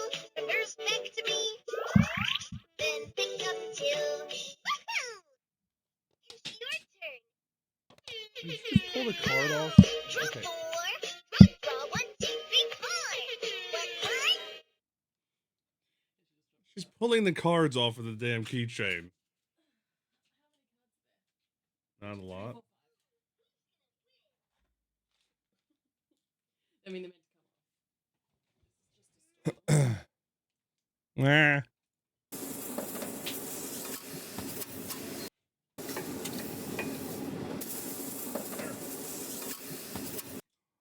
What is this place? I missed the whole intro. Grilled squid. Huh. Oh, and you picked the squid.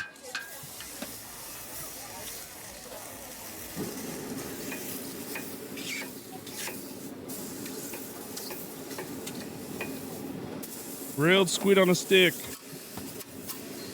Get your squid here.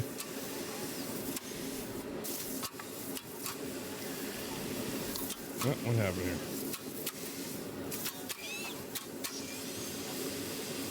Yeah, sure, the squid's fine. He's just taking a nap. Ignore the part that he's flat and already been cut up a bunch.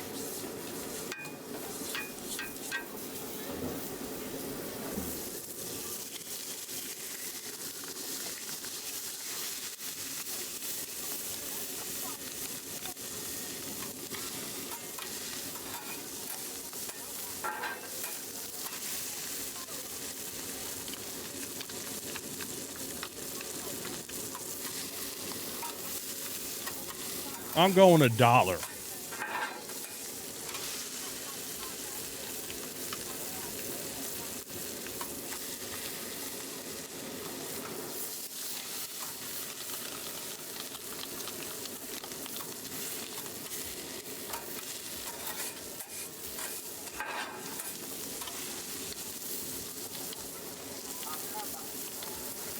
Give me $1. Let's see it.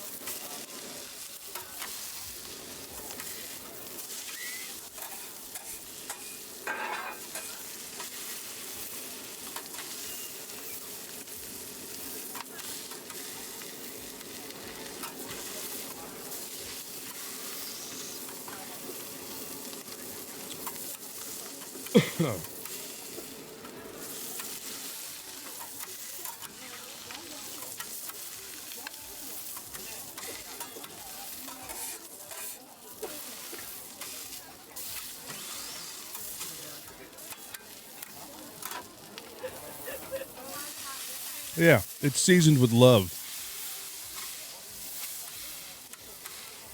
He cuddles them in the back before he cooks them.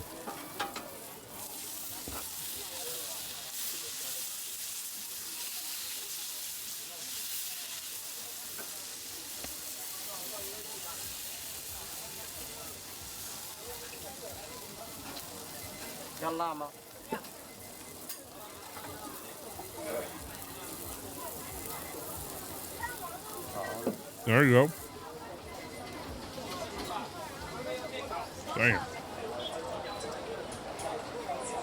$2.19. Wow. Okay.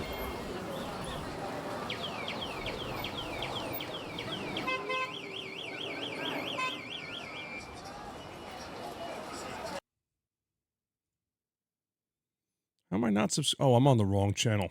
Oh, shit. I'm fucking up my algorithm now. Damn it.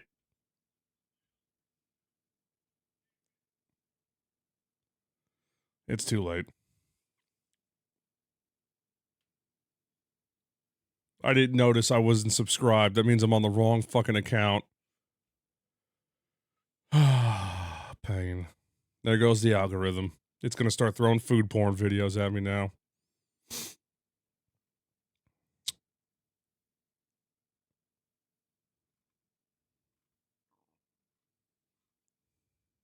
I need more street food.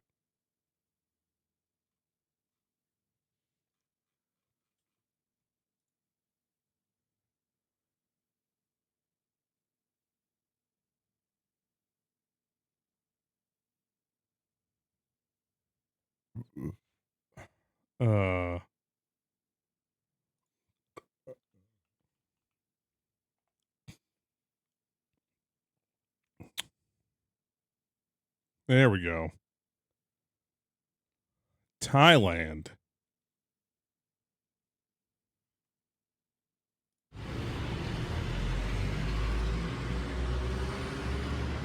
Yeah, I'm fucking blind apparently. It's fine.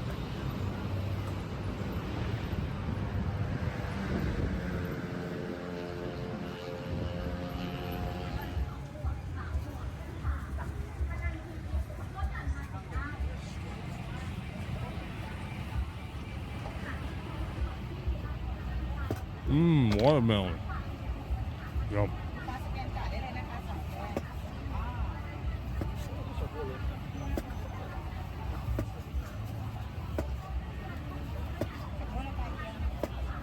Damn. That is a sharp-ass knife.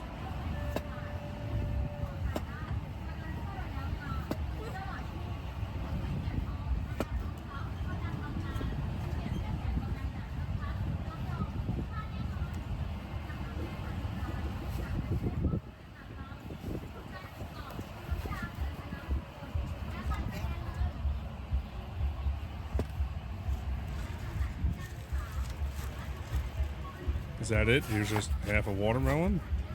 There has to be more to this, right? How much? 35.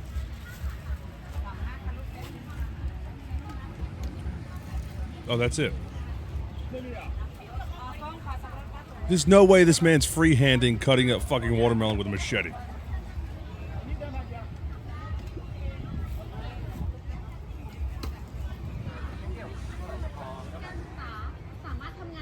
Not even $1. Half a watermelon.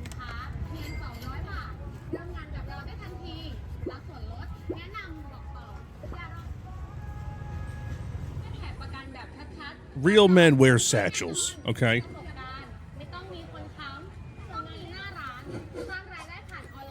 Mm.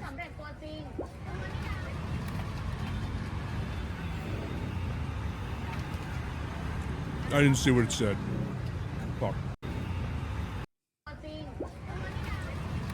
Boiled gluttonous rice balls. Oh, I'm feeling gluttonous.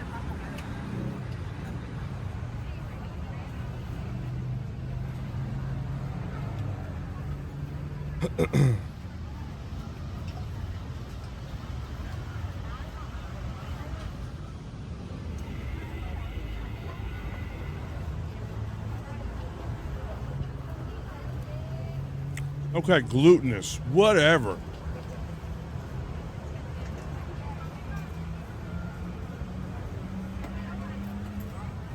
Yeah, they're in Thailand.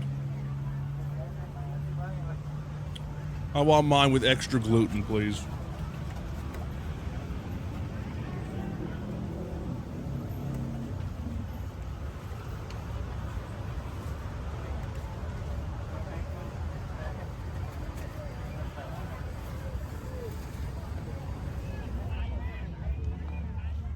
Wow.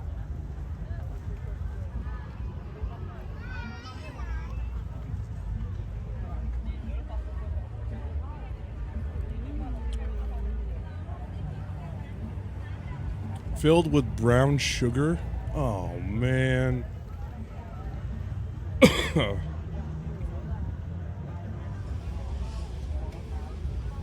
Pancakes.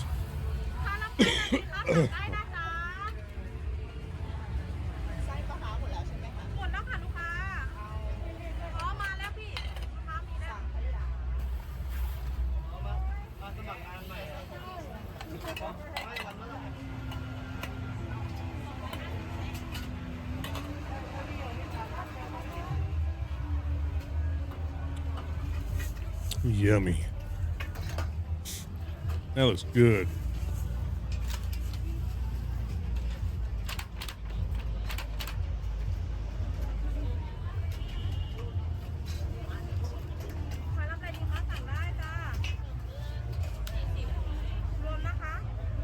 Mmm. Whipped cream, shredded coconut, and corn. Classic. That seems weird as fuck, but very popular out east. Corn, yep.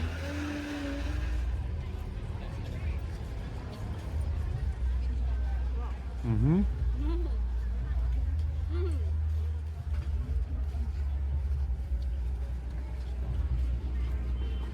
Very big out east.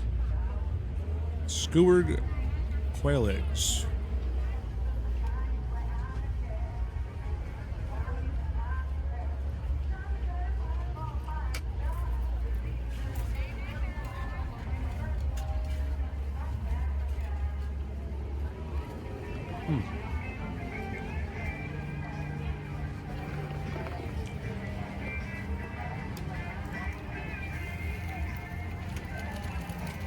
Such teeny eggs.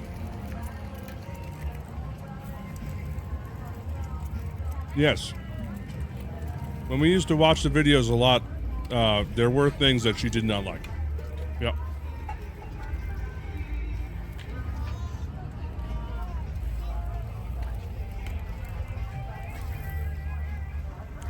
I'm not sure I've ever had quail egg. I'm sure it's fine.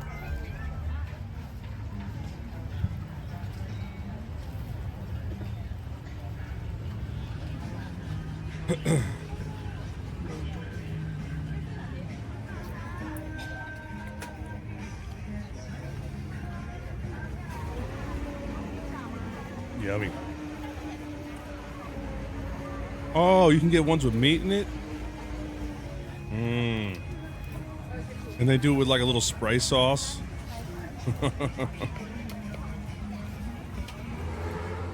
Damn. That looks good. Not even 50 cents?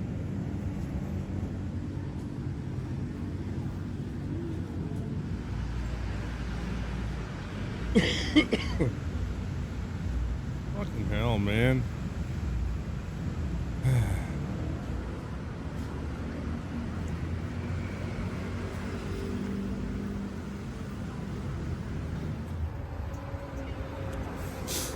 Pickled soy sauce salmon.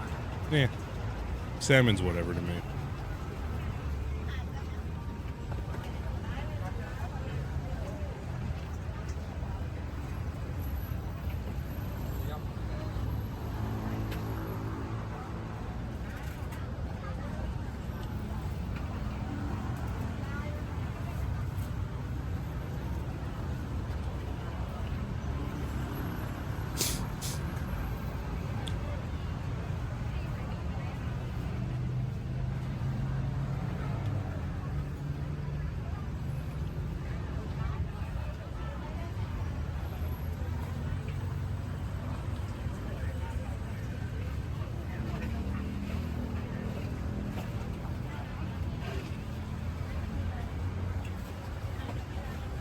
Salmon skin rolls. Ugh. No. Not for me.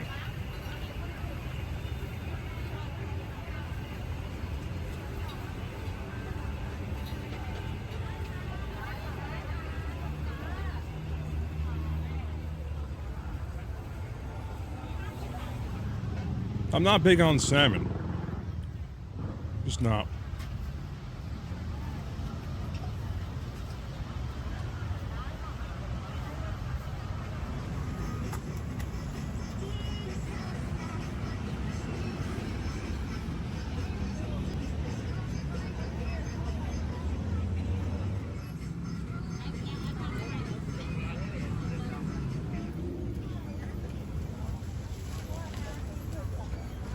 Wow.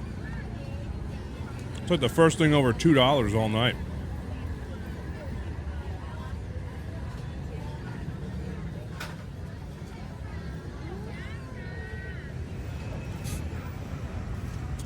Slushy in a bucket.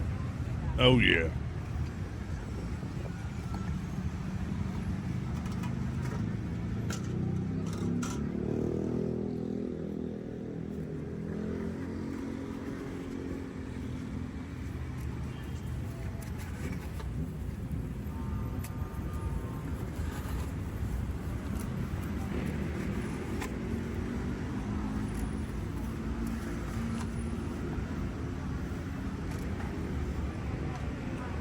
Slushy. What's that?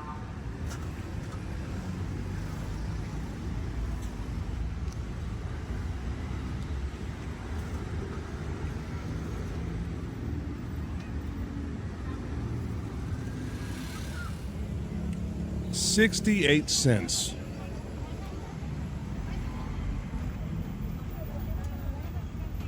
Ash is calling me. Hold on. Hello? I did not get more this morning, no. Sure, yeah. I mean, it wouldn't hurt to have more milk. She's going to burn through it anyway. Yeah. Right.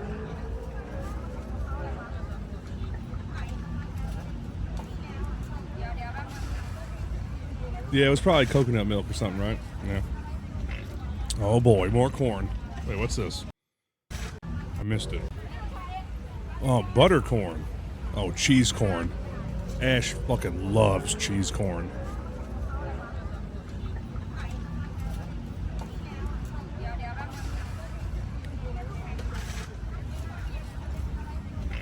That's one thing I'm shocked we haven't gotten here in ages. There's this Korean fried chicken spot nearby. Here. Amazing fried chicken. Phenomenal. But they also do this really good cheesy corn and everything else. Oh, man.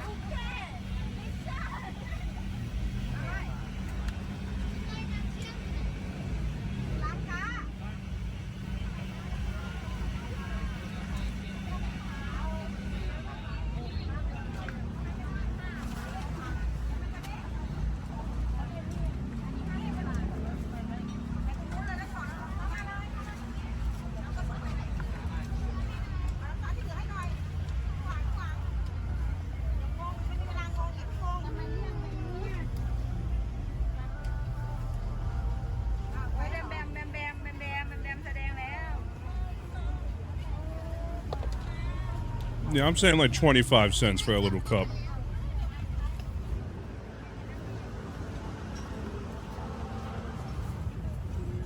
$2.68. Okay, never mind. I thought it'd be cheaper. Oh, there's evaporated milk, condensed milk, butter, and sugar. Damn.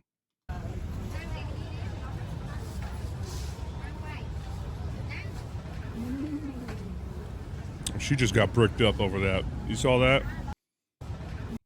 Look at that nostril flare there.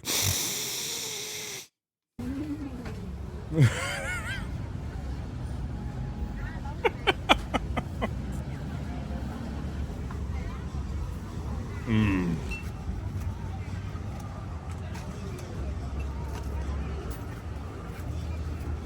Oh, yeah.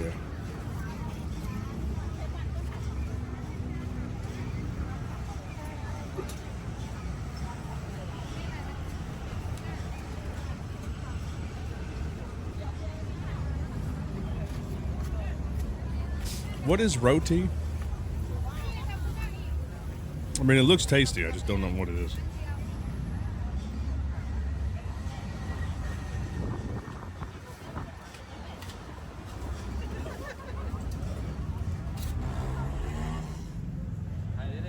Yum. Oh, it's just like a flatbread? Okay.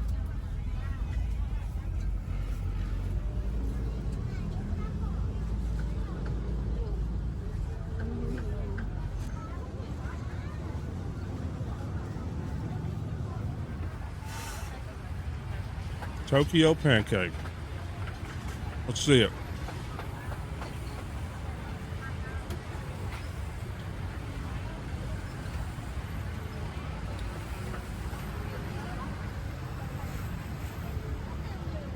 Excuse me, your mask is below your nose. That's going to be a yellow card.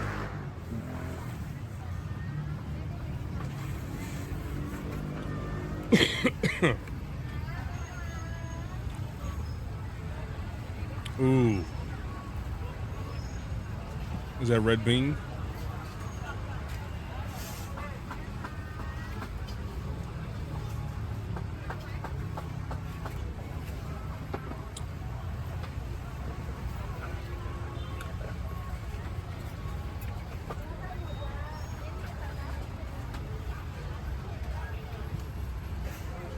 Oh, it turns into like a little pocket. Damn.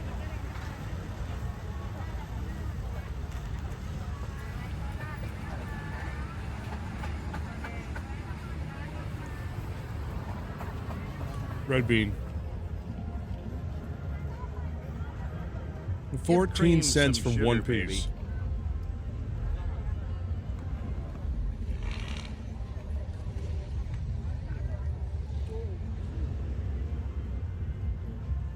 Very beany.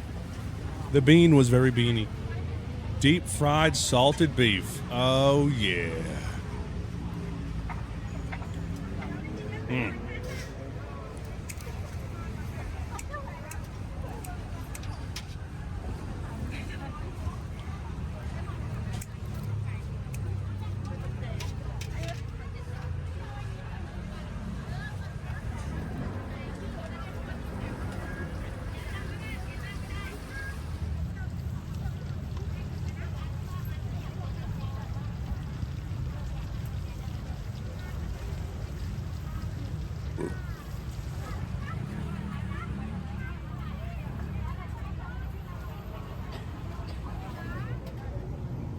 $2.73.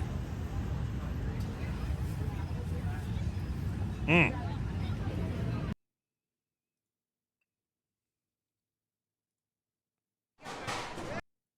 Well, no, I don't need every one. These are going to be old.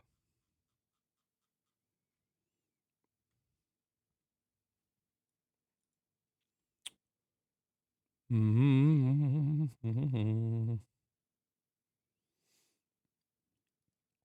Okay.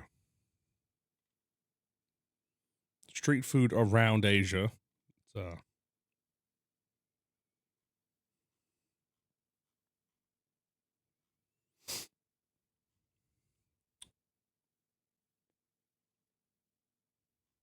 some of these are old. I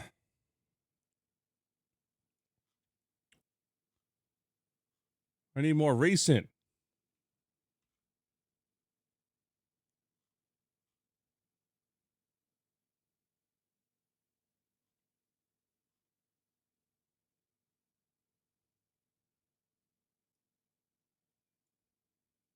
What is this?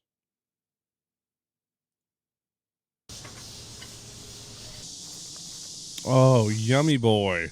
Mm-hmm.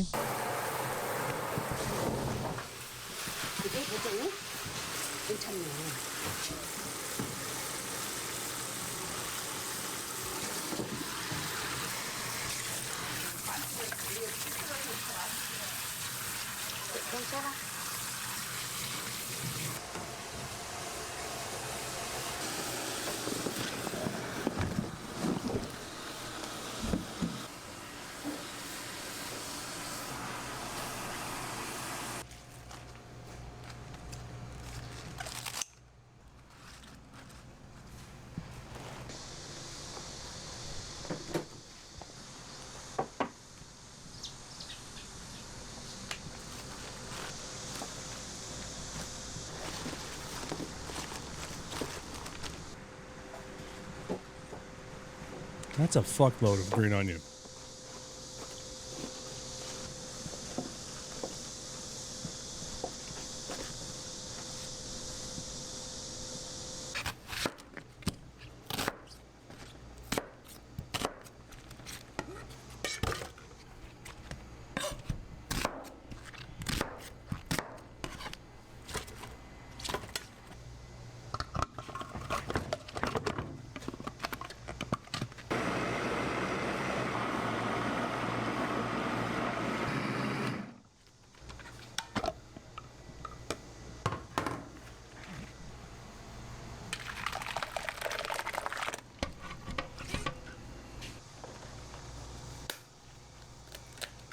There's gonna be a lot of eggs.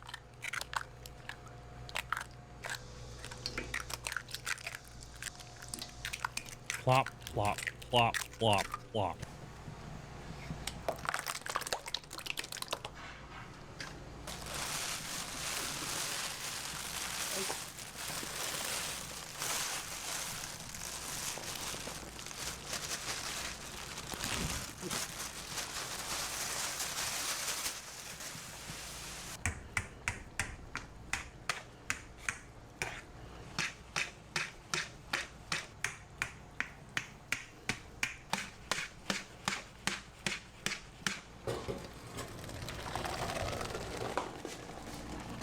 덩어리가 있어서.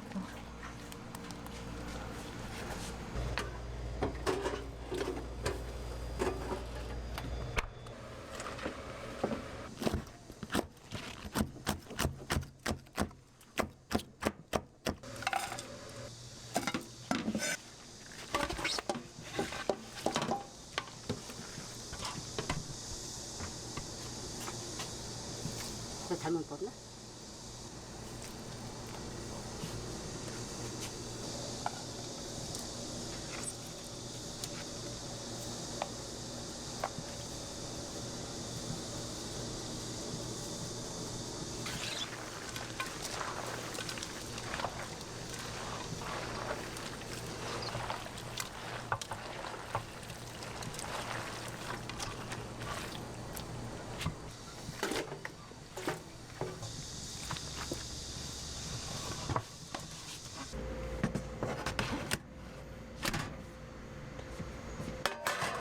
숙성된 거 이거.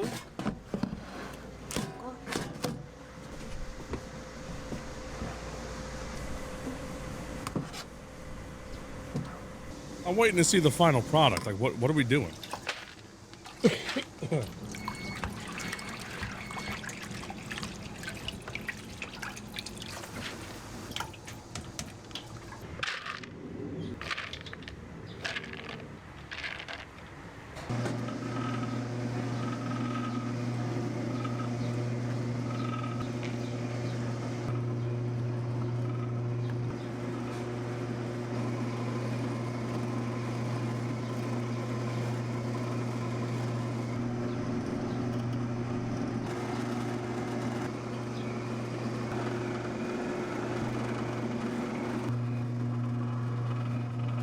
We turned that into mushy stuff.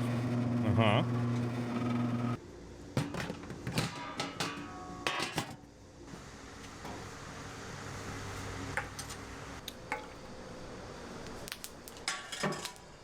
Pour a little T1000 on top.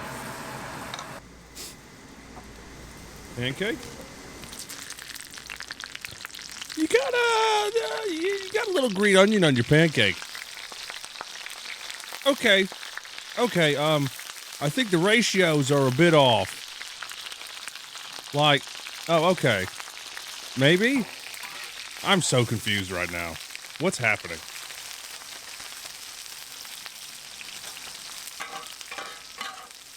What?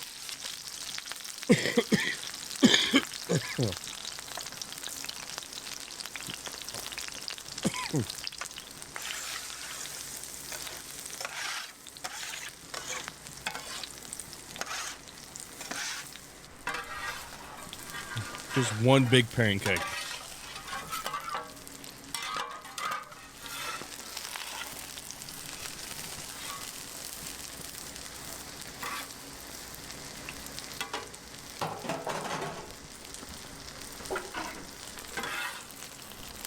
All right.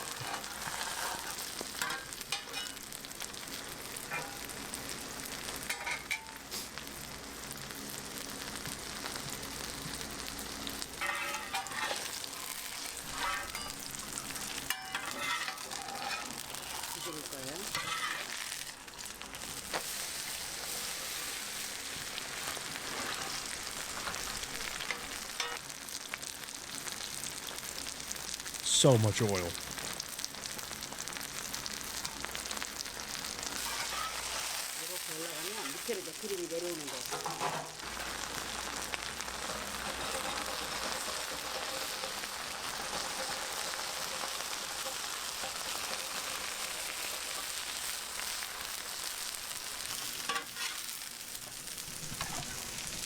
How big are those fucking plates? Oh. Huge.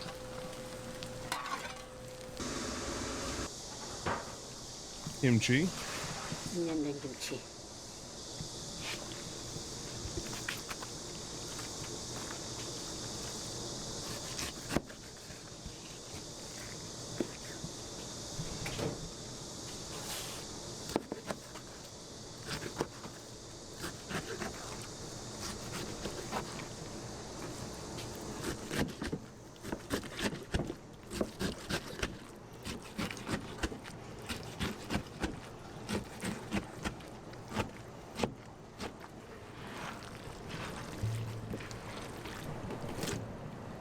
I've had some spots that, like, I love their kimchi, and like, I've had, like, some kimchi I just despise.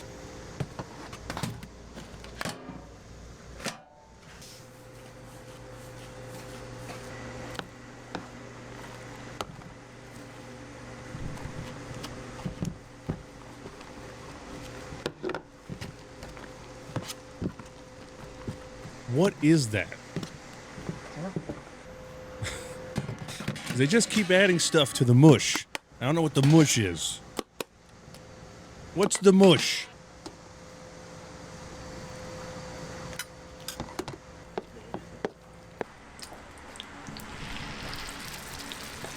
It's like a pancake?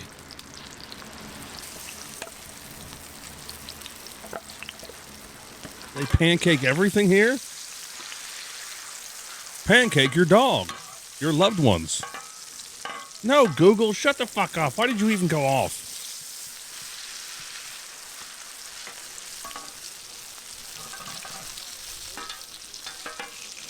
A white corn pancake.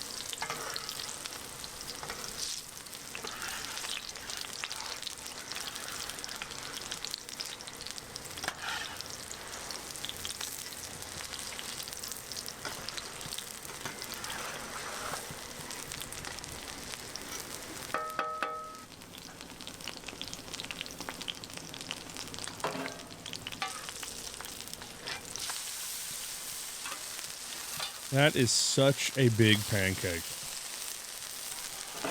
Like, I could slap you with that and probably knock you out.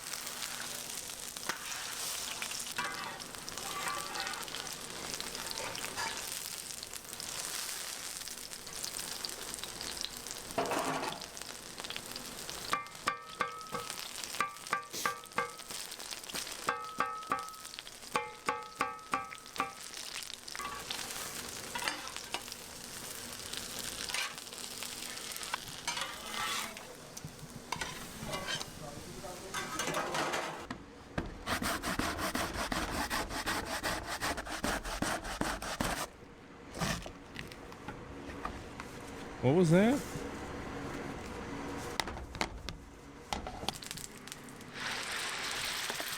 More mush.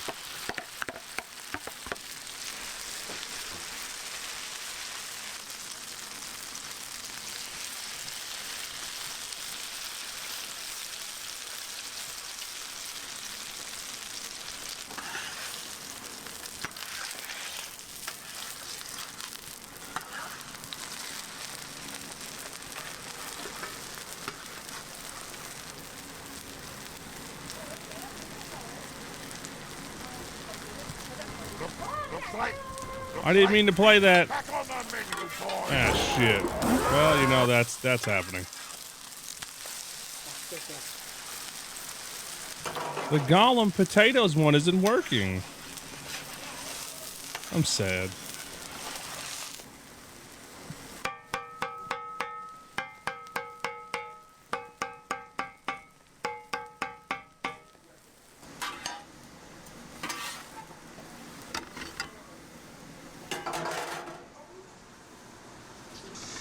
That'll be $5.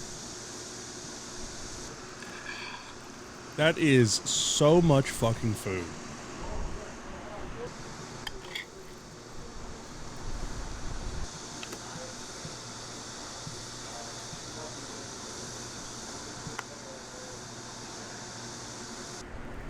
There's a real lack of meat, though. I'm not seeing meat. Yeah. Go ahead, spread that right open. Is that the potato one?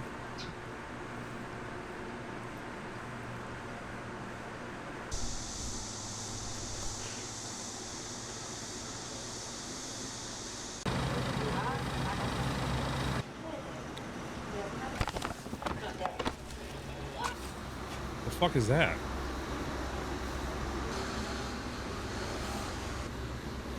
Have some sand. What? I'm guessing sugar. Maybe? Right? I'm seeing dough. Yeah, so I'm gonna go with sugar.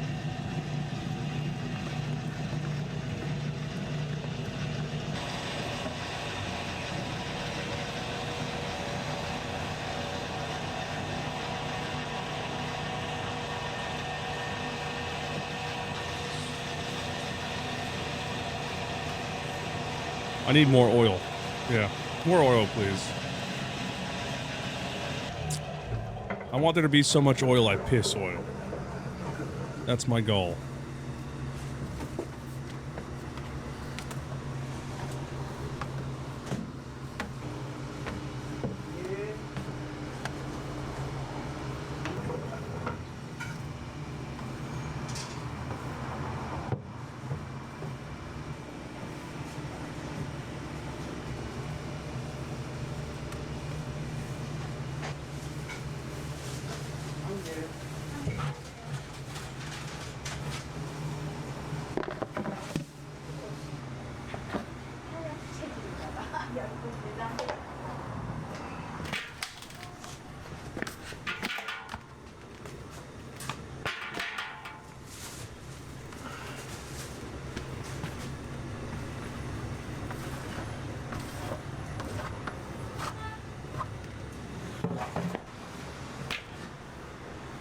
So what we doing?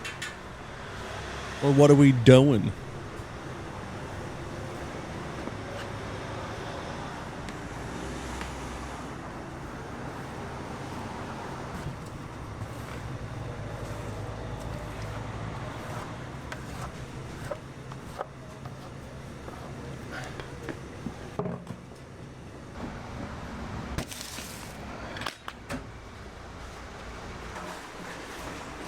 Hello. Who's there?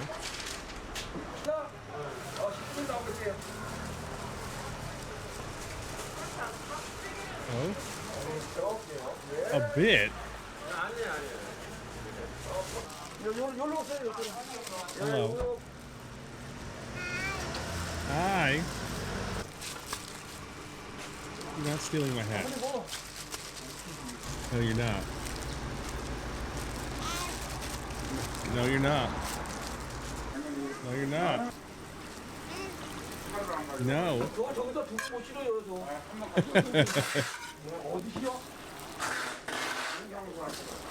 No, you're not.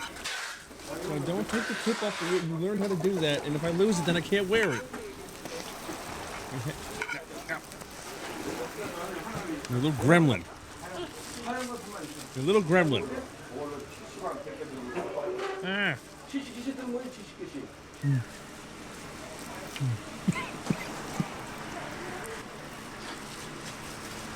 Okay, enjoy the food porn. I'll be right back real quick. Huh?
내일은 못 먹어. 월요일이니까. 한 10분, 5분 나와야지.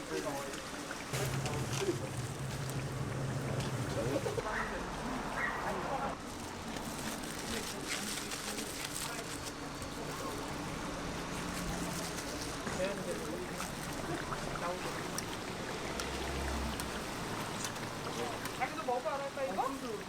두개 먹어? 하나 사? 알아서 사가지고 갈게.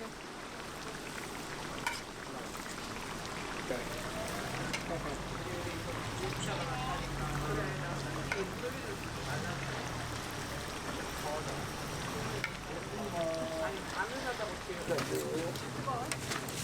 기름 넣어서.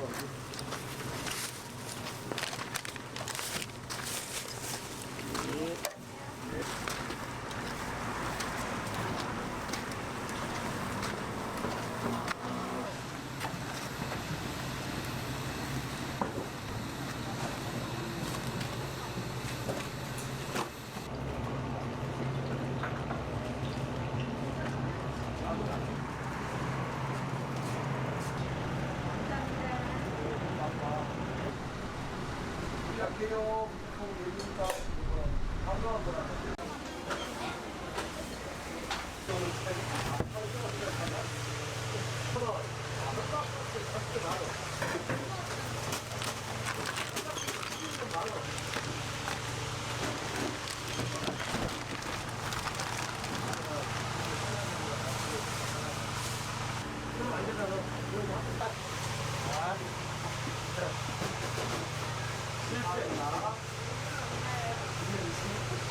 What did I miss? Did I miss it? I feel like I missed it.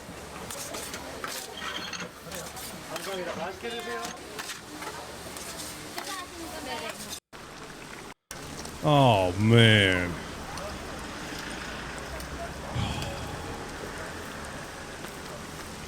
Those some thick pancakes. Damn. Show me the finished product. Damn. They just keep getting thicker.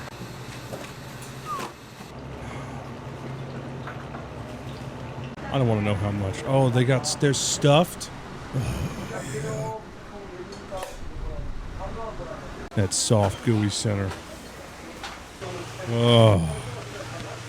It's meat time. Oh, look, now this makes sense.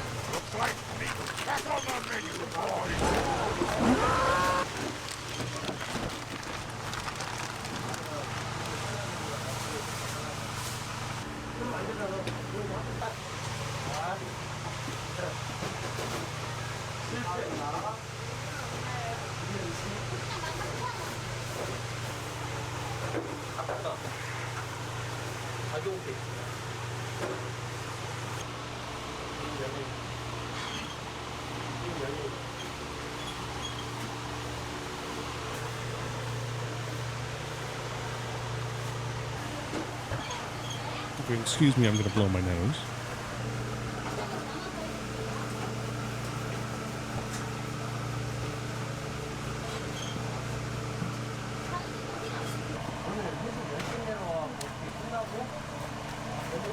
I muted the mic. You're welcome. Oh, meat. Good old meat.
The fat's the flavor, though. That's the good stuff. Mmm.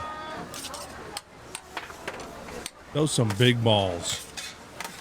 Mm-mm.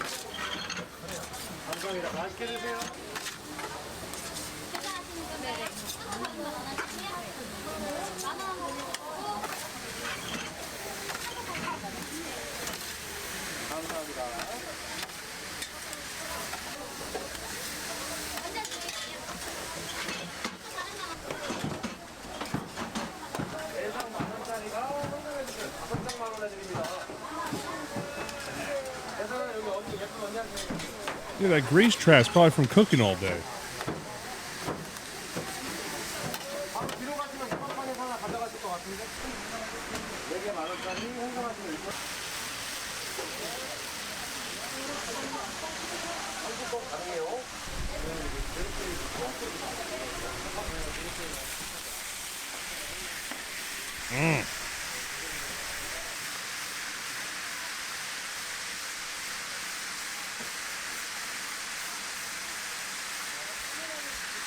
That man knows how to work some balls.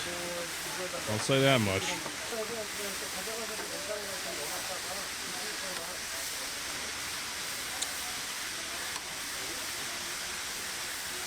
It's impressive.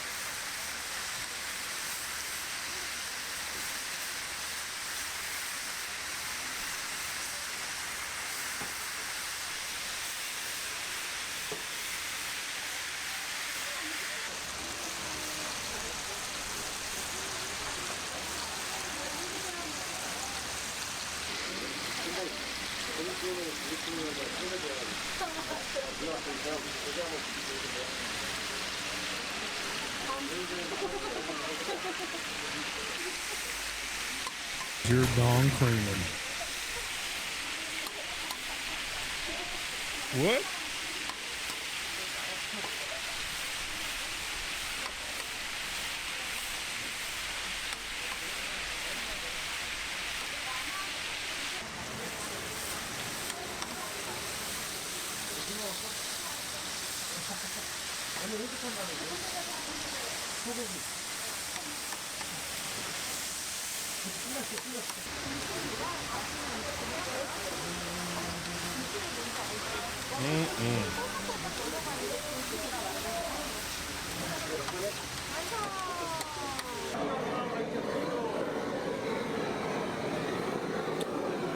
Crisp them up a little. Nice. I'm gonna eat you. I fucking wish. They look tasty.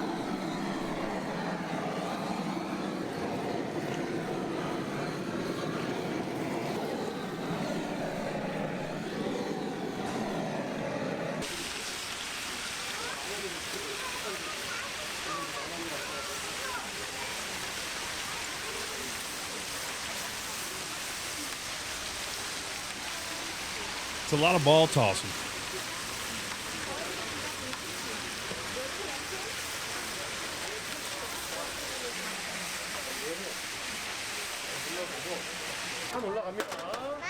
Oh, here we go.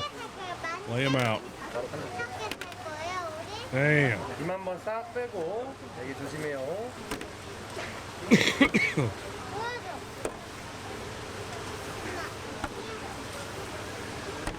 Damn.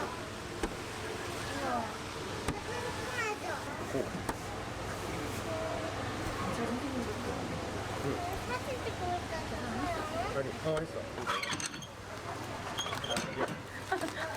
너 방금 약간 생명의 위협. 스테이크 한 팩씩 더 선생님들. 하나씩.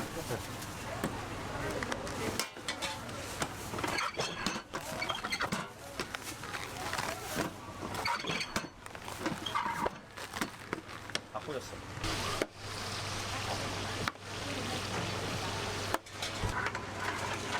Yeah, we'll say spatula work. Yeah. 넓게. 이번 판에 고추 떡갈비 올라가요. Those are probably fucking delicious. 괜찮을 것 같은데 경아? 안녕하세요. 소스 다른 건 안 하시고요. 저도 괜찮으세요? 안녕하세요. 고맙습니다.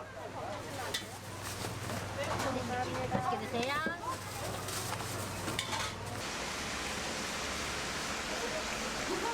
Damn. Yeah, spread that ball open.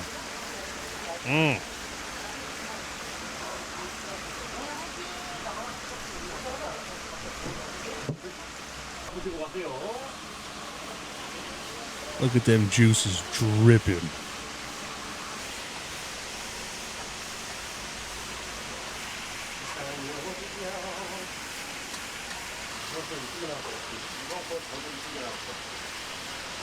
Give cream some sugar, baby. Cream SIS.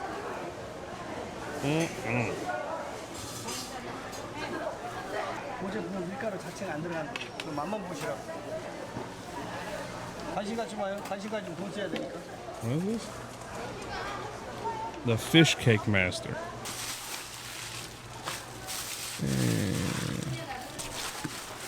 야채 Another donut master? 다 줬지?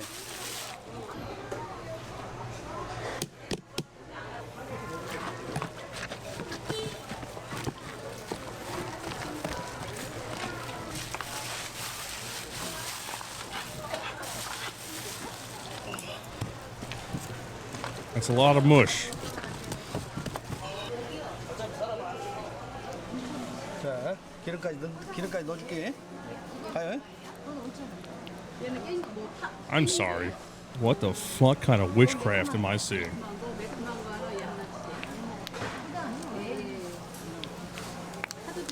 Doesn't sound good. Doesn't sound good. Close your eyes. Close your eyes.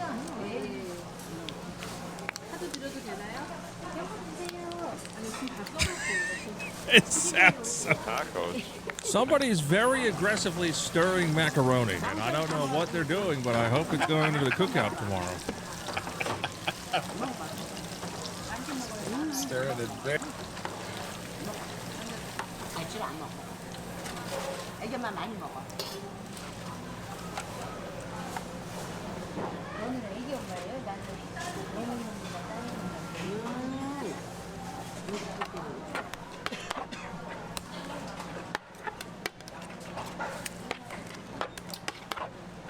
It's like I'm seeing witchcraft. Like,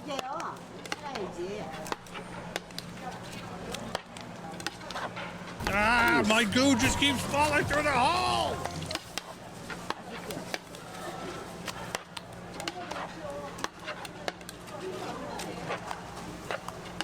주민아 몇 개 들어갔네?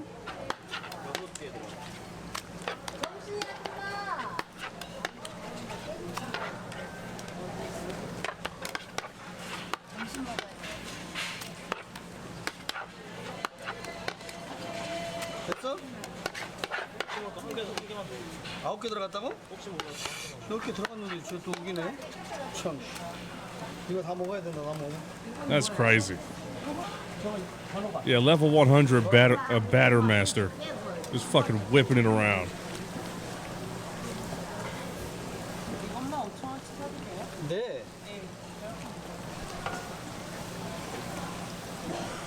담아보고 기장식 좀 싸줘. 담아보고 꺼내. 지금.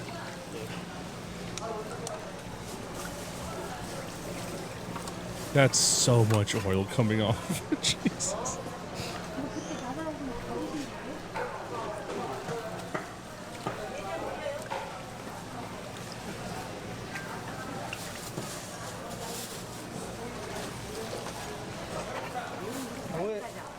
뭐에 가만 먹고 이거 꺼내는 게 하얀 거.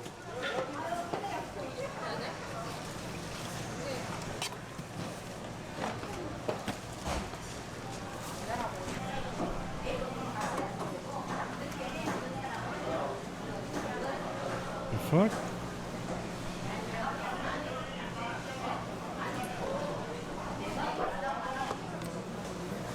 Whoa.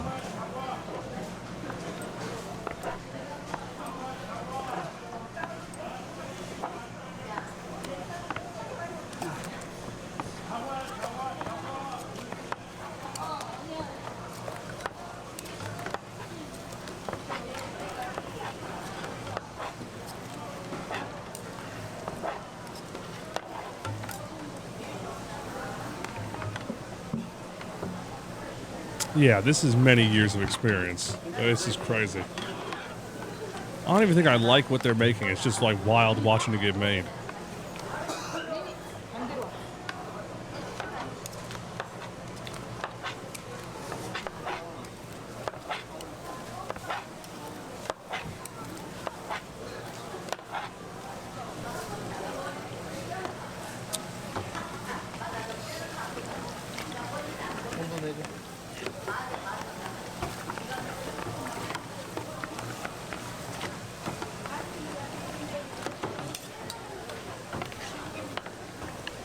굉장히 많네. 아까 그분은 150명이라고더만. 시작한 지 한 달도 안 됐다고. 아, 왔다 갔어요?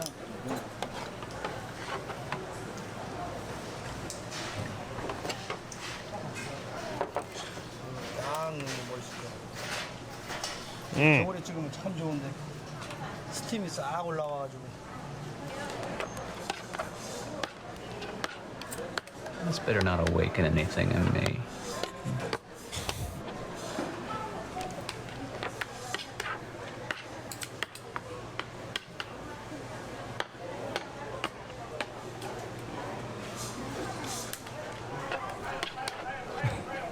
The oil's too clean.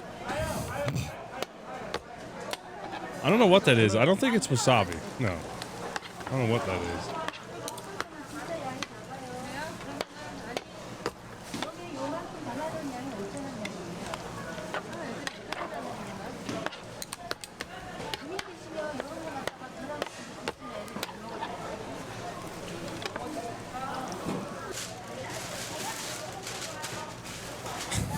Indian street food video. Just watch it the whole time, like, oh god. It's like watching a train wreck.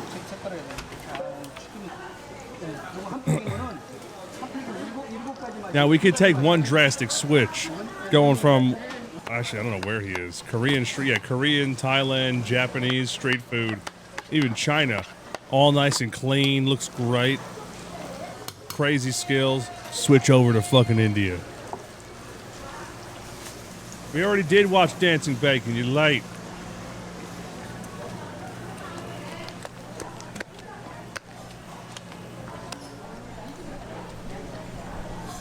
What do you mean Chinese street food? We just watched one.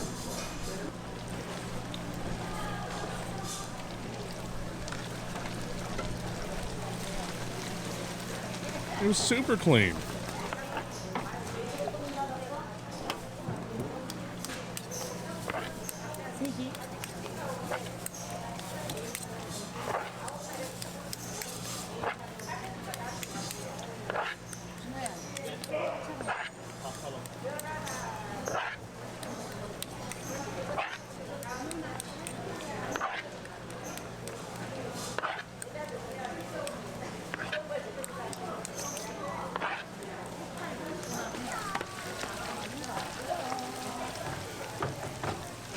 I almost want to check now. Hold on. Donut Master. You want to see the Donut Lord?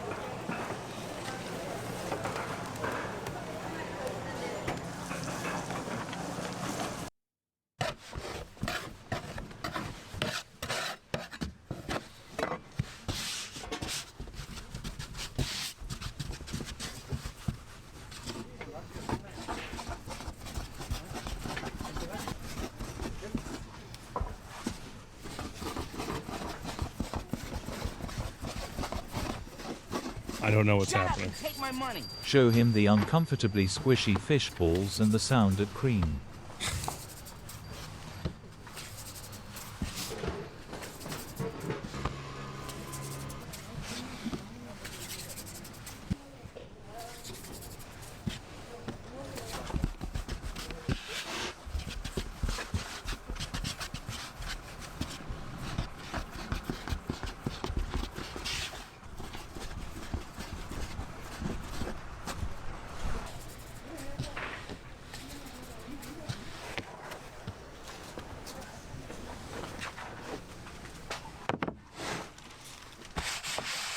Ugh, that sound.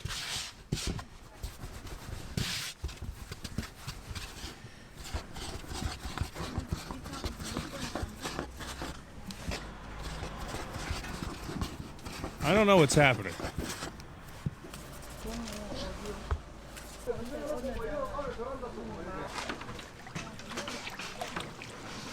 Fresh turds right in the oil.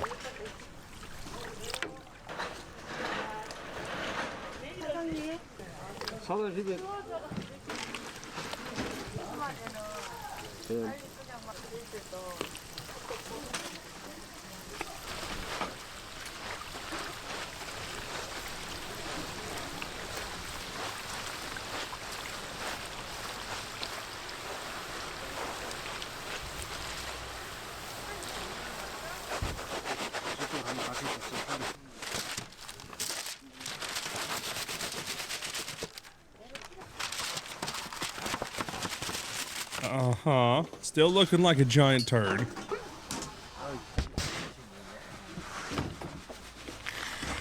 Yeah. Did not look any better before it cooked.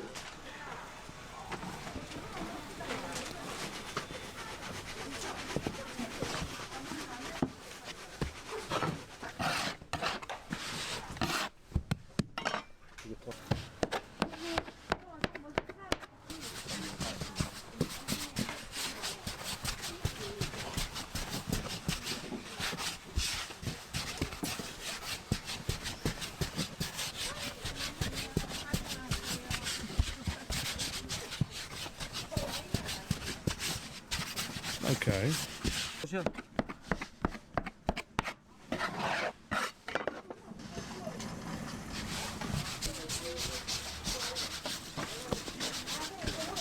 Give cream some sugar, baby.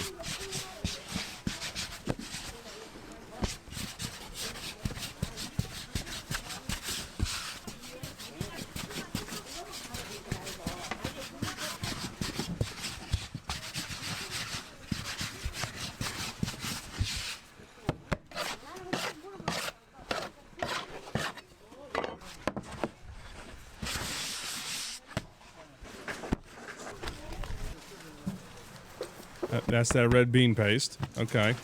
I know what that is. Yeah.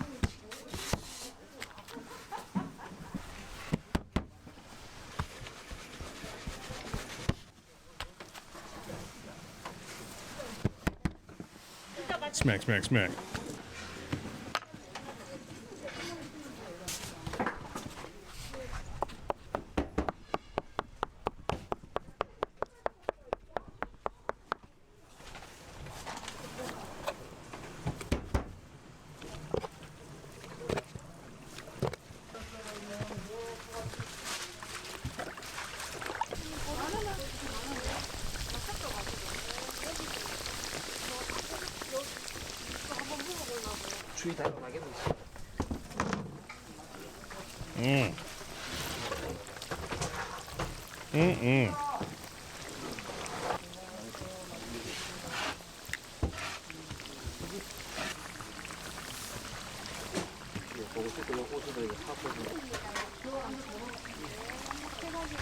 Yeah.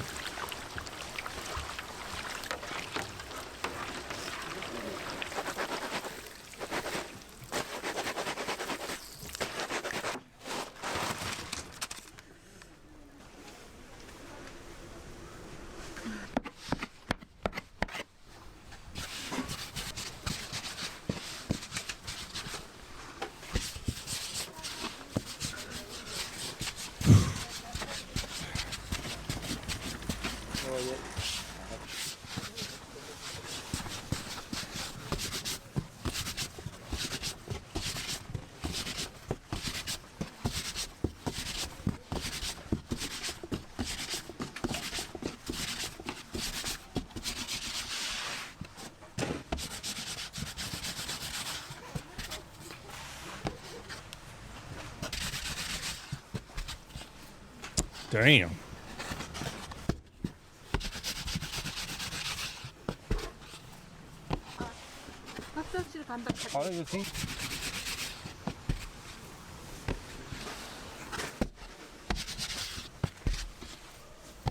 He's so fast.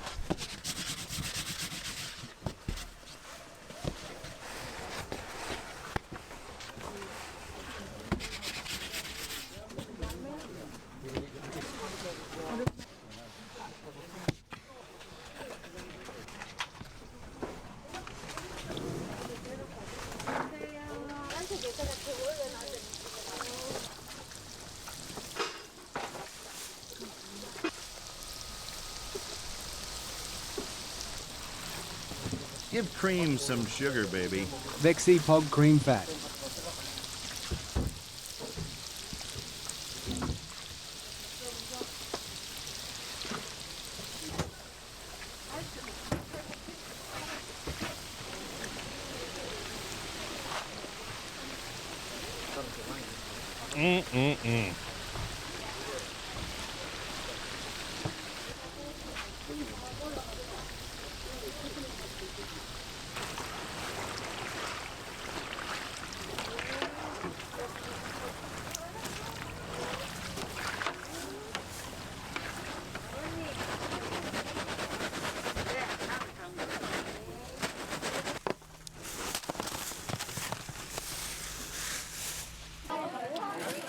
Oh yeah, rolled in that sugar. Mmm. 다 하셔가지고 오시지 않았나 싶습니다.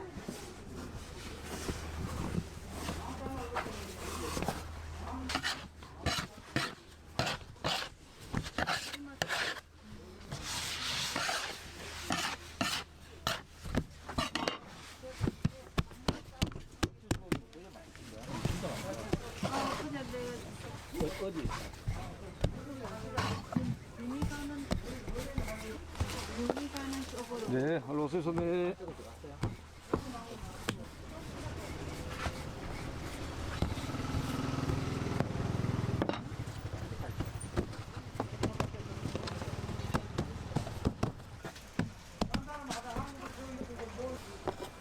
Little hearts.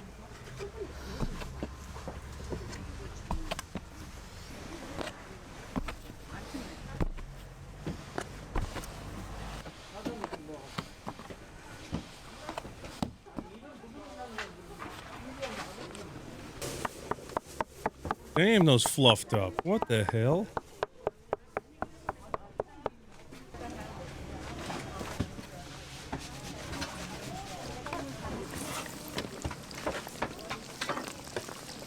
고맙습니다.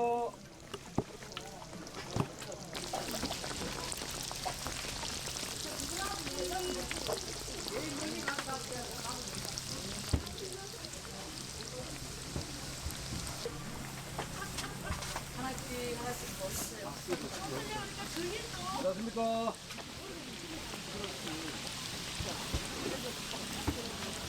저 전자가 뭐죠? 그렇게 달겠노?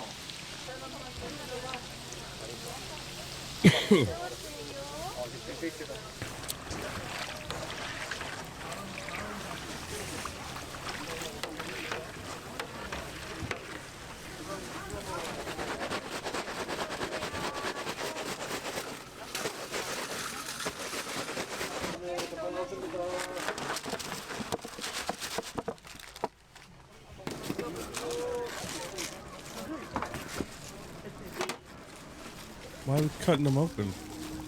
Oh, custard. Oh, yeah. Fill that bitch up. Mmm. Mm-mm.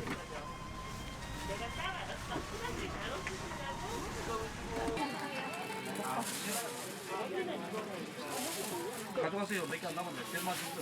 얼마요? 이거는 저게 뭐예요?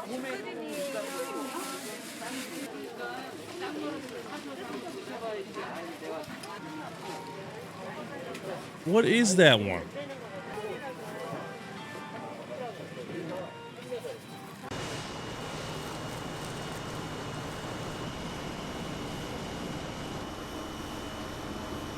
It's a bean?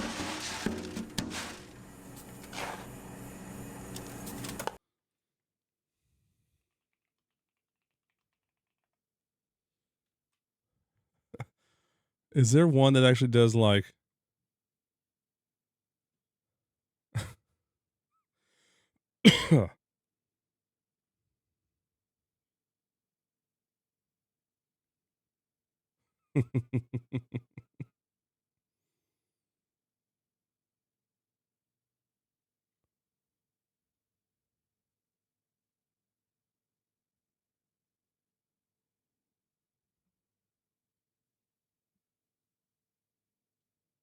what? Taro? Huh?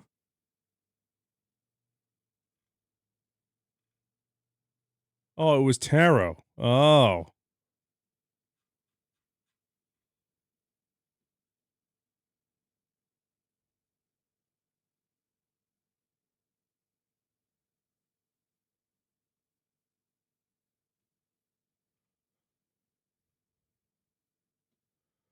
I eat India's dirtiest street food until I get diarrhea and poisoning. What a title.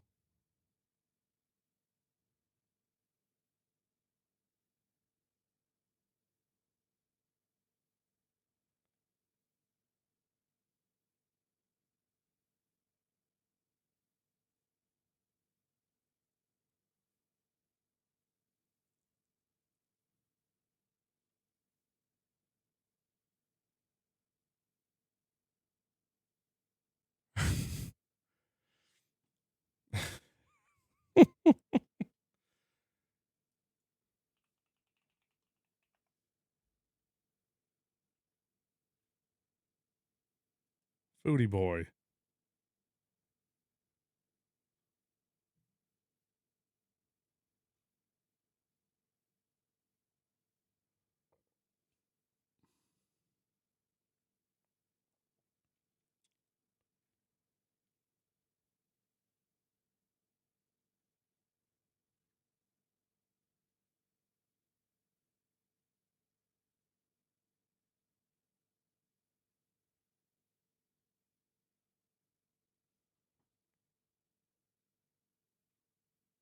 Hmm.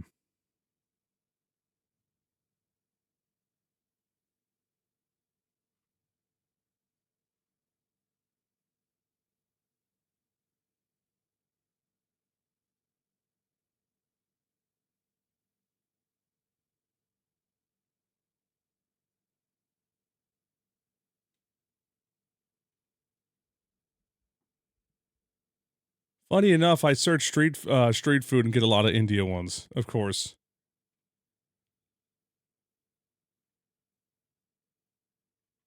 Oh yeah, this is the shit we just watched.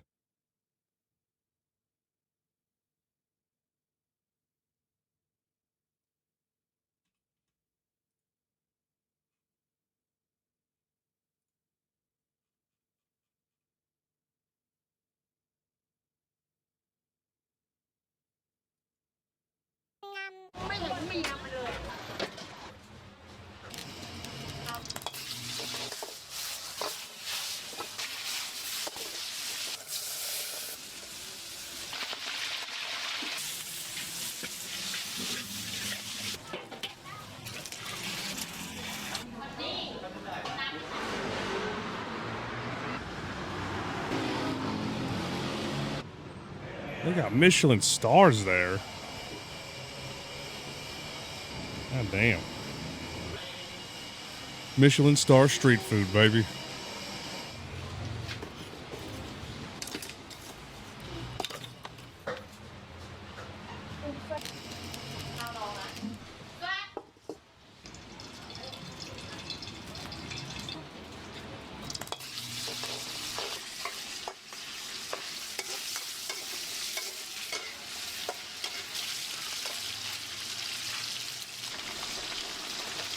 Was what a CPU fan. I missed it.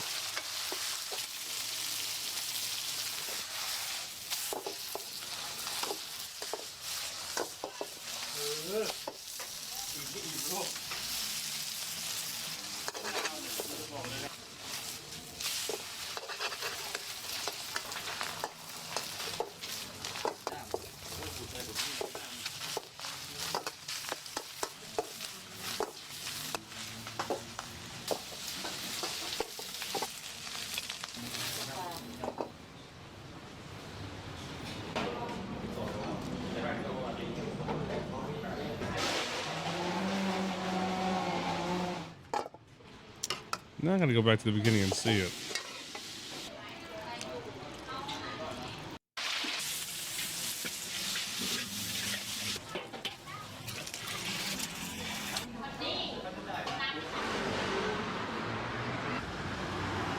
Come on.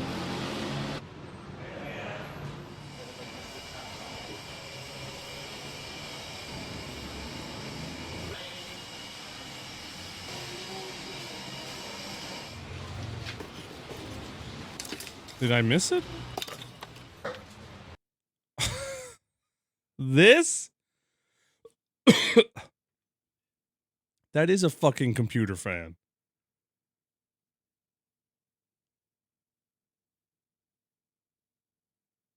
Yeah. You can see the little holes here. The fucking computer fan. Yeah. I mean, if it works, it works.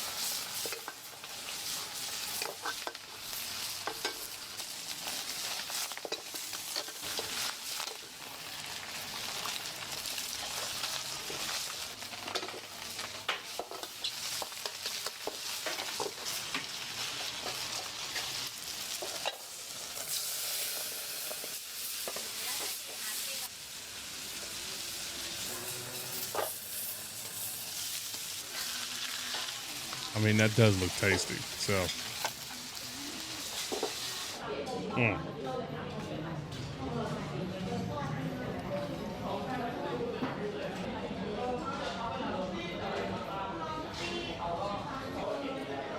Mm-mm.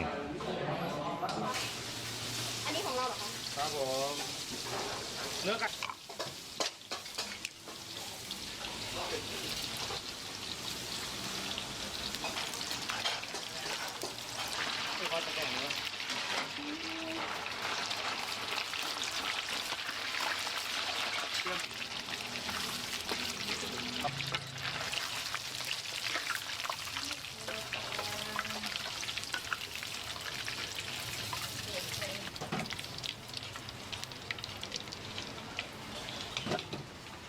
Is that chicken?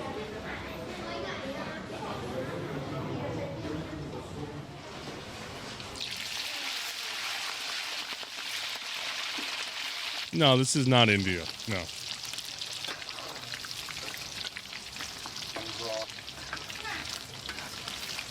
Bangkok.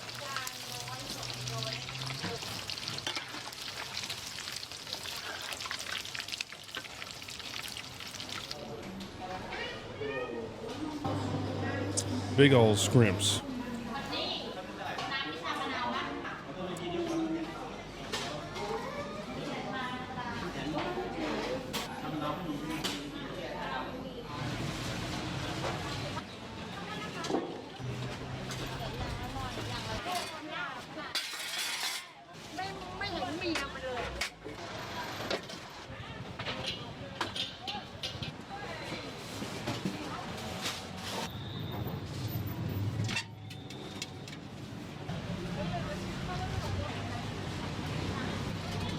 What is that? And what's that? What's that?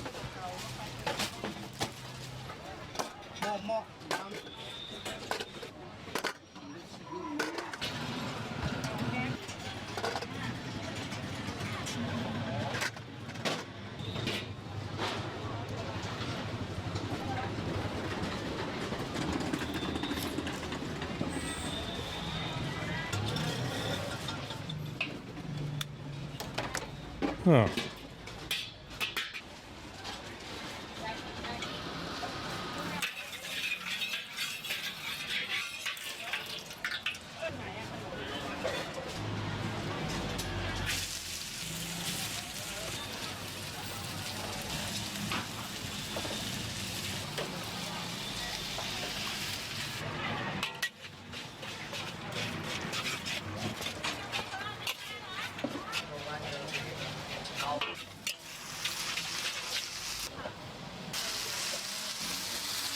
Gotta have your bean sprouts.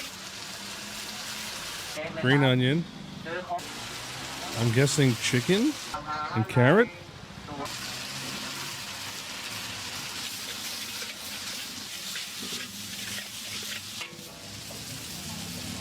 With dried tofu? Oh.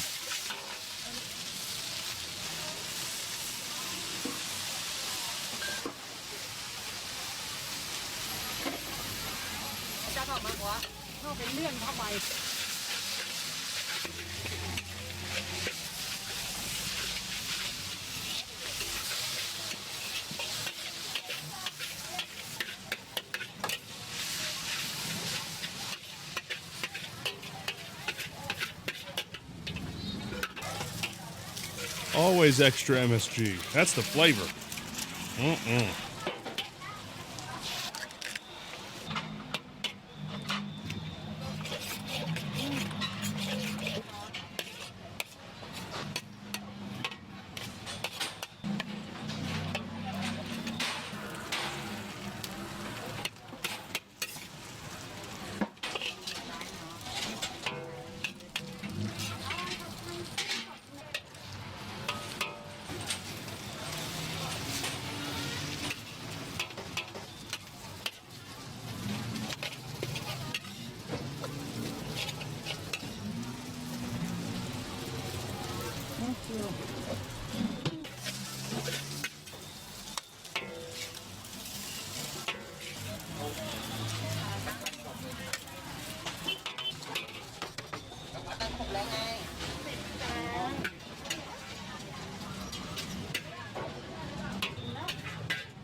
Yummy. Big old shrimps. Again.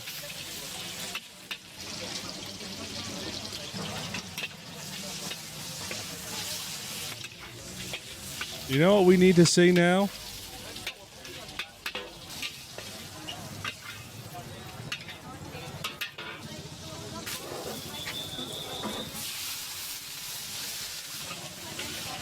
No. We've been watching street food videos for so long.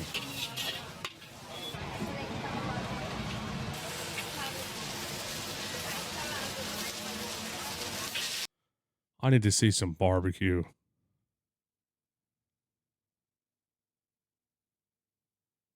Korean does it again. Yep.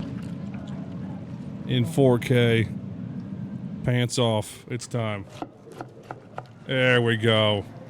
Oh, yeah. I'm alive again.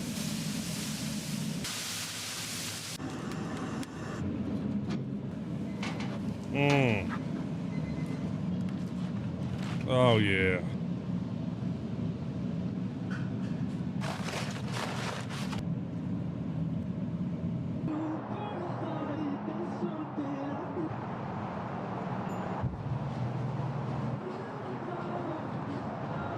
The American Village.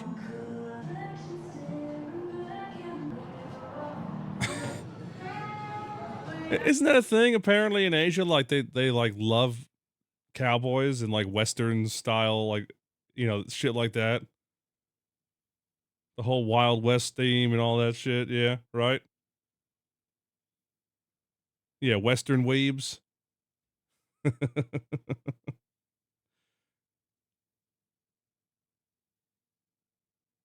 Help. Help. She bit you accidentally again. Uh-huh.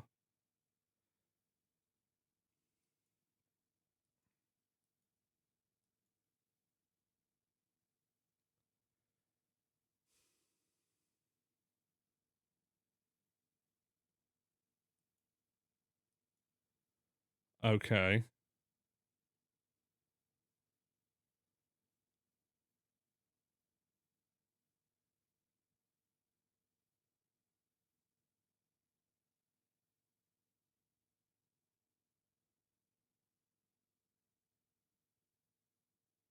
Oh, no, no, no. She bit her accidentally using her mouth to help climb, so she put her down and she cried. She slowly crawled her way back over to grovel. Little shit. I would like some cuddles, please.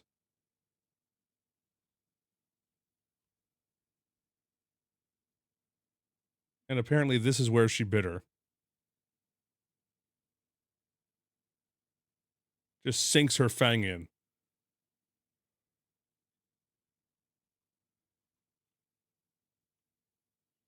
And now Ash has been tricked and she won't wake up.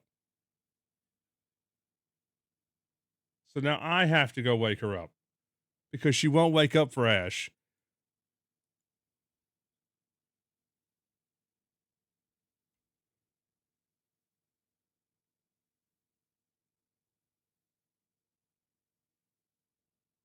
No, she has to wake up because then she won't go to sleep at bedtime and it'll be a nightmare. I'll leave this on for you. Don't worry. I'll be right back. It'll take like 2 minutes. This is why I'm the bad guy. This is why she hates me and I stink.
우리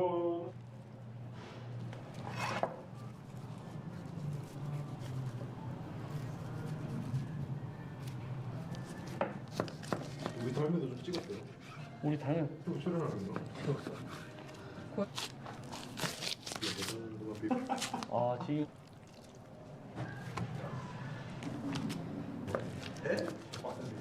아 그래.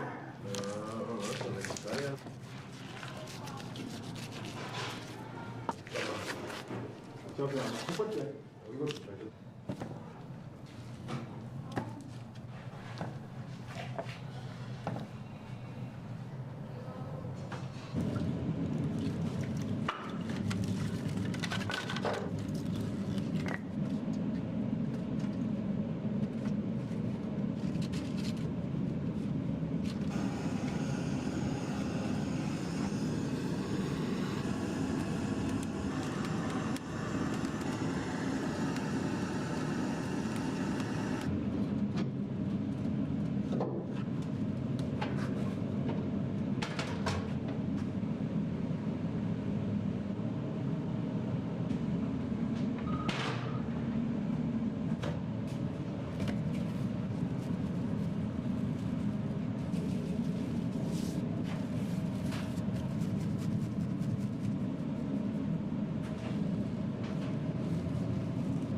I need you to see what I just dealt with. Oh god, my energy is so fucking low right now.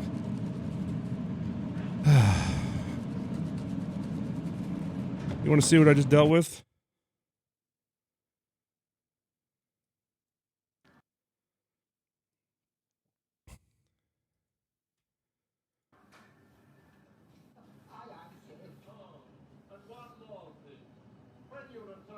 Just wait. Sinclair. Sinclair. Excuse me. Little fucker smiled and closed her eyes. That little shit smiled and closed her eyes. You're smiling with your eyes closed. Excuse me, you little shit. Sinclair. Hey, she is only 1 year old. She should not be this mischievous. You're giggling. Sinclair. It's not nap time. Come here. You're a phony. You're a phony. Can't wait to show. Little pain in my ass. Unbelievable.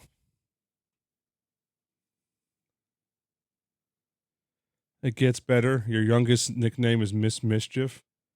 I call her Little Gremlin right now. Because she's mischievous like one. And the sound she makes.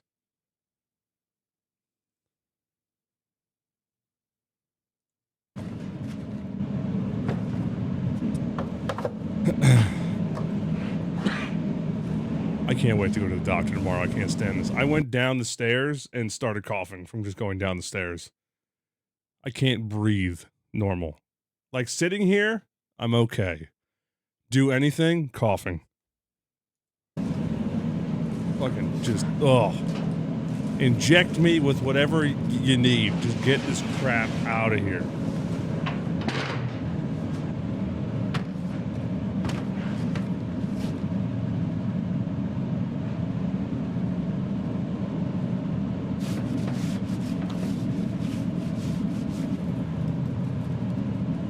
I don't have COVID, you know. As far as I know, because I tested as soon as the first day I tested, and it was all negative.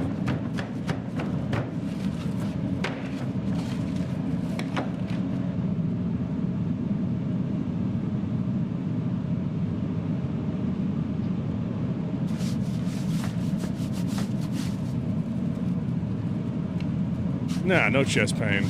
It's just constant congestion that won't go away. I think it's a sinus infection at this point.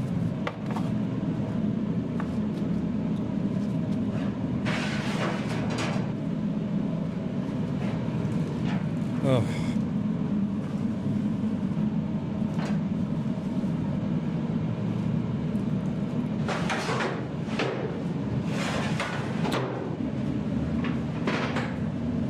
Damn, that smoker setup.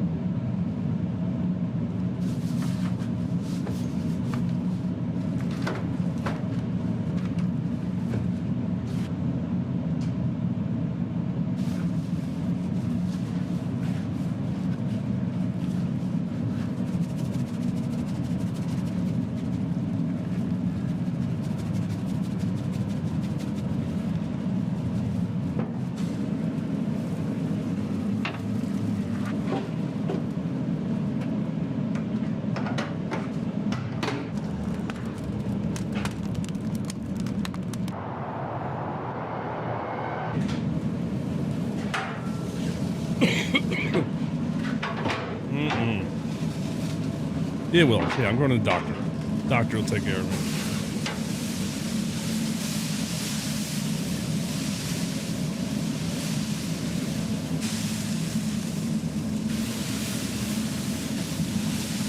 Someone went in with something like that and they had walking pneumonia. So kind of like mild pneumonia that just kind of lingers. Yay.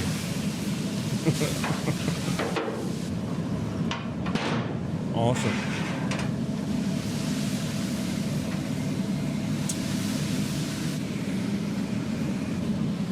Nah, the sprayer is probably filled with like apple cider vinegar and apple juice. Or just apple juice. Yeah, so you never know. That's usually what it is.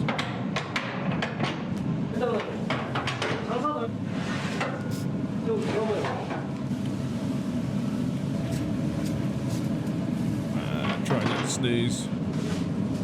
It's very good for keeping the meat nice and moist while it's smoking for so long, so it doesn't dry up too much on the outside.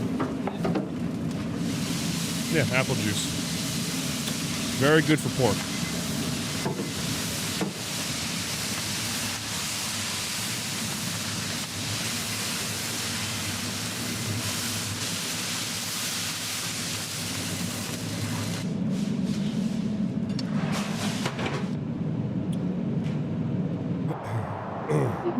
It does add some nice flavor too, yeah.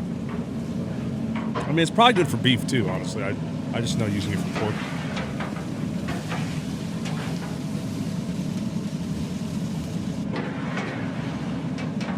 Yeah, normally when you're doing like long hour smokes, you're meant to go back every 30 to 60 minutes, depending on how long it is or what kind, you know. And you'll spray it with some apple juice or apple cider vinegar or like a blend of both. Whatever you want.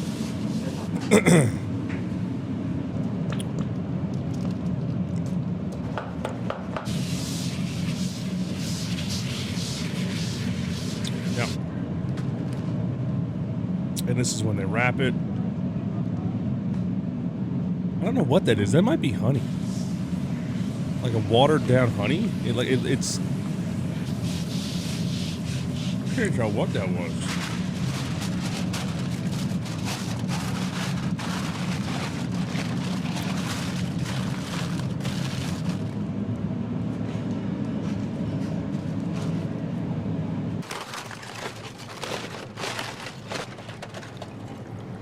Oh yeah. That's gonna rip right apart.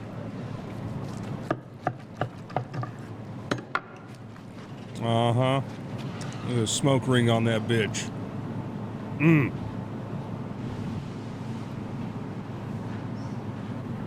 Although, if I'm not mistaken,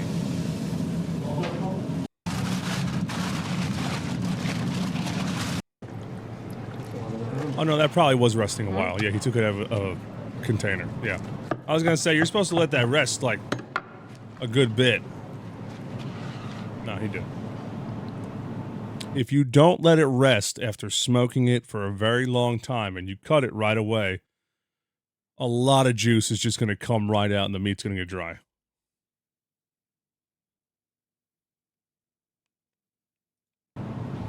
Gotta remember that. It's weird how it works, but yeah. Some meat science bullshit. It's true though. Gotta let it rest.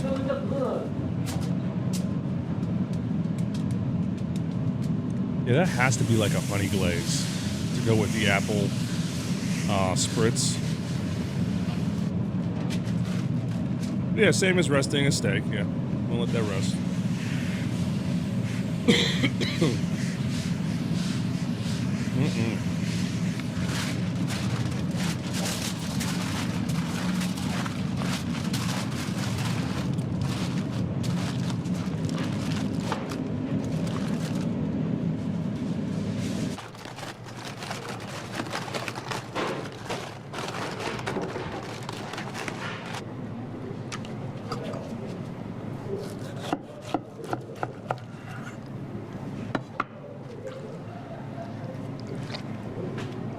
Do you see that squirt? Damn. They got some air. That's beef ribs. Now if that's beef ribs, what the fuck are they spraying it in? Is it still just apple juice and honey? Because I would think you don't do that with beef.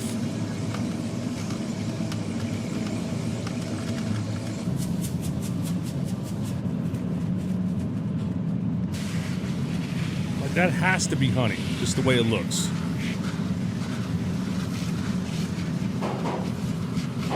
Yeah, that was definitely beef ribs. Beef ribs are real thick. Very distinct look to pork ribs.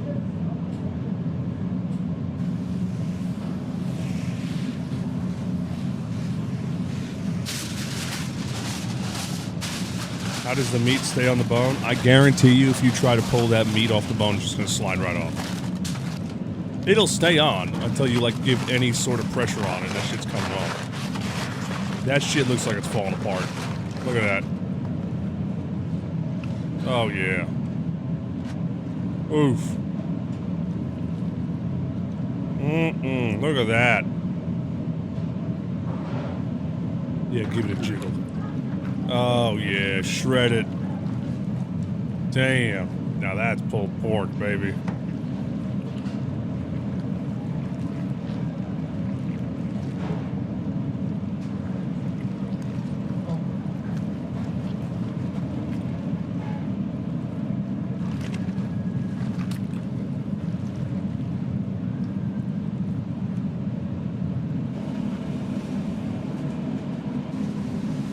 You don't need no thermometer.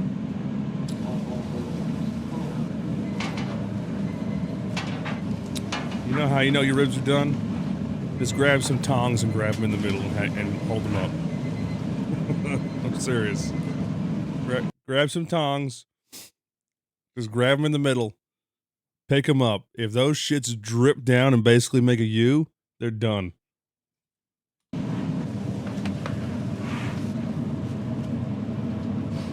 That means that shit's about to fall off.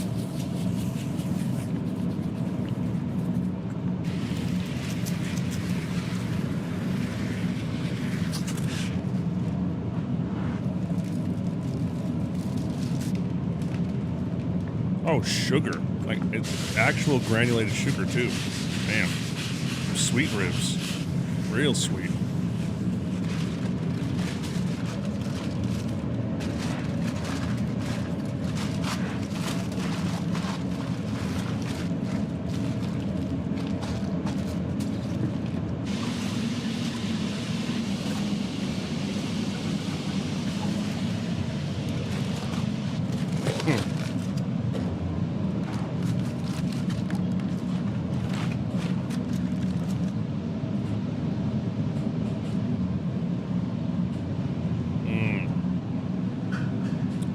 sauce.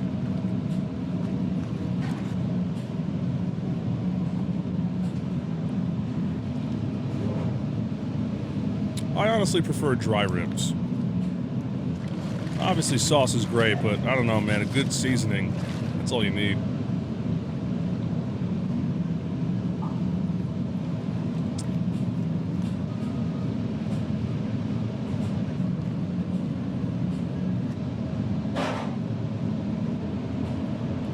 Oh yeah, I mean they showed their whole setup. I guarantee they do a better job than half the places in Texas. Yeah, like they have a legit setup.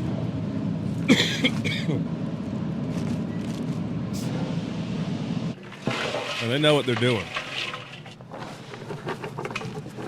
Making coleslaw, huh? Okay. Oh.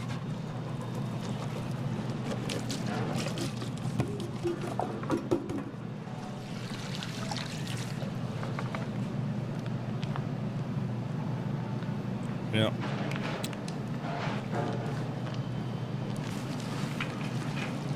This is in Korea, right?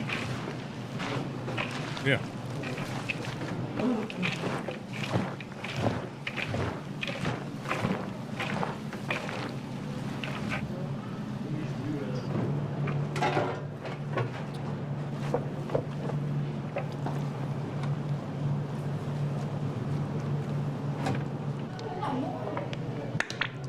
Oh, slow down, buddy.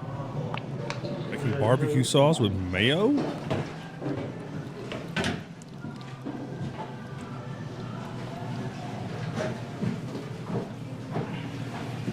진짜 들어가면 좋다.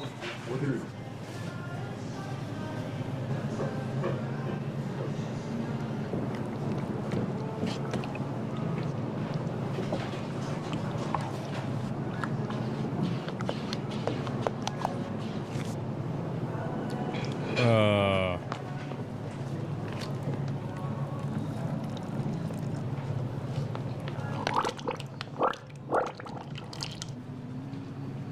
Somebody been on the toilet.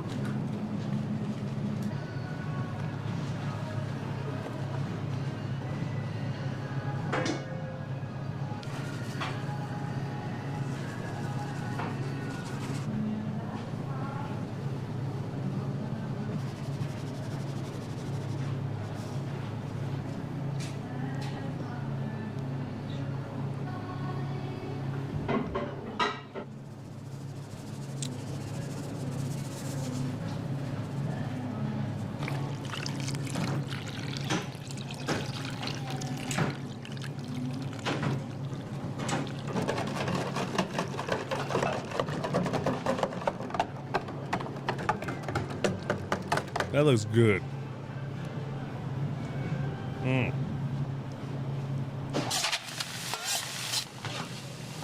Ragu pasta sauce. That's not... That's like chunks of steak. That's not ground beef.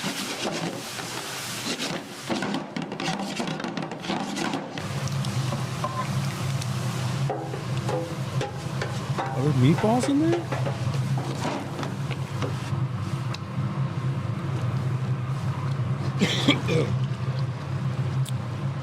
Damn. Oh, is it whole tomatoes? Yeah, I just saw the ball. I'm like, huh?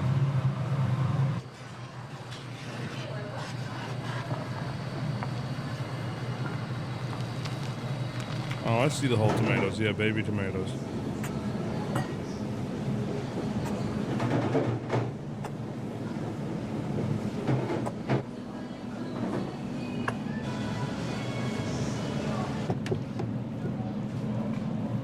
That coleslaw is probably good.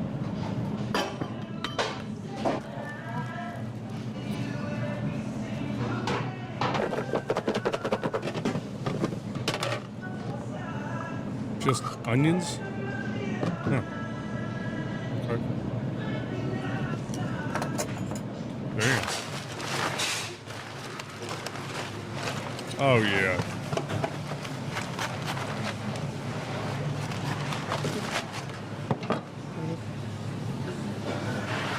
Told you. Look at that shit slid right out. I told you. Zero resistance. That shit just came out.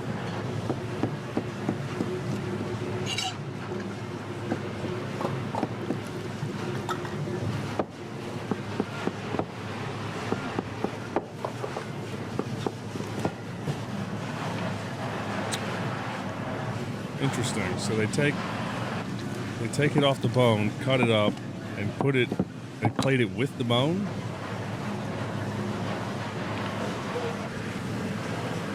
Huh.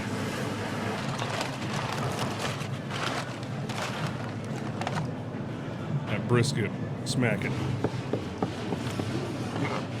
Mmm. Mm-mm. Don't squeeze it. The juice.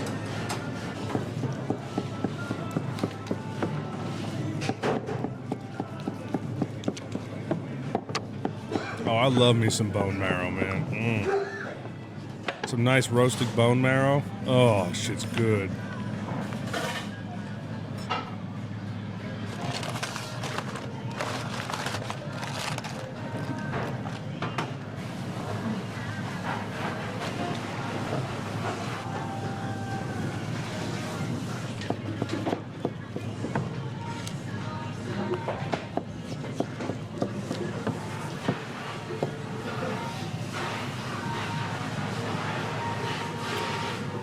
Damn.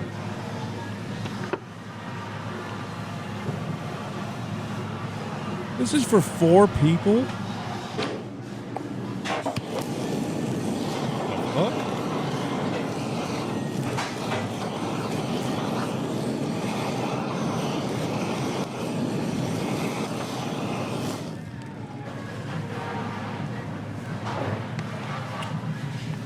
Oh, sausage. And some chippies. And whole cloves of garlic? Damn. Yeah, gotta throw that USA flag in there.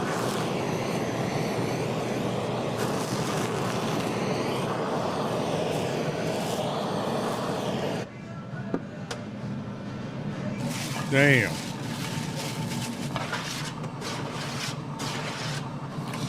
Rage pasta, my favorite.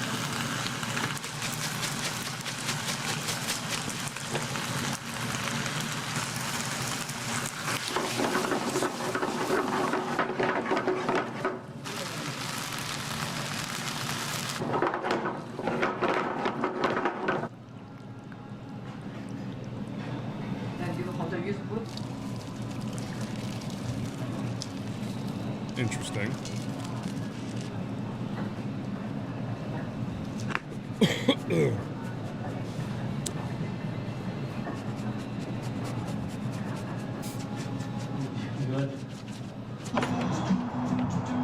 Damn.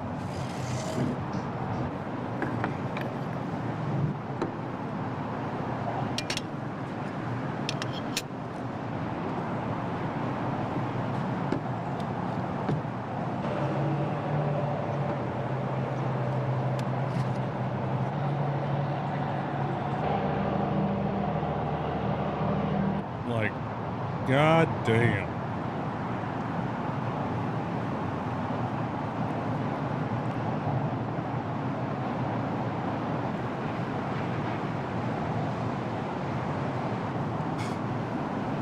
Well, they have coleslaw and stuff. They probably make potato salad. Maybe it's just not with this.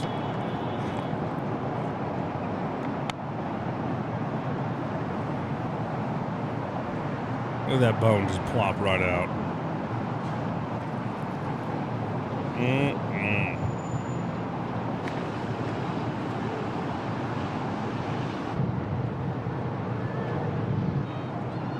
I could do without those big chunks of tomato. And without the fucking honey mustard. Yeah, I don't like honey mustard like that.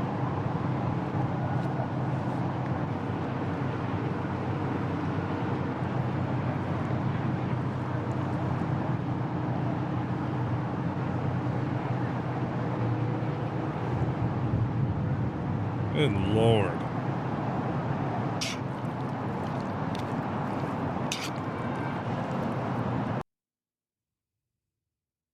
seagull food.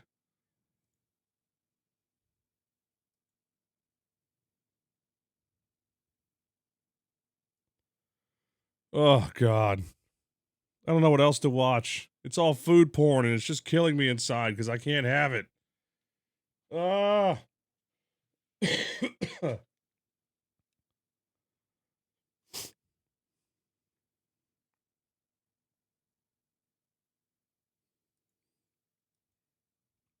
Show them how, Hey. show 'em how it works. Hey, you ain't seen nothing like this. Show them how it works. Show them this smoker right here. That is Beggars gifted a tier 1 sub to food Mr. safety Peabody Live. hazard. They have given Look at that. 70 gift subs in the channel. Come on now. Barbecue, all at the K, baby. Look here. Come on. That is a food safety hazard. Come on now. Hold up, we ain't through yet. Just burn your fingers while you. There go my other feet right there. Come on now. One more Come on time, now. you ready for the low? Hey. Yeah, you keep over there. I told you. Hey, let me tell you something. This the best use of DISD school furniture that I've seen ever. That's right, that's right. Show them how, Hey. show 'em how it works. Hey, you ain't seen. There is no way you're supposed to cook in those. There's just no way.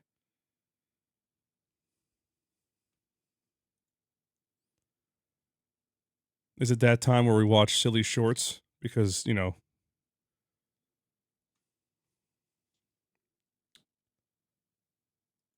I mean, yeah, holds heat, will smoke, and also possibly give you 10 types of cancer from that paint. But, you know, what could go wrong?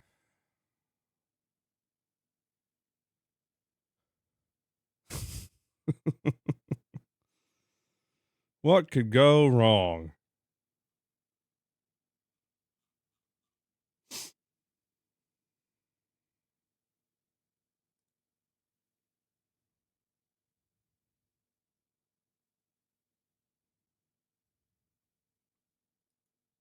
Most people who come to Japan don't know you can't do this.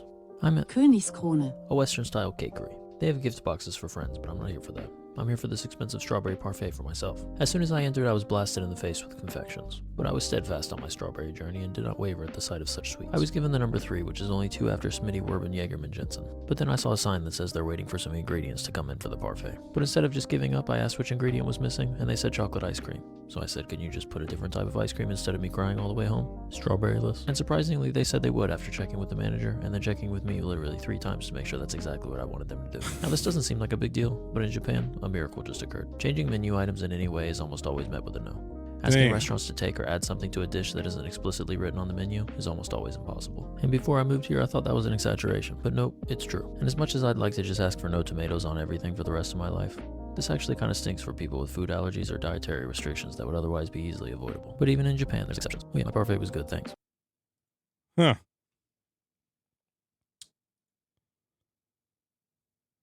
We got 6.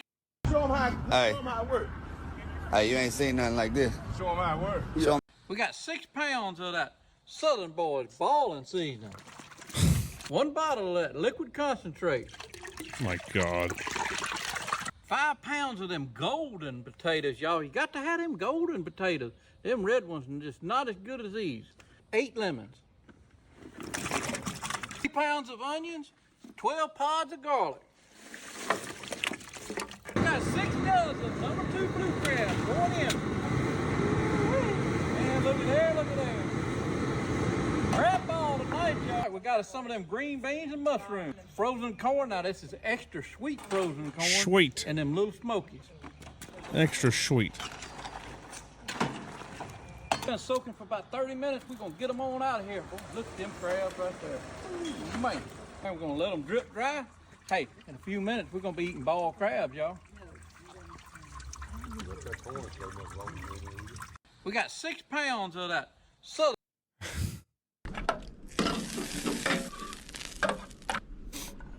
One of the most common orders I get on steak night is a steak served with mashed potatoes and a side of veggies. This steak was ordered medium well, so that's the first thing I get on the grill.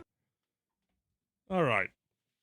What else we got that's not food porn and more food porn with a side of food porn?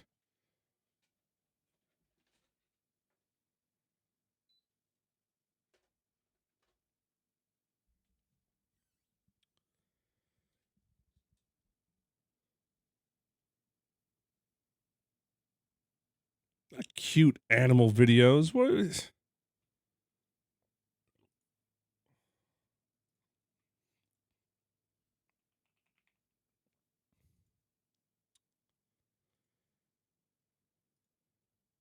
The Cola Wars.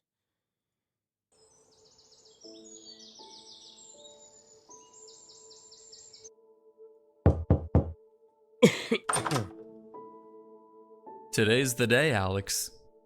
You think I'm ready, Doc? I know you're ready, son. Come on. I don't know if I can trust myself out there, Doc. What if he... I'm terrified of...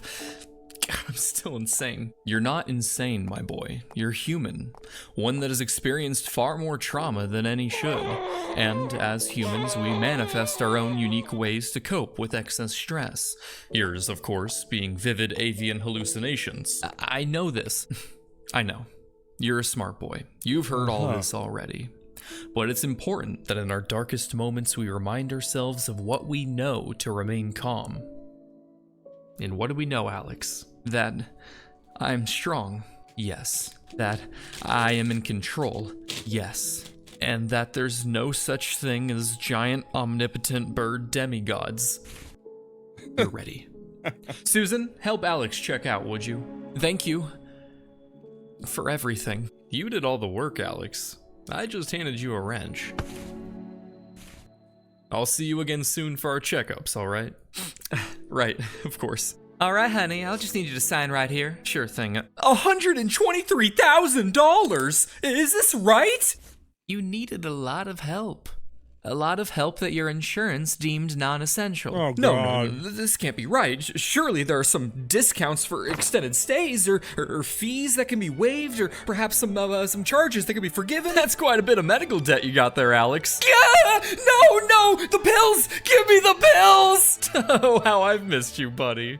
You can't be here! You're not supposed to be here! I miss my good old pal's release day from the psych ward. I would never. And good thing I didn't, because that's a pretty penny you owe there, Alex. But hey, while 123K sounds like a lot, Coca-Cola makes that much every 1 minute and 25 seconds. Cool! I don't own Coca-Cola! No, but you do own Alexi-Cola. LLC. No more adventures. Can I just do some kind of payment plan? We also accept payment in the form of organs and or firstborn children. Whoa.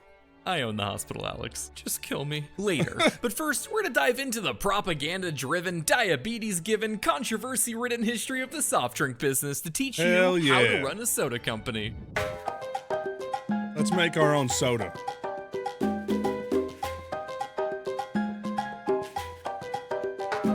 First things first, I'm gonna need you to put on this little hat. Just real quick, come on. Great. What happened? Why do I smell purple? Don't worry about it. Say, Alex, do you remember your mother's name? Of course I do. It's...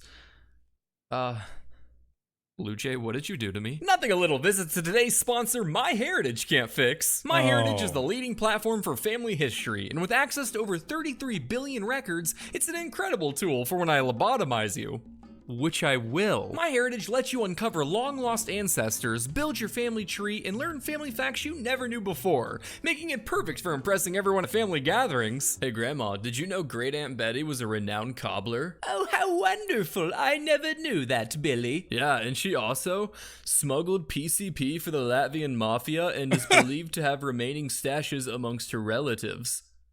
Oh dear. FBI, don't move! I'll be honest, I wasn't expecting all that much at first. Seeing the Ellis Island immigration documents for my Italian family was cool, but as a history nerd, I've always been able to find that kind of stuff on my own. It wasn't until I started filling out my family tree on my mom's side that I was blown away by how much info MyHeritage was able to dig up with their instant discovery feature. In just a couple of minutes, it was able to show me my great-great-great-great-great-great-great-great-great-great-grandfather, Robert Alcox, born a whole 15 generations back in England in 1516. And in that same lineage, I found a relative who was one of the first inhabitants of the Plymouth colony in the 1600s, which was so cool that I temporarily overcame my depression from discovering that I have some English in me. MyHeritage can also enhance, colorize, and do neat little animations with the family photos it digs up from your past. Just check out all these studs in their 4K glory. So if you too want to uncover your family story, MyHeritage is offering you a 14 14-day free trial. Just click my link in the description or pinned comment below to get started. Thank you, MyHeritage, for sponsoring the video. The first step to starting any great soda company is crafting the perfect recipe. Just as Picasso first needs his spark of passion before putting brush to canvas, so too does an aspiring soda entrepreneur first need his inspiration. Any back alley addlepay can chuck a bunch of chemicals and fluids in a rusty jug of water and call it a soda. That's how we get ginger ale after all. But only a true artist can concoct a recipe that decisively takes off, encapsulating society in a glycogenic fervor that shapes the face of culture for generations. Take John Stith Pemberton, a wounded Confederate Civil War veteran who sought to cure his post-war morphine addiction by experimenting with various painkiller and toxin cocktails. A sentence that is littered with perhaps the most red flags I've ever seen. Like many artists, Pemberton was inspired by another person's work, a French drink called Vin Mariani that he found to miraculously help with his morphine addiction. Which makes sense because he was drinking cocaine. Coined a coca wine due to the drink's ingredients being just coke and wine, Vin Mariani was touted as a patent medicine and came off the heels of the booming popularity of coca leaves and all their lovely brain tickles. Having found a magical alternative to the morphine and heroin-based concoctions on the market, our little Confederate was determined to sell some coca wine of his own. I'm telling ya, this is gonna be huge. All I need is one of them patents. Well, that's the thing, John. The point of a patent is that you can't just sell the same thing another person made. Oh, come on. The French aren't people. They most certainly are. Really? Yes. Oh. Well, it's not the same thing. It's not.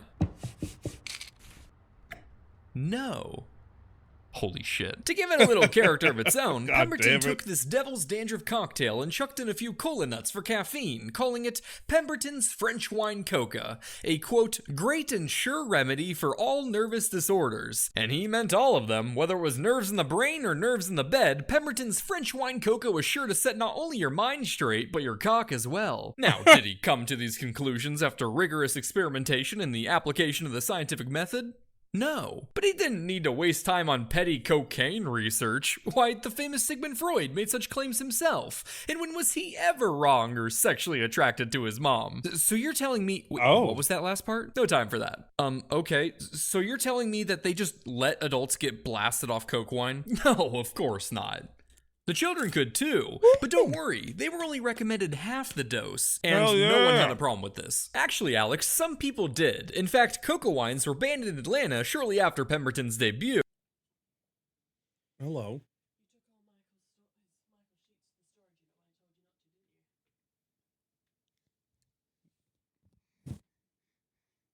Didn't we have a discussion with him about the sheets?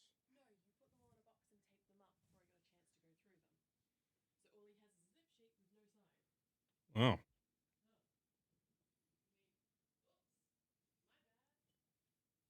Oops. Oopsie.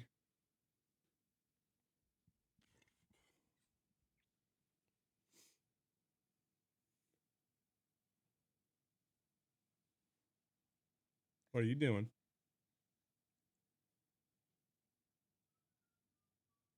Oh, thank God. As you should. After all, only sinners drink alcohol. So after Atlanta passed prohibition in 1885, Pemberton swapped out the problematic alcohol for a boatload of sugar and called it Coca-Cola. Cola for the cola nut extract, and coca for the fact that it still very much so contained cocaine. And thus, an American staple was born. Great, well, cocaine is illegal, and I'm not a morphine-addicted Confederate, so I'm not sure how any of this applies to me. You may not have a physical wound to exploit yet, but according to your medical file that I bribed an intern for, you are just riddled with depression and anxiety. So let's just throw a Xanax in your soda and call it a day. Now that you've got a product to sell, it's time to move on to step 2 for starting a soda company. Propaganda, or as companies put it to make it more palatable, marketing. While you might think this is something only done by a company with an ad budget, marketing, or the act of getting one's message out there, is one that we all participate in on a daily basis. Even something as simple as thanking people for their support can come with an underlying motive, like maybe you want to praise the viewer as well. Advertising and communication are core parts of the human experience, and nobody understands this better than soda companies. Coca-Cola alone spends upwards of $5 billion a year on advertising, wrong, with every penny going towards making sure that no matter what you're doing, the only thing going through your little head is just how much better things would be with a cold glass of soda. Amazed that LeBron can jump that height? Well, that's because he drinks a Sprite. Calling gamers slurs online? Not without your lemon lime. Son dying from epilepsy? Hey, that kind of rhymes with Pepsi. But getting people to simply know about your soda's existence isn't enough. You need to get them to want to buy it. And with today's pesky scientists publishing their stupid research on soft drinks and their contribution to obesity, diabetes, or whatever other nerd shit, soda executives face the unique challenge of convincing the broader public to willingly drink their poison. Hello, my good man. May I interest you in a scrumptious mouthful of my savory syrup? What? A glass of soda. Oh, no, thanks. I've heard it's not all that healthy. Nonsense. It's perfectly healthy, my friend. Well, my diabetic aunt just had to have her leg amputated after drinking 3 Mountain Dews a day. But have you considered that maybe it just did that? Her leg. Just did that. Yeah, I mean... Nope.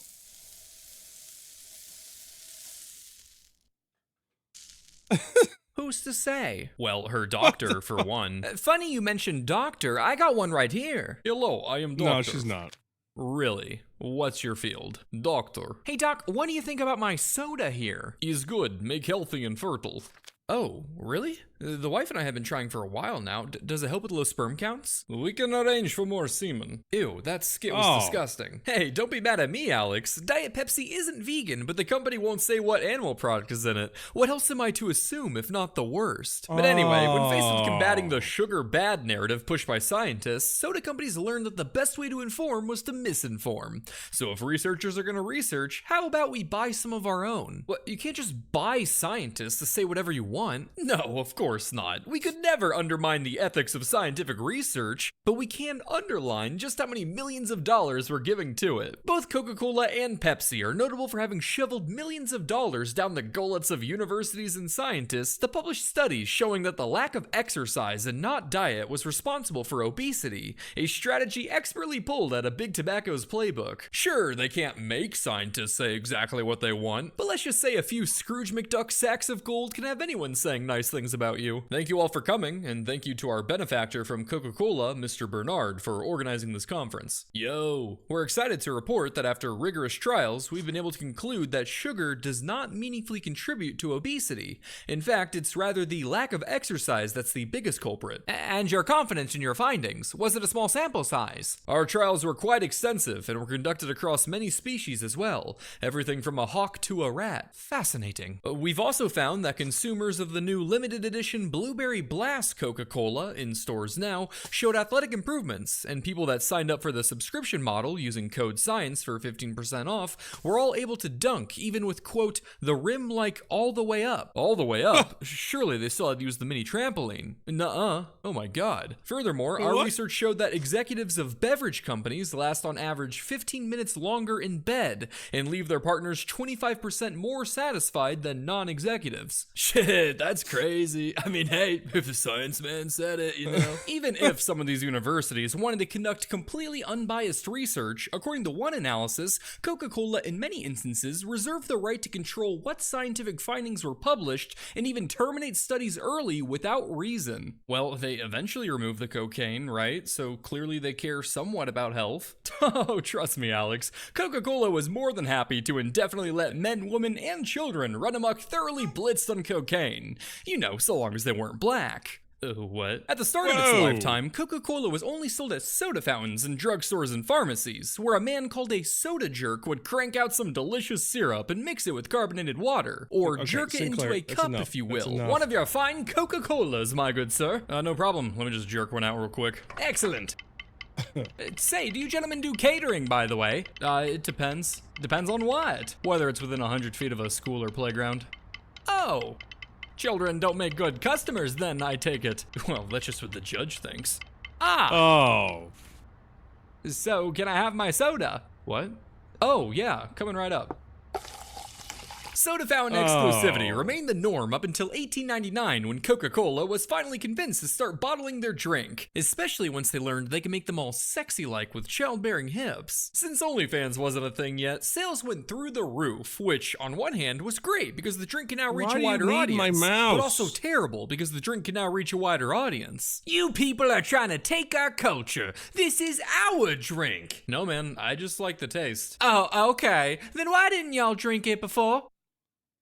But not Rodney too. What's your excuse? I just never got around to it. Now that minorities had access to the drink, middle-class whites became terrified that Coca-Cola was churning out coked-up African-American lunatics, with Southern newspapers even running with headlines stating, quote, "Black cocaine fiends were raping white women," only they didn't say black. Naturally, Coca-Cola, who had hitherto been seen as an intellectual drink for well-off whites, panicked at the prospect of being associated with skewy minorities. But that's not something a little rebrand can't fix. So before it was ever even banned, Coca-Cola removed cocaine from their drink, not for legal reasons, nor for health reasons, but to cleanse their image of any association with black people. Don't get too worried, Alex. They didn't stick to their anti-black policy forever. They would later make up for their bigoted past by embracing the black community. See, they're not racist. They've got Bill Cosby handing out cokes now. Just make sure they're not opened first. Now, when you see a company openly avoid African Americans, exploit and benefit from South African apartheid, and land themselves the biggest racial discrimination settlement in American history, there's probably one thought that immediately comes to mind. That's right, an open market. And who else was better positioned to capitalize on so many unwanted customers than Pepsi? I'm not gonna let Always you have nipping it. at Coca-Cola's heels, Pepsi decided to embrace these neglected customers with open pockets. So much so that Pepsi even opened a black markets division in the 1940s solely focused on targeting the demographic. Only they didn't say You're really black. putting a This show division on. focused on advertisements I could showing almost black Americans focus on in a a video. positive light, avoiding stereotypes, and attacking Coke for their anti-black discrimination and support for segregationist politicians. The push was a huge success, resulting in black Americans being 3 times more likely to buy Pepsi over Coke, all while the marketing team received discrimination themselves from their co-workers and even threats from the KKK. "We warned you, Pepsi. This was y'all's doing. String 'em up, boys."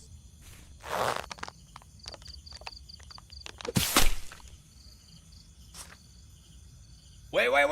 Demography-targeted advertising wasn't exclusive to race, however. Mountain Dew, for example, got its start making fun of poor Appalachians with the subtle mascot, Willie the Hillbilly, She was faking promoting the soda with his titular catchphrase, "Mountain Dew, She wanted it'll something tickle she your couldn't innards." What the hell does that mean? Who knows? Perhaps it's a whimsical way of pointing out that your bloodstream will never have more glucose in it. Or maybe it was just more catchy than, "It'll destroy your tooth enamel and skyrocket diabetes statistics." But either way, it sure is an interesting choice of words when talking about the people known for incest. That's disgusting. Well, it seems they thought so too, but that's not something a little rebrand can't fix. So they soon replaced it with, "Get that barefoot feeling drinking Mountain Dew." Ugh, and that's supposed to be better?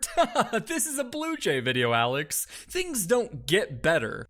That barefoot While marketing is feeling? important, you won't always have control over your soda's narrative, so part of the propaganda biz is battling misinformation. But you just showed how Big Soda literally peddles misinformation. You're a corporation in the 21st century, Alex. Misinformation is whatever you want it to be. But regardless, there are times where these companies have been faced with actual falsehoods, some of which you may have heard yourself. Take, for example, the urban legend that claims a disgruntled Pepsi employee infected batches of the soda with his own HIV-contaminated blood. It's a tale that's made the rounds multiple times over the past few decades. It even got to the point where the CDC themselves released a statement to debunk the rumor. No, there's absolutely no merit to this story. Of all the bodily fluids we've analyzed in Diet Pepsi, none contained any trace of HIV. Bodily fluids? Plural? I mean, we said it's not vegan. Another time, in 2004, farmers in India began buying Coke and Pepsi en masse to use on their crops. By spraying the soda on their cotton and chili fields, the sugar would attract ants, who would then feed on the larvae of insects that were damaging the harvest, which makes these colas pretty great at pest control. Almost like a pesticide. Which is not a word you want associated with your beverage. Hey, can you pass me the pesticide? Yeah, here. No. Tell me you've not been using this. Of course I've been using the pesticide. No, Oddvic, this is Red Bull. Do you have any idea what you've done? Rumors spread throughout the region that Pepsi and Coca-Cola were pesticides, requiring the companies to put in a lot of work to dispel these narratives. So it wasn't all that helpful when a 2006 investigation showed that both sodas had, quote, unacceptably high levels of pesticide, resulting in a ban. The Indian government would later say that these tests were flawed, but rumors are kind of like homeless people. They always stick around where you don't want them, no matter how much you try to extinguish them. Misinformation can also be spread in the form of frivolous lawsuits. Such was the case in 2009 when a man sued Pepsi for finding a whole dead mouse in his can of Mountain Dew. Now, whether or not this was actually true or just some Tom and Jerry shenanigans of the soda factory isn't important. What's really important is deciding how to respond to this legal attack. And if we just take a look at our fancy decision generator here, Pepsi could either A, quietly settle the matter outside of court to avoid media attention, B, make arguments about the quality of their safety standards throughout their facilities, or C, utilize experts to scientifically prove that a mouse couldn't possibly have been found in the soda, as the acidic concoction would have dissolved the body into a, quote, jelly-like substance in a matter of 30 days. Oh. No way they publicly said jelly-like substance. Of course not, Alex.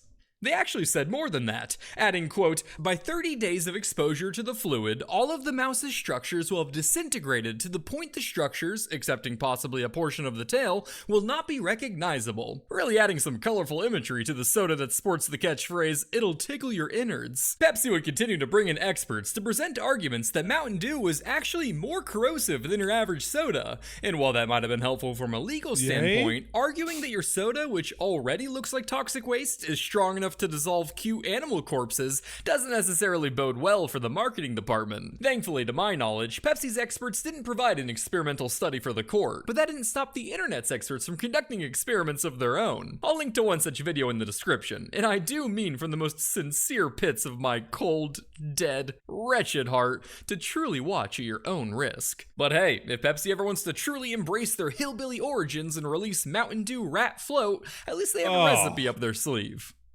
Or maybe that's just how they make Code Red. But how about we take a quick break from marketing to talk about another vital sector of the soda business, scaling and product improvement. To meet your new demand, you're going to need to increase your production, and to keep that demand growing, you're going to need to improve your products. Now, seeing this self-fulfilling cycle, you're probably wondering, when does one become satisfied with their product and level of demand? But now you're already making your first mistake, as the only question that should be on your mind is how to increase shareholder value. In 1996, unionists for a Coca-Cola bottling plant in Colombia were working hard lobbying to improve the wages and living conditions of the workers. Now, you have a business to operate and profits to populate, so when faced with this crisis, how would you retaliate? That's right, Alex. Why increase a wage that you have to pay every single week when bullets are a one-time fee? So the Coke plant sent a Colombian death squad to kill union leader Isidro Gil, burn down the union hall, and force the workers to resign at gunpoint. Now that's thinking with shareholder value.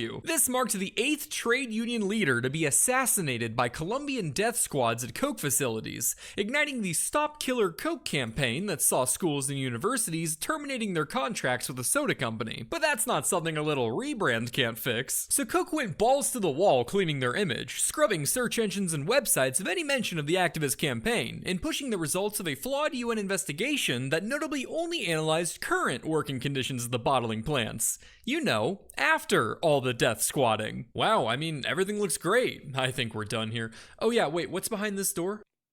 Renovations. Ah, I see. And what about this double-tapped gentleman right here? Technically, he died yesterday. Excellent, excellent. Sir, we need to report this. Daniel, read the top of your form for me. Inspection of current working conditions. Exactly. Now tell me, is this deceased gentleman currently bleeding out? No. So do we report this? No, sir. No, we do not. However, your attitude is currently affecting my working conditions, so we will be reporting this to HR. The events would also spark an international lawsuit against Coca-Cola for their responsibility in the kidnapping, torture, and murder of union activists in Colombia. After which, the hitman fired 10 shots into Mr. Gill's heart, groin, and head, killing him on the spot. And does the defense have an argument? Yes, Your Honor. Has the court considered that maybe his head just did that? Coke would end up winning the case due to a lack of evidence, and both they and the bottling plant would forever deny any connections with the Colombian death squads. So I guess they killed unionists, forced workers to resign, and even murdered the widow of Isidro Gil, who continued to protest her husband's death, leaving their 2 children orphaned because they felt like it. I mean, obviously that can't all be a coincidence. How can they possibly treat these people this way? Hey, when you're outside the US, you can get away with a lot with those who you don't view as people. And inside the US, the same can be said with those who literally aren't people. Animal testing has been a hot button issue since as far back as the 1800s, with corporations and scientists alike selecting, injecting, and dissecting practically every one of God's creations. And Coca-Cola, ever seeking the perfection of their craft, decided why not try their hand at this animal testing strat. But where a cosmetic company might test their lipstick on a rabbit to examine skin sensitivity, how might Coca-Cola test their soda on a chimp to examine sweetness reception? Okay, hear me out. Coca-Cola decided that the optimal way to test sweetness was to take a chimpanzee, cut open its face, and study the nerve impulses that are used in the perception of sweet tastes. Now, is it ethical to skin animal faces Hannibal Lecter style to find out if their soda is finger-looking good? That's right, it doesn't matter, as the integrity of the primate's face has no impact on shareholder value. But regardless, public pressure resulted in Coca-Cola pledging to cease all unnecessary animal testing in 2007. That's not but something they I still needed to have know. employees. A little bitter. You could just ask me. John, please sedate the monkey. As you can see, by following the gods of profit, the world is your oyster, Alex. Sure, your manufacturing might decimate local water supplies for impoverished communities, but making sure people have water doesn't increase shareholder value. Selling it back to them in a bottle does. This feels more and more like Nazi Germany shit. Alex, how dare you besmirch the good name of Coke? Calling the delicious bottled freedom that is Coca-Cola a Nazi brand is completely uncalled for. That would be Fanta. Now that you've got your production scaling to greater and greater outputs, so too must you market on an ever-growing scale. And sure, this can easily be done with stuff like stadium advertising, product placement, releasing iPhone apps that objectify women and teach pickup lines to help you get laid, etc. But nothing quite scratches the fun itch like sweepstakes. Do you ever watch Charlie and the Chocolate Factory while slurping down a cola and wish that you too could find yourself a golden ticket amongst the caramely syrup slithering its way into your mouth? Well, apparently some freak at Coca-Cola did, as this was essentially the premise for the Magican promotion in 1990. A Magican was a disguised Coke can, but instead of containing diabetes juice, it was stuffed with a spring-loaded mechanism that popped out a cash prize or coupon. However, to make sure their secret Magicans not only looked, but also felt like a can of Coke, they needed to partially fill them with some kind of liquid. So what liquid did Coca-Cola decide to put in their Coca-Cola promotional can disguised to look like Coca-Cola? That's right, chlorinated water. This liquid was put in a sealed area of the can, but just in case it leaked, they added a foul-smelling chemical to the water to ensure people didn't drink it. As if the Go-Go Gadget money dispenser in your face wasn't enough. I'm sure you can see where this is going, Alex. They drank the liquid. They drank the liquid, yes. Tons of these Magicans were plagued with technical difficulties, ranging from mechanism jams to faulty seals. This resulted in soggy Benjamins, people drinking them, and one kid even going to the hospital after drinking the no-no water. Terrified of making their customers unhappy, Why not just but put more Coke in importantly, of any bad publicity or lawsuits, Coke immediately pushed a big advertisement campaign with the headline, "Take a Good Look," warning people that some cans were faulty and not to drink any fluids they found in their money-stuffed Magicans. Yeah, we get pretty busy, so honestly, when I really have to go, I just use one of the cans and store them down here for later. Mike, did you see any cans down here? Oh, the Mountain Dew? I put on belt. No, this is a Coke facility, Mike. Oh my god. So, due to a manufacturing defect, a very small number of Coke cans may or may not contain a foul-smelling but harmless liquid that should just not be ingested. So just look before you drink, okay? I take it this is about the promotional Magicans that you probably filled with some sort of liquid to weigh them down, and this manufacturing defect you refer to must be a partition failure that resulted in this liquid, which was made to intentionally smell bad so as to discourage consumption, contaminating the rest of the can. Yeah. Their efforts would be in vain, however, as the promotion was cut short after a measly 3 weeks. Which, is anyone really surprised that the "hey, please don't drink the bad liquid" campaign didn't work? I mean, it's just like those little silica packs that say don't eat on them. Of course that's not gonna work. Like, what are they hiding? Clearly something delicious. Oh. You all should eat those. No. Right now. Don't do it. I mean it. Pause the video and No. go into your parents' room this instant and dig through their dresser. Pepsi also ran a promotion in 1990 called Cool Cans, where instead of whimsical and convoluted spring contraptions, they just wrote codes at the bottom of the cans. However, even Pepsi wouldn't be safe from the controversy bug, as apparently if you stacked 2 of these cans on top of each other in just the right way, the word sex would appear and shock the delicate hearts of proper God-fearing Christians across America. While being one of the stupidest controversies I've ever heard, imagining the worst case scenario for some parent genuinely outraged at this obscure coincidence is very funny to me. Another, mommy, another. All right, sweetie, but this is your last one. Yay! Mother, what is the meaning of this text? Are these glyphs vulgar? What have you taught me, mother? A few years later, Pepsi would run a much bigger promotion in the Philippines called Pepsi Number Fever, where special bottles of soda were marked with a number under the cap. Each night, Filipino TV would broadcast a winning number, with prizes ranging anywhere from 100 to 1 million pesos. That's roughly 16 to 160,000 gumballs at the time. Therefore, not only could people satisfy their sin of gluttony, but they could check off greed with the lottery as well. Packaging 2 vices in one? Now that's thinking with shareholder value. The 1 million peso grand prize was worth roughly 611 times the average Filipino monthly salary, and only 2 bottle caps would have the winning number. With the magnitude of the promotion, a mania had engulfed the Philippines. Oh no. Kids scavenged through trash, people fought over caps in the streets, and 2 Pepsi salesmen were even murdered over a disputed cap. So I guess you could say Pepsi wasn't the only pop in their stomachs. Get it? Like a gun? No, I got it. It just wasn't a good joke. Yeah, well, you know, they can't all be bangers. Just tell the story. Right. But everything would change on the evening of May 25th, where a whopping 70% of the entire country's population tuned into the evening news when the magical grand prize number was read 349. Somewhere in the Philippines, 2 people's lives were changed forever. Filled with the ecstasy of world-altering luck, the 2 winners rushed out their doors and were shocked to bump into each other just outside. What were the odds that not only were these 2 people winners, but next-door neighbors as well? In fact, what were the odds that a 3rd winning neighbor rushed outside too? And a 4th? And a 5th? And it turns out 800,000 people had the winning number, with an estimated cumulative value of their caps being worth a staggering $32 billion US.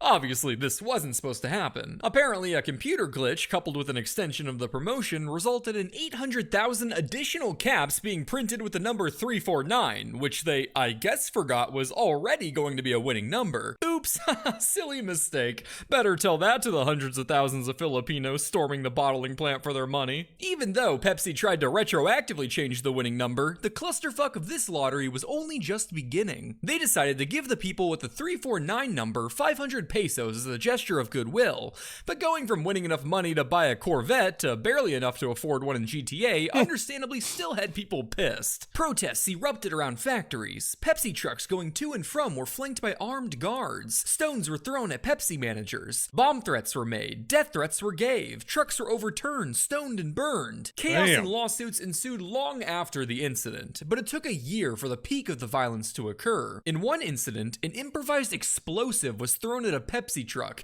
killing a 5-year-old and school teacher. Wow. In another instance, a grenade was thrown into a warehouse, killing 3 Pepsi employees. After what some say was the biggest marketing disaster in history, Pepsi's market share plummeted, trust in the brand was destroyed, but most importantly, millions of dollars was lost.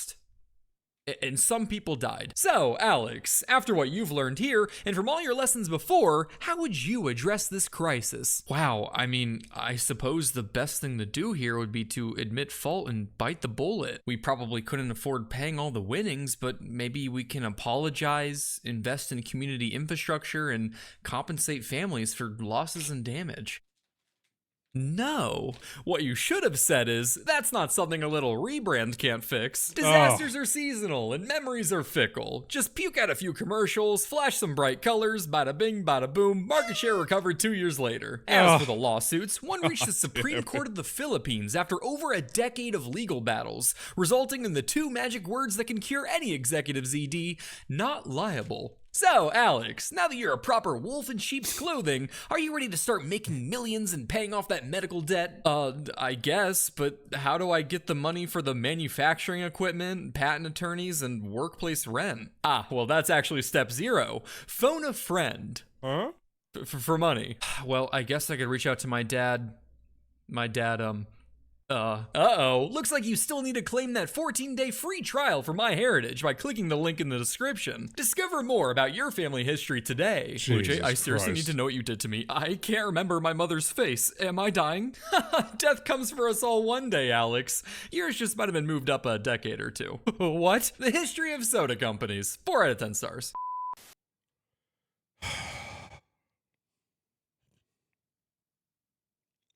Jesus Christ. Oh, this one was great. The rare slang. Did we see this one? The wacky war tactics? I don't think we saw this one.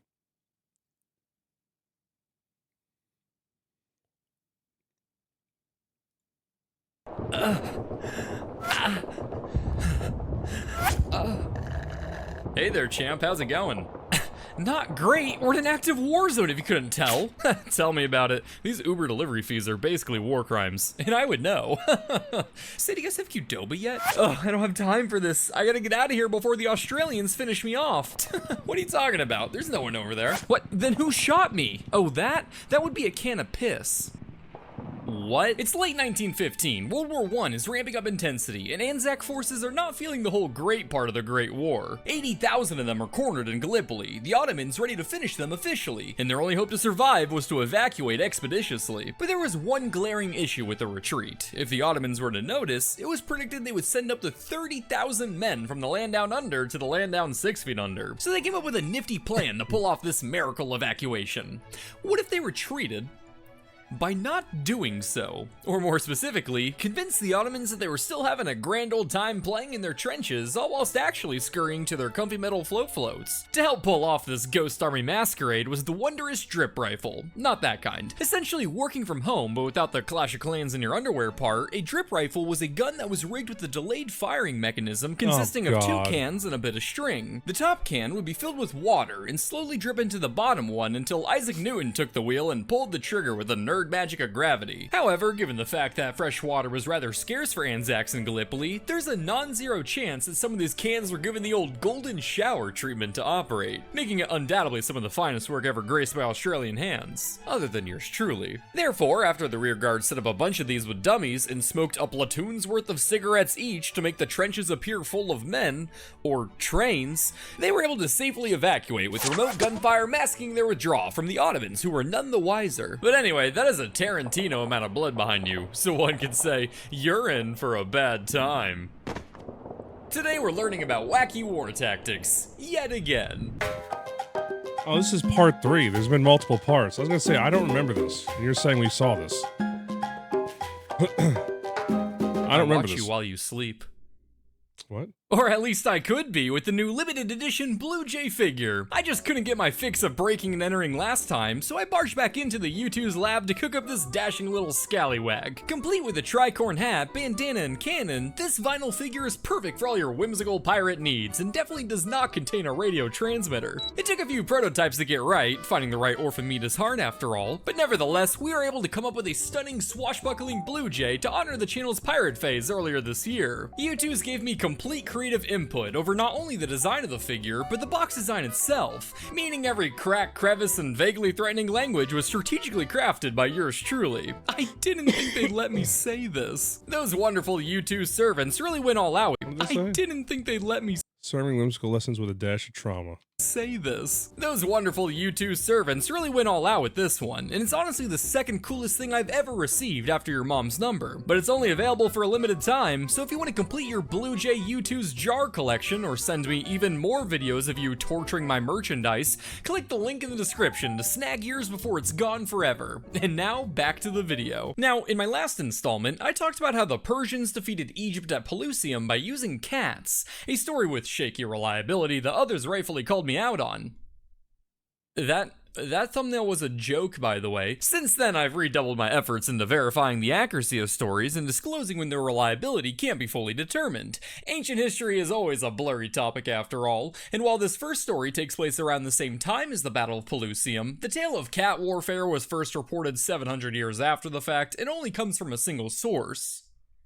Today's story has two. Ancient China, the spring and autumn period, also known as history's first battle royale, with something like 200 states vying for power, including the Qi, or the fancy Qi, or the letter E. When they weren't competing for a name that sounded the most like a Pokemon with brain damage, they spent their time kickstarting many major philosophies, such as Confucianism to guide people on morality, or Taoism to guide hippies on their first tattoos. But above all, these Chinese states enjoyed their art, like war. The Art of War by Sun Tzu is potentially written during this period, a military text made famous for its revolutionary tactical advice like give your soldiers food and think before you move. This priceless knowledge was studied by Helu, the king of Wu, who utilized it along with the legendary man himself to squad up and wage wars, cranking 90s on his neighbors trying to clutch that dub. And the next stop on his way to a victory royale was his demure neighbor down south.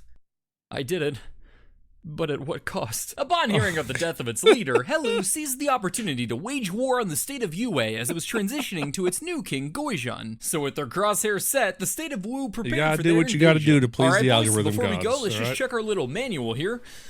Food. Make sure to bring food, guys. Genius. Of course. I love swallowing objects. And it looks like we need something called fire. Fire? What that? Oh, it like air, but when angry. Oh. Yeah, oh, you mean bad touch. Excellent. Air. And we also need candy for every soldier. Wait, this ink is fresh. Who wrote this?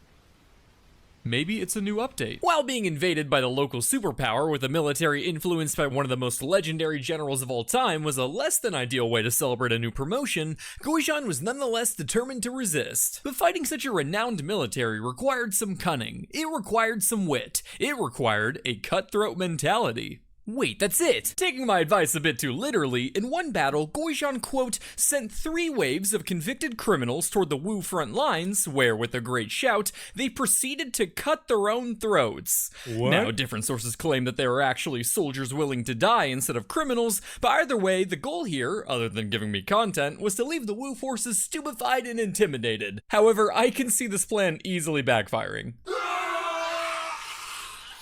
That's right! We're fucking crazy! You better surrender! Holy shit, sir! I don't think I could fight them! This is insane! Hold on, Corporal. Just hold on. What's a corporal? Oh my god, that's insane! Haha, that it is! Could you imagine how scary it would be if they did that again? That's right! We're demented! B Squadron, show 'em! Oh, the humanity! What eldritch horrors awaits if these demons were to descend upon us? Horror indeed! I just might surrender if they did that yet again. Right! Fuck. Squadron C, show these men before the eyes of our gods what we're capable of! Sweet heavens! My men are truly cowering in fear! As they should! Now, if they were to show us yet another time... But unfortunately for them, the Art of War didn't cover what to do if the enemy soldiers fucking killed themselves. So when the UA forces launched a surprise attack from another direction, the stunned soldiers were promptly defeated. As with all ancient history, a certain amount of faith is required when learning about its stories. However, I'm more inclined to believe this tale, as its sources are often considered some of the most trustworthy in ancient history, and the tale is recounted by sinology experts experts today. Cutting one's throat was a rather common way to commit suicide after all, and because death was viewed quite differently around this time, the soldiers may have believed their sacrifice would be rewarded in the afterlife. And if they had been criminals, some theorized their families may have been threatened to ensure their compliance. And you know, not like run over to the other side. I spent a lot of time tracking down, verifying, and independently translating various sources. Shout out to Kevin's dad. So if any YouTubers are looking to make some content, I hope they are satisfied with this disclosure. That was a joke, by the way. As for the defeated King Helu, he was mortally wounded in the Battle of the Deep Throat. Cuts, but lived long enough to tell his son and soon-to-be king to never forget about Yue. And so, holding his dying father's hand, his son made a vow. He was never gonna give Yue up, never gonna let Yue down. God. Jumping forward 100 years, we have the Persian Empire at the top of their game. They've been balling around the peasants of the Fertile Crescent and are now the largest empire by any assessment. With the recovery of Egypt, an economy full of riches, the future was looking bright for little old Persia's business. You know, so long as a Greek boy with a city naming habit doesn't come along. It's 334 BC, and the Persian Empire is being invaded by a man so legendary, so monumental, that his world-altering conquest and exploits would forever land him with the name Alexander the Great. That is, unless you subscribe to my theory. Yeah, I don't know, he's weirdly close with that cavalry commander. Probably not the only saddle he's riding. Call me crazy, but I just don't think Alexander is straight. What was that? Duh, I was just saying that Alexander is great. What's going on over here, babe? Alex? Ah, Hephaestion. Finished getting that city named after me? Which one? Alexandria? Alexandria? Or Alexandria? Alexandria. Oh, yes, paperwork's been submitted. Excellent. Oh, hey, Alexander the Great. Make sure to write that one down. A few years in, and Alexander's been slapped around Darius pretty good. And after taking over modern-day Turkey, it was time to plan their next move. All right, that was a great victory. Now for diplomacy. Go further east. That's a fantastic idea. No, sir, should we not engage the Persians in negotiations so as to not overextend ourselves and risk hemorrhaging our forces against the largest empire known to man? Oh, my sweet Clythius. No. Alexander was determined to push further east, conquering the whole of Persia. But first, he knew he had to secure his supply lines from the danger of the Persian navy, making him the second military mastermind in history to uncover the divine wisdom, soldier need food. And to achieve this security and control the Mediterranean, the city of Tyre needed to fall. There was just one small problem with that, though. All right, Tyre should be right around here. Oh. Looks like it's an island, sir. But what if it wasn't? What? Without a strong enough navy of his own, Alexander decided that peninsulas were in fashion and ordered his men to throw fuckloads of rocks in the water to build a land bridge all the way to the fortified island of Tyre. However, this would be no easy project. The island was supported by a navy, surrounded by lofty walls, and was a whole kilometer off the coast. But impregnable wasn't a word Alexander liked hearing. This will be a monumental task, not to mention the city is near impregnable. Hey, I have no problem impregnating. I'm the king of Macedonia after all. Right. So anyway, if we want this to work, we're gonna have to figure out how to get it up. Who told you that? That was one time, Clythius. Is Mary running that bitch mouth again? No, sir, I'm sorry. Please, don't be too hard on me. I have no problem getting hard. Call him Alexander Deflate. What was that? I said you're Alexander the Great. You have a magnificent cock, sir. Now, chucking enough rocks in the ocean to build a causeway wide enough to shove multiple siege towers out towards our great lord Cthulhu is quite the exhausting task. But luckily for Alexander, there were plenty of local hands perfectly capable of carrying rocks nearby, and they were just too excited to help. All that's needed now is a bountiful supply of rocks. Well, these aren't being used. The Tyrians saw them toiling away, planting rocks and sticks in the water, and decided to help out by supplying some of their own. And while I'm sure the gesture was appreciated, their aid had the unfortunate side effect of spray painting the bridge red. Alexander, not vibing with this design direction, built a palisade to protect the workers, along with 2 siege towers at the end of the bridge. However, the Tyrians, much like George Bush, were determined to destroy the 2 towers, so they stuffed a few ships with incendiary materials and crashed them into the structures, burning them to the ground. But Alexander was rather skeptical of this. Triremes can't melt wooden beams after all, so he decided to build yet another, wider causeway from a second location on the mainland. And why shouldn't he? I mean, the volunteers are practically boiling with excitement after all. Surely he couldn't fail this time. We are talking about the mastermind that solved the Gordian knot. So this is the Gordian knot? It's impossible to untie. Oh, impossible, you say? Yeah, it has to be. It's holding a suspended load of concrete over an orphanage. So you're saying it'd take a true hero to untie it, huh? No, ideally it should not be messed with. Oh, sweet Jesus! Yeah, Aristotle was my teacher. But a bridge wasn't going to be enough on its own. Alexander needed ships, lots of them. And luckily for him, he had just captured a bunch of Phoenician cities with naval fleets just sitting around collecting dust when they could be collecting skulls. So he rounded them up and brought them to the island. The siege dragged on, the Macedonians slaving away with naval protection, while the Tyrians provided them some public theater with volunteers from the audience. Things would eventually come to an end when the Macedonians overwhelmed the Tyrians by attacking from both man-made land and sea. And finally, after the great Alexander gloriously conquered the city, cementing yet another story in his legacy that would sculpt the cultural transcending legend of a truly magnificent man, he was able to stand tall atop his prize and sell the women and children to slavery, crucifying 2,000 of the few surviving men. As they say, another epic victory for the OG. Who says that? It'll catch on, you'll see. Well, you won't see. Oh. You'll be very dead. Only the citizens taking shelter in a temple were spared, including the king of Tyre himself. As for Alexander's 7-month rock stacking project, the remains of it are still visible, and centuries of sand accumulation have terraformed the island of Tyre into the peninsula of Tyre, one of the oldest continuously inhabited cities in the world that you could still visit to this day. Well, maybe hold off for now. We remember the Cold War's that funny half-century period where two halves of the world edged each other to see who would splooge plutonium first. Yeah. But while today we know both sides ended up being true long-lasting kings, the Brits of the 1950s weren't so sure and needed to develop some contingency plans in case the hammer and sickle came a-knockin'. But how does one stop the LeBron of steamrolling through Eastern Europe from doing just that? Well, luckily, the puzzle of keeping big groups of people out of big chunks of area while also assisting with hell's underpopulation problem had already been solved. Landmines. Only problem was, landmines were kind of lacking pizzazz. That was last decade's fashion after all. Huh? So how does one jazz up this concept with a taste of the 1950s trends? Introducing Operation Blue Peacock, which was renamed from Blue Bunny, which was renamed from Brown Bunny. Really doing everything they can to avoid a Warner Bros. Lawsuit. Blue Peacock was a project to develop a nuclear landmine with the goal of putting the first Soviet man into orbit. The plan was to bury a bunch of these in an area so uninhabitable and undesirable that nobody would mind it getting destroyed and irradiated. You know, somewhere like Germany. This way, if the Soviets were to invade the Iron Curtain, their advance would be halted in their tracks with some atomic confetti, blanketing the area in enough radioactive fallout to prevent enemy occupation. This 10-kiloton nuke, weighing 7,300 kilograms, would be buried 35 feet deep and blast a crater 640 feet across. To help visualize, that is a bomb weighing 780,302.73 gumballs with a 100 billion gumball yield, buried 420 gumballs deep and exploding a 7,680 gumball wide crater.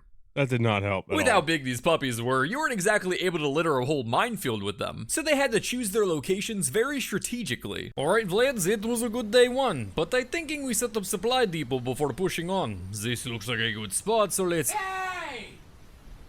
A little more to the right! Of course, these landmines couldn't be pressure activated, not unless we wanted some kid playing hopscotch to step on a crack and break the sound barrier. So instead, they were designed to be detonated either by wire or by an 8-day timer. And to prevent anyone from being too nosy, it would also detonate if it was tampered with by any passing Russian soldier and/or curious child. There was just one problem with this plan. With the bomb being 35 feet deep in German soil, cold winter temperatures would prevent the electronics from working properly. So those lab boys back in the UK had to come up with an idea so ingenious, so brilliant, that they could keep their bomb internals safely warm for 8 whole days in the field until detonation. Congratulations on your new appointment, Dr. Pecker. Our team couldn't have selected anyone better. I'm just happy to be given the opportunity. After 8 long years of higher education, I'm excited to finally be able to pay off my loans and provide for my wife and eggs back home. The job market is tough for my kind, as you can imagine. Well, I can assure you we don't discriminate here at Fort Halstead. We only pick the best candidates for the job.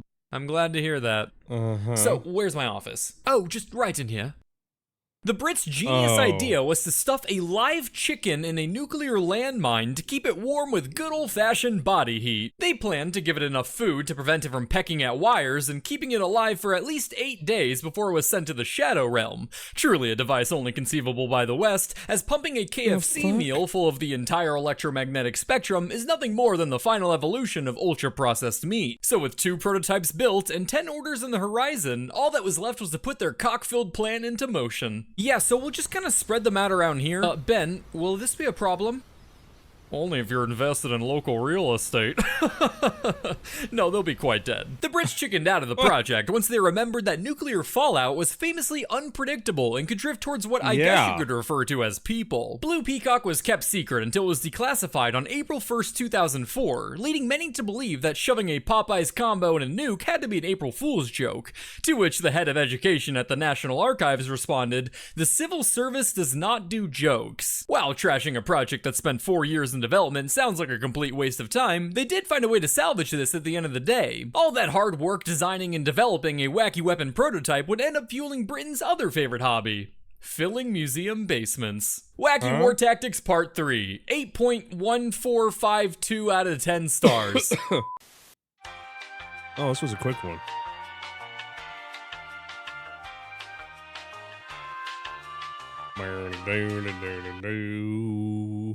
Boo. Now my algorithm's all jacked up.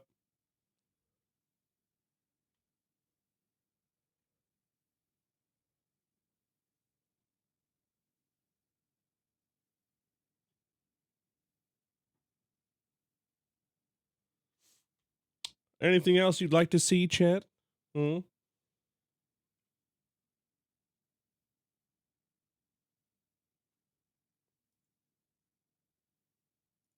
Donkey.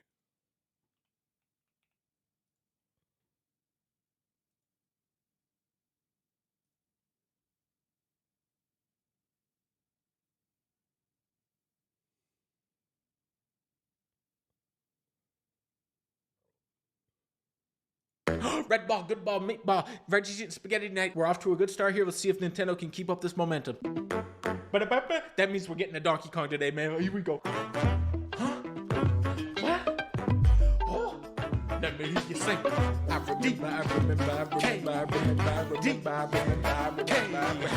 remember eating different types of sandwiches, but listen on number 100 types of sandwiches. Oh, I'ma hit you on the head with the sandwich. Hit you on the head, let me hear you sing. Sandwich. Donkey Kong died. Let's go. Who's that? I don't know about this one. You guys might not be that good. I'll give it a 10 out of 10. Wario confirmed from the game Wario Brothers. He said, Reggie's eating spaghetti and meatballs at a 5-star restaurant right now, looking at his phone like, excuse me? Please? What? Only now does this Mario Kart toy of a cow that Leah bought me 5 years ago make sense. Burger confirmed. Reggie just took a big out of a big burger and said, yummy, yummy. Ooh, is that the drummer from Sonic Unleashed?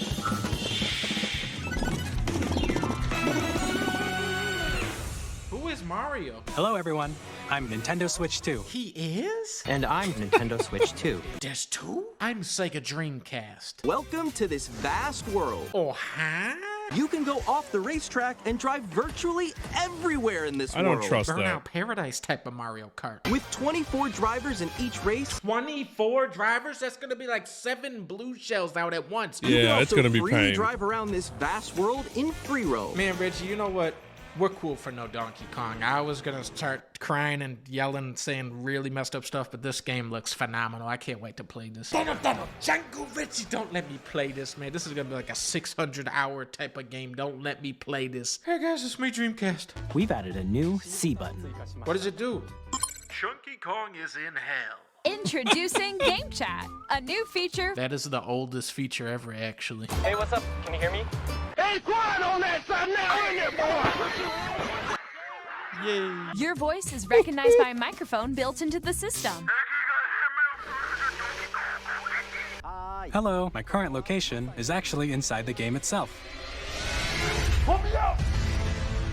Switch 2 launches on June 5th. We're very much looking forward to the day when you all get to experience it. 3 years later. Some games that were released on Switch will receive upgraded versions. Reggie, remember to send mine in the mail. I need to play this quick. In Kirby and the Forgotten Land, you'll be able to enjoy an additional story. What do they mean by that? I want to play that. Plus, Pokemon Legends ZA, which is scheduled to launch later this year. By taking advantage of the power of Switch 2, even Pokemon can look like a launch title for Nintendo GameCube, originally released in 2001.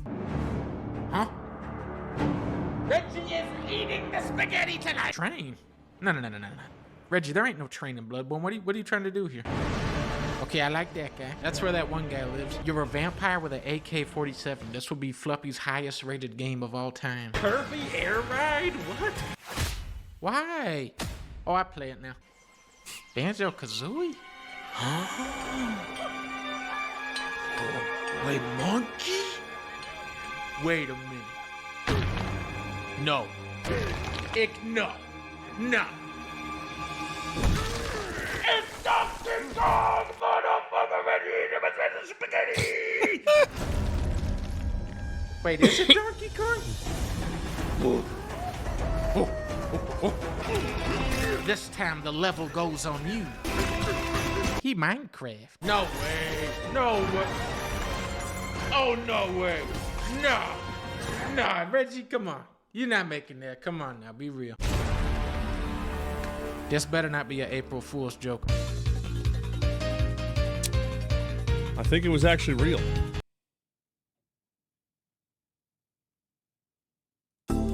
Mario Kart should cost $90 because, hear me out, don't get mad yet. There's way more video left and you're gonna get way angry at the end of now. It should cost $90 because Black Ops 6 can't even launch and that game sold 500 million copies, okay? So as long as the game can launch, Mario Kart should cost $90. It's only fair. $60 for unlaunchable games, $90 for games that can launch. But then I remembered Pokemon Violet. Deeply unfinished. Just does not feel good to play with. With issues ranging from an incomplete world, Textures are often blurry, to massive and ubiquitous technical problems. Pocket Monster Scarlet and Violet has sold over 10 million units within 3 days. Now we haven't played Mario Kart yet, but we already know that it's twice as good as Pokemon Violet, and that's the meanest thing I've ever said about Mario Kart. So since Pokemon costs $60, Mario Kart should cost $120 because it's double the fun of Pokemon. But then I realized that this game is open world, and that means that we need to open our wallets and pay all the money in the world for this game. And that's why I think Mario Kart should cost $200. This is what we want to pay. You get Yoshi. You get Wario. You get to pay $200 for a video game.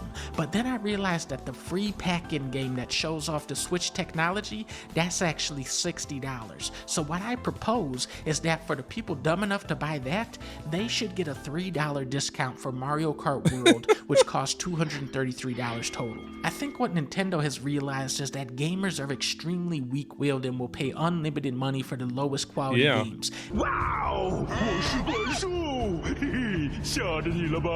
Every comment in the chat was drop the price. All caps, drop the price. The whole duration of the Treehouse Live. Which is why Nintendo has delayed pre-orders until next week when they will forget that they were angry. However, we have to take tariffs into account, and that's gonna bump up the price of the console to about $700. And when pre-orders do go up, those are probably gonna sell out within 10 minutes. So we also have to take into account the scalper markup. Overall, we're looking at $1,800 for the Switch 2 and $500 for Mario Kart. This is what we like to see. The Donkey Kong, though, will cost $7,000 because that game looks phenomenal.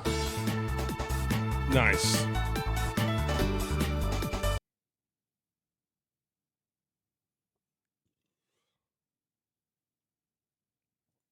Reggie here. Nintendo is an awful company. Thank you. Charging $80 for a video game isn't just ridiculous, but it's dangerous. In April, I'll be dropping the title that's meant so much to me. I mean, what? You know, it's a lot of money to spend $60 to replay a game. Well, you know what? Are you fucking kidding me? We're pleased to see the reaction so far. This is fucking disgusting. There is no soul behind this game. We think we did great. Look, for us, $80 fucking dollars for a video game. On no planet can you defend this. Yeah, there's, I think, some concern amongst fans that, you know, Batman is the same game that was released last year. It's not the same. Well, the same content at least, a different way to experience it. It's not the same content. $80 for a game that is graphically less impressive than most Wii titles I can think of. There's different content. There's a different way to play the game. That is absolutely abhorrent. I will be buying Batman Arkham City Armored Edition. It has enough to keep me interested. You don't get it for free? I actually have to buy the hardware from them, so they make margin on my purchases. Do not buy the Switch 2. We got to get an Xbox. Do not buy its $90 controllers or its $80 games. Are you out of your fucking mind? Do not buy a $450 glorified Switch 1. Yep, I'm retiring. To be a person as stupid as this must be blissful, because if you ask me, they've become the biggest cancer of the industry. In complete seriousness, just ask yourself, what makes Nintendo any better than these companies?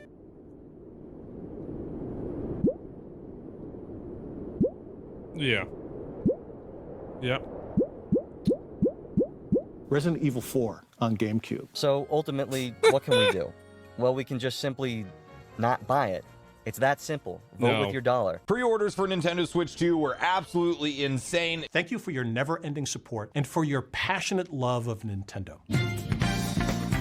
Yep. People love to get angry, but that shit's sold out. Yeah, Pal World's still getting some shit from Nintendo. They're still working through it, but they'll be fine. I'm not worried.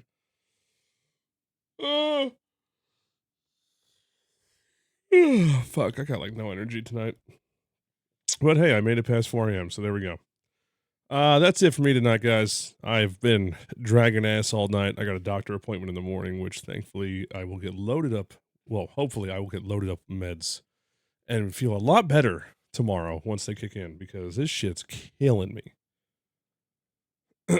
My energy is just shot. But we will still be streaming tomorrow.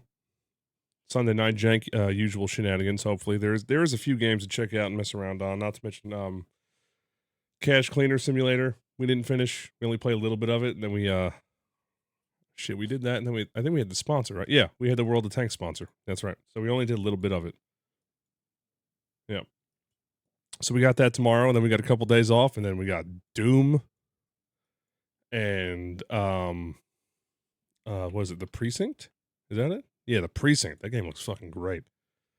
So yeah, we got Doom, The Dark Ages, and The Precinct. Like, we're set for games next week. I've been looking forward to both those games.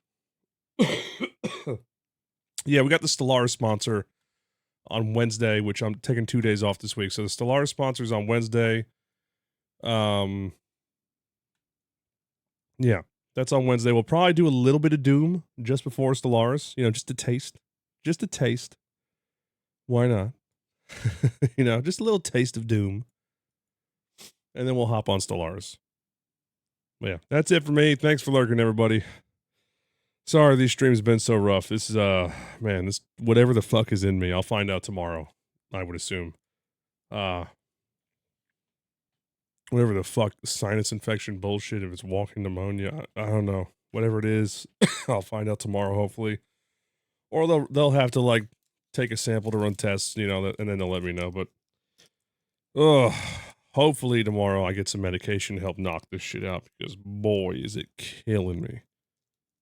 Killing me. Just fucking miserable. Yeah. I will see y'all tomorrow. Thanks for lurking, everybody. I'm gonna go clean up and get ready to pop Sinclair into bed, all right? I'm out of here. Good night.